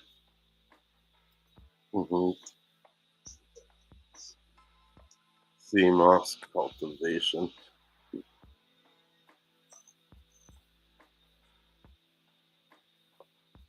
Well, I didn't even do my Vivo today. Man, I'm supposed to make some pictures. how long does it take in the Levo to make the tincture? 2.5 hours. That's not bad. That's actually wonderful compared to like most people that make tinctures, they actually gotta put it in a freezer or do something with it for like weeks and stuff. Yeah, this thing does it like it's like, but you can't do a lot. That's the only thing I'm saying. It's like if I get 300 milliliters out of it, I'm fine. I'm like, okay, and that's every 2.5 hours. Well, what kind of are you making? An oil? What kind of oil are you making? THC? Well, okay, so I've actually so I have infused with honey right now. So I did, and I really wouldn't call that a tincture. I just actually put some honey as the base, and I did it that way. I've really been using vegetable glycerin because just for people that can't use alcohol, because you got to use Everclear to make your tincture with it for reasons that people don't want alcohol. So I've been actually doing the vegetable glycerin ones, which so this is the thing is like. So what I didn't know what I was doing, this was like a year or so ago. So I made the vegetable glycerin, but I didn't cut the vegetable glycerin. Like I didn't know you had to cut it. And so it was pure vegetable glycerin, and I infused it with the Seamoss. Man, don't you know? I took one dab of that stuff and it was off the fucking wall. You mean like dab, like go to like a smoke dab? No, like how you take. I probably took like 100 milliliters. Not even. I won't say 100 milliliters. Like 1 milliliter. That's crazy. And put it underneath my tongue. Oh. Like it was like not even a lot. Just like how you just take the yeah, just like a drop. Yeah, I took like a drop. Take a little bit more than a drop. But man, as soon as it hit my tongue, man, my eye just shot wide. Like it was like somebody crazy. Yeah, like what was that? Yeah, like I need to make one. I need to make a proper teacher. So I'm gonna do a vegetable business, and I just got some violence for it, so I don't know if I'm gonna sell them or I'm just gonna keep on using that. That's the problem. I use it for like, hey, do I want to sell this? It's a lot of work. Yeah, like I don't even want to make labels for this thing, man. Like that'd be the thing, is making the labels and things of that nature. Like, packaging and labeling is like this. Pictures and all that. Some of the biggest parts of the battle, you know what I mean? Mm-hmm. Yeah, like the headache. Julian, I caught that though. You said, hey, so you really grabbed it like that? Like you thought that was possible? Thought that was possible? Yeah, I was freaking out. You know how many people? you know what though? Now that you guys, I do want to take. Remember we talked about discipline earlier. Mm-hmm. I do want to take the discipline and infuse it with the Seamoss. That'd be crazy. But the reason why I asked that is because enough people have been asking me. Like that's one of the first questions all my like smoker friends will ask me. Can you smoke it? And I'm just like, I don't fucking know. Like, No, actually, let me tell you something. I do know people that have smoked. really? Oh, yeah. Yes. So, it was crazy because I was at the warehouse and there was an intern for somebody else. And they were like, I heard them over like in the warehouse. Rick got Seamoss over there. So the girl runs over there. So she's like, hey, can I get some Seamoss? I'm like, yeah. And so the next day, she comes back. She was like, my boyfriend loved it. He actually broke it down and was smoking and put it in the blunt. I'm like, what? She's like, hey. She said, it cleans your lungs. Fuck off. Yeah, for real. I was like, what? But I got to understand more. I wish. These are young black people. So I know. Like, she can't be no more than 19 or 21. I know. So But I'm like, it doesn't work. She's like, yeah, you ain't never smoked no Seamoss? I'm like, hell no. But let me tell you another thing. My old assistant, my camera guy, he did the exact same thing. He said, but he didn't say anything about it clearing his mind. He said he felt bored. He said it gave him a very important feel. What were you guys saying about this? And you guys are talking about CBD distillate or THC distillate?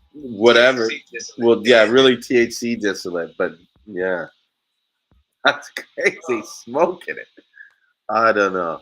That like Yeah, that. like that's what I said too. I was like, I can't even see myself just taking the powder, just sprinkling on a Bring it on a golf. That's so nasty. That's so nasty. Listen, That's so nasty. if there's one guideline I use as to whether or not I should do something, it's like if how do I put it? If I have difficulty going face to face with someone and explaining what I did, I'm not doing it. Do you know what I mean? Like, why did you do that? You did what? Like, no. Some things just don't make any sense. Yeah. Like, like, okay, what made you smoke it? This is what I'm saying. So one of the things I say to kids, because I mentor some kids at the church, and so some of them are young, like really young, right? And I would be like, well, why did you do this? And they'd be like, I don't know. And I said, listen, I'm going to teach you a lesson in life. Don't ever do something that you don't know why you do it. I don't care how dumb it is or how smart it is or whatever. If you don't know why you're doing it, don't do it. Like, I don't want you ever coming to me and telling me I don't know why I did it. Like, if that was the case, then you shouldn't be like, you should always know what you're doing, even if it's wrong. Yeah. You should know what you're doing because it's you that's doing it. If you don't know what you're doing, then you've got a problem. You're doing stuff that you don't even know. that's you know what I mean? So don't do that. Yeah, just that's a warning. If you can't explain to someone why you did it, then don't do it. So that's it. Like if someone said like you did what? Why would you smoke the Seamoss? I don't know. Don't do it. You know, at least say I wanted to see how high I would get.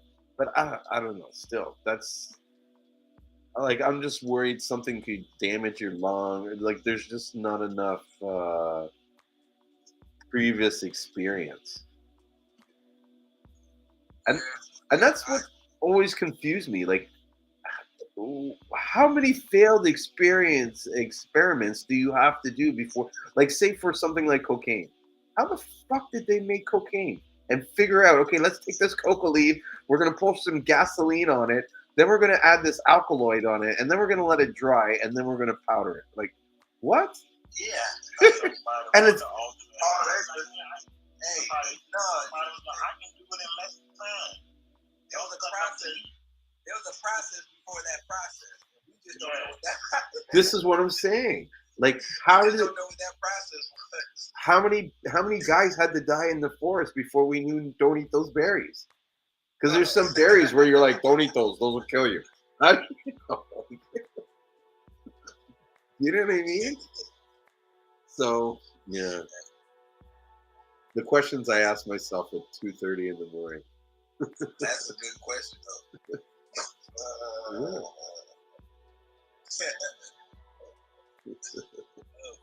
Yeah, let's all get high and Seamoss. We should have a smoke session and just blunt it up. Like, and that's fucking kids nowadays. Like they're just like, oh, just throw it in the blood. Hey, but see, this is the thing that she told me, yeah, it's clear as mud. I'm like, how you know it's clear? What, bro? If there's one situation where I would have loved to be a fly on the wall, it would have been in that time to see the look on your face and the body language and the reaction as you're like, what? Like, Because actually, I was actually in the right area of the warehouse. That's like the central area where everybody's at. So she was like, yeah, I smoked. I'm like, what the fuck? What? She's like, yeah, I smoked it. I'm like, but I really couldn't say nothing because you bought another bag from me. Yeah. Like, oh, here you go. Smoking. Yeah, well, dude, you're gonna turn on CNN and there's gonna be a bunch of like kids from some project in England all messed up on the spice. That's right, yeah, that's around banned Seamoss because these jokers smoking and like, hey, so we had a ban on Seamoss. He's in high school smoking. He's good. He was like, oh, fuck. What? Like, damn. Like, Seamoss is good. Y'all just turn that into motherfucking. It's crazy. Boy, I tell you. Yeah, but what I heard, but the crazy thing is, like, my assistant, he was like, man, yeah, I smoked it. Well, he said, and matter of fact, I'm gonna tell you, he's like, he got horny, and he said he felt you for it. I was like, what the fuck? You about to die. Yeah. Like, I said, you for it. Nah, nigga, you about to die. Yeah, like, but, okay, so this same dude, he would actually just take the Seamoss and just bite it. And that's what I did. Man, boy, y'all some different type of characters, man. Yeah, that's raw. You wasn't fried out. Nah, he tripped. That's why he cut that. I'm telling you. Like, he actually, like, he got addicted to just taking my green Seamoss. Like, he would come to work and pop some green Seamoss off and just start chewing it. Unclean, just straight out the with the salt. The box. Salt and everything. Straight out the box. Crazy. Boy, straight out the box. That's insane. That's insane. Yeah, I was like, boy, but they young though. Like, when you young, you can do stuff like that. When you old, you know what I'm saying? You gotta worry about the consequences of the next day. Yeah, come on, man. You're gonna be a first person to have blood pressure. Exactly. Like, I was like, damn, so. You know there ain't no coming back. Yeah, man. When you go down that road, there ain't no coming back. That's so crazy. I You know guys are the nuts. bag of bus on his truck. That shit coach is coming good, man. I'm telling you. That shit coach is coming good. I'll wait, come back on Sunday and you talk about, yeah, man, I tried the raw Seamoss. Like, Oh, by next Sunday, you're gonna see I don't me. want to hear nobody talk about they done smoked it the last. Well, this is the thing. You're gonna see me on Sunday. I'm all gonna be like itchy and like pooky or something. You know what I mean? They're like, "Yeah, guys, what's going on? Hang on, I'll be right back." Like every 10 minutes, I gotta leave to go take a puff from Seamoss. They hit my mouth. Yeah, I'll be back. 1 break, 1 minute. I'm gonna take a break. Like, where you going, Julie? Don't worry about where I'm going. Don't look at me. Yeah. Get out of my business. No one will know. Get up in the morning, man. It's a doggone shame. Man, What'd you say? I'm supposed to get up at 6 o'clock. It's 2:35, man. Exactly. And my girl's still over there looking at me crazy. I know we were talking about leaving half an hour ago, but it just didn't. We just started laughing again. Todd came on and started talking. Oh shit! It's all your fault, Todd. We're gonna blame Todd. Like, yeah. I'll get on in a minute. I'll start to get a piece real quick. Could you imagine, like, if they really did have like conventions and Zoom meetings, and then we all blamed Todd for something, and so he got brought up at the Zoom meeting, and so when his wife comes back from the meeting, she's just looking at him like all disgusted. You're like, "What did I do? What did I do?" We know about you, Todd. We heard at the meeting. It's like,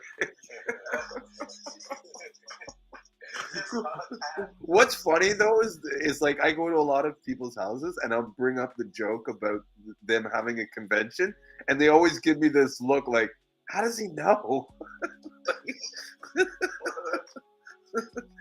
One day I'm gonna open a door somewhere and I'm gonna walk into the room and they'll have charts and everything. Shut the door! Get him out of here! They'll never know. Okay, so I'm gonna end it all because otherwise we're gonna stay up and laugh. Yeah, we're gonna start talking and We don't laughing. have nobody else to blame now. No. Oh, it's done. So what's up, What? Oh, he's making a joke. We ain't going down that hole. Like that's a whole nother hour when you say what you think about.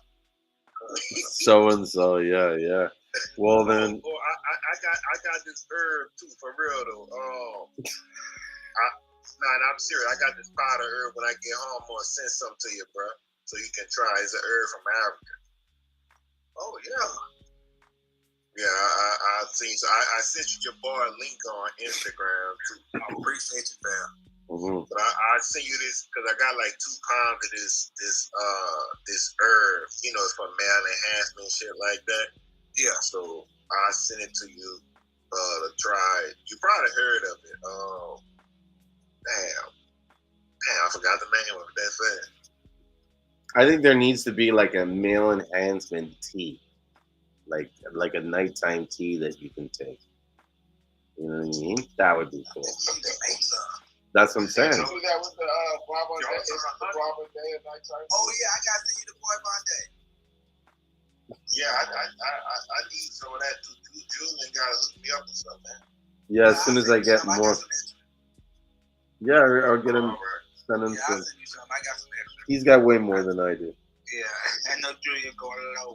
Yeah. Oh man, I'm about to go crazy since y'all told me I can reuse them. Mm-hmm. Man, I've been throwing them things out. After Yeah, you you can choose. use them like probably. You can burn them like probably 3 times or 2 times. Yeah. How long you burn them. What I even I do. made a whole gallon. I just made a whole gallon of some stuff, and I took it. I took it at home. I was like, shit, I ain't telling my wife about this. I'm just taking it. You sound like me. Yeah. I give me a swing every night. They don't know what's up. They're like, something's different about you. This feel like 10 years ago. Now my girl knows. She's like, boy, when I don't take it. Yeah, she's like, what happened? Oh shit. She's like, what's wrong with you? I had a rough day. Stress. Seamoss life. Let me check this herb before I go to see what it's called. Because I made my own little PDF about it. Oh, in Africa they call it white ginger, and they call it Medina. Medina white. Something like that. I've heard of Medina before. You never heard of it? No, I've heard of it. Medina. What's his name? I Kevin. Like 2 pounds of that at home. Yeah, did you get it from Kevin? Kevin, I think, has the Medina. Kevin? Who the hell is Kevin? What do you mean, who the hell is Kevin? Oh, no, Kevin don't got this. He got the Medina. The stuff I'm talking about totally different. Oh, okay. You know, a lot of herbs go by the white, but he got the same name. But No, I don't know. They don't have that over there. I have that, and I have the Cagelia africana, the elephant, the sausage tree. The sausage fruit. I have that as well. I miss Kevin. You know, if you don't know what those 2 things, y'all gotta look it up. Yeah. Yeah, you gotta have me. It's called sausage fruit. Look it up. These fucking names. It's called sausage fruit. Well, it's got to be a male enhancement. Hey, that sounds like. Well, that's what I'm saying. If that's not a male enhancement, they just wasted a good name on it. Exactly. I got like 2 pounds of that at home as well. Yeah. I was just saying earlier, I miss Kevin. I'm really hurt that he blocked me and like banned me from this thing or whatever. Yeah, Kevin was mad. He was like, man, I don't want to talk about the guy, man, but man, what this deal we was doing and blah, blah, blah. Julian's a good guy, but man, it's just fucked up, No, listen, he tried to fuck with me. You know what I mean? And in the end, like, not that I say that I fucked with him, but I covered my end. That's it. Like, I'm not taking a loss when I'm helping you. You know what I mean? How am I taking a loss? And then he's like accusing me of like stealing basically what would have amounted to $140. And I'm like, are you serious, bro? Like $140? Like, I did all this to do you all this favor. I gave you all this business. I vouched for you how many times to take $140? Like, you should have gave me that $140. Yeah, do you know what I'm saying? Like, if it was me, I would have just said, you know what? Fuck, even if you did steal it, have it, keep it. But his attitude was like, oh, like he was all accusatory. And when I said, bro, I didn't take it. Like, if I took your Seamoss, or I mean, if I took your herbs, I'd say I took your herbs. Like, that's the kind of guy I am, right? I'm not punking out. If I stole from you and you came to me and said, hey, did you steal from me? Fuck yeah, I stole from you. Because if I stole from you, I don't like you. I don't give a shit what you fucking think about me. Do you know what I mean? So if I tell you I didn't steal from you, I didn't steal from you. I'd never steal from someone I care about. But you gotta understand, man. Like, you gotta learn how to package and ship his herbs. And this is the problem. His shit was shit, and then he tried to put it on me. You know what I mean? Say it was my fault or I did. Dude, you got fucking branches in your shit. How are you selling herbs with branches? And I say that to him. No, the branches are all good. I'm like, bro, these guys don't want the branches. You know what I mean? And if your people that you're sending to me are coming to me and I'm dealing with them and they're saying take that out, I'm taking it out. Yeah, they want me from the branch. Like, nah, bro. If they want 100, if they want 200 pounds, or if they want 20 pounds, they really talking about the leaf. You can stick the stick in there, but make sure you got 20 pounds of just raw leaf. Yeah. Exactly. Yeah. No, this guy just. Well, I don't even know the sticks in there. Really? Some of the sticks, like, he sent me some shit, but I keep everything. Everything. Mm-hmm. No. You need the whole plant. I want the roots, everything. But the mistake I made was, and this like fucking classic dealer 101. I didn't know why. And then something in the back of my head was like, do it. I didn't wait. When the stuff came in, I didn't weigh it. I was too lazy, and I was like, like, because to me it was like, whatever he knows what he has, like, you know what I mean? And that's it. But when he was like, when we were adding things up, he was like, well, what about this? What about that? I was like, what do you mean? What about that? I don't remember this. I don't remember that. You know, oh, I gave you this much weight, and no, it's the like. For all I know, he could have weighed it with the box in it and said, you know, you gave me 10 pounds, including the weight of the box. I'm not covering that shit. Fuck that. Yeah. But I was trying to explain that to him when he sent me the stuff he sent me, and a lot of it came with mold on it. Yeah, because he didn't. So he didn't dry it. Yeah, I kept trying to tell him, like, bro, it's some food grade peroxide. I said, put that in your water when you dry it, you know, when you wash your herbs, because it's going to stop the bacteria from growing on it while you shipping it. You know, once you dry it, you ship it, you kill whatever not supposed to be on it, the dirt and stuff. No. You know, but he didn't do that. I was like, bro, the other people over there do that. Yeah, I love trying to explain to him. I love that guy, but he is fucking hard headed. Like after the time me and him spent an hour arguing about the shit that he gave me, telling me it's bladderwrack when it's Sagassum, and I'm like, I know Sagassum, I know what it looks like, and he's just like, no, it's bladderwrack, no, it's I'm like, bro, I just spent like a fucking year in St. Lucia, almost every day on the beach. I saw this shit all the time, like it was everywhere. I know what this is. Not bladderwrack. Like, this is Sagassum. It's dried Sagassum. You just cleaned it. You know, no, man, it's a bladderwrack. So yeah, I was just like, you know what? Believe what you want. You know, I'm not here to argue. I don't get paid to argue with you. So yeah, like argue with yourself. Spirulina, that stuff he calls spirulina. I don't know what that is. I know Jamaicans call it spirulina, but I was like, bro, that's not the spirulina that I'm looking for. The spirulina I'm looking for, or even a Corella go on top of the water. He has some type of seaweed or whatever that is like stringy. I was like, nah, that ain't what we call, you know, it's two different things. And if I can't find it in the book, if I can't look it up and see what it is, I'm not going to take it. Because I was like, man, that shit ain't in nowhere, nothing. I don't know what that was. It was like grass. It looked like thin long pieces of grass. That's the sea hair. Yeah, and he called it spirulina. It's just like fucking dirty moss. You know what I'm talking about? That clump of green shit that comes in it. It gets trapped in all the Seamoss. It's gross. That stuff. Yeah. Yep. That's not spirulina. It's like. Yeah, and I keep trying to tell him, like, bro, y'all call that spirulina over there, but y'all call everything the wrong name. Yeah. But, you know, I love the guy, but, you know.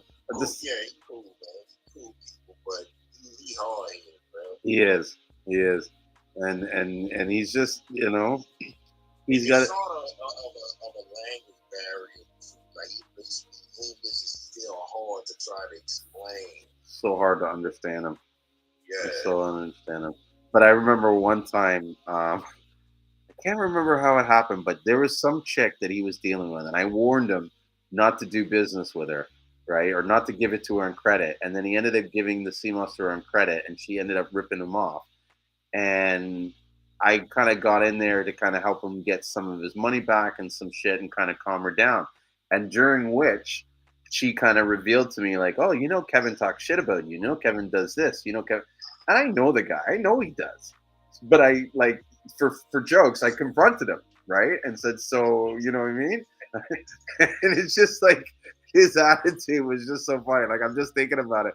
Oh, no. I'm like, fuck, bro. I know how you are. I know how you Jamaicans are. You don't like my shit. You know, whatever. This, that. Fuck you, bro. Like, you don't even know what you're talking about. But, you know, he's come from a really tough life. They, like, killed his brother and shit. And he was in a very, like, gang kind of attitude, like environment, and he's trying to like better his life and make things better. And to me, that's where I guess I connected with him because I wanted to help him out, and I felt that God put him in my world for a reason. You know what I mean? So I guess I feel bad that this happened. You know what I mean? And that we're no longer friends, even though he talked shit about me, even though I didn't really care. You know what I mean? I wanted to see him succeed, if that makes sense. Yeah. You know what I mean? Like, cause I don't care a shit what he thinks about me. Just seeing him make it and his life change would have been a blessing. So I'm just sad to see that won't happen. It is what it is, and I think with that we really gotta end this. Unless you guys want to say anything more, I'm gonna kick you guys all out of the house. I didn't mean us not to. All right. Yeah. All right. So I'll catch you guys next Sunday. That's when I'll be back. You have a good night. All right. All Take right, care. have a good night, brother. All right. Good night. Wow. What a long session. So I think we were doing that for what? I started 10 o'clock. So 10 o'clock, 12 o'clock, 4 hours, almost 5 hours of, 4 hours, 47 minutes. I got to find a way to do these shows smaller. But it was a good time and I had a lot of good jokes with these guys. And we talked a lot about a lot of different stuff. But as always, all good things need to come to an end. And so, well, not an end, but a temporary stop until next Sunday. I'm going to try and start earlier this upcoming Sunday, and maybe we'll do it like 8 o'clock or so. So until then, hope you guys have a lovely week. Make sure you take your Seamoss and get some questions for this Sunday. Come and ask me some stuff. Let's share some knowledge, or maybe you can find something that can stump me. Find something that I didn't know about that you can talk to me about some else. So yeah, and with that, I'm gonna let everybody go, and we'll chat later.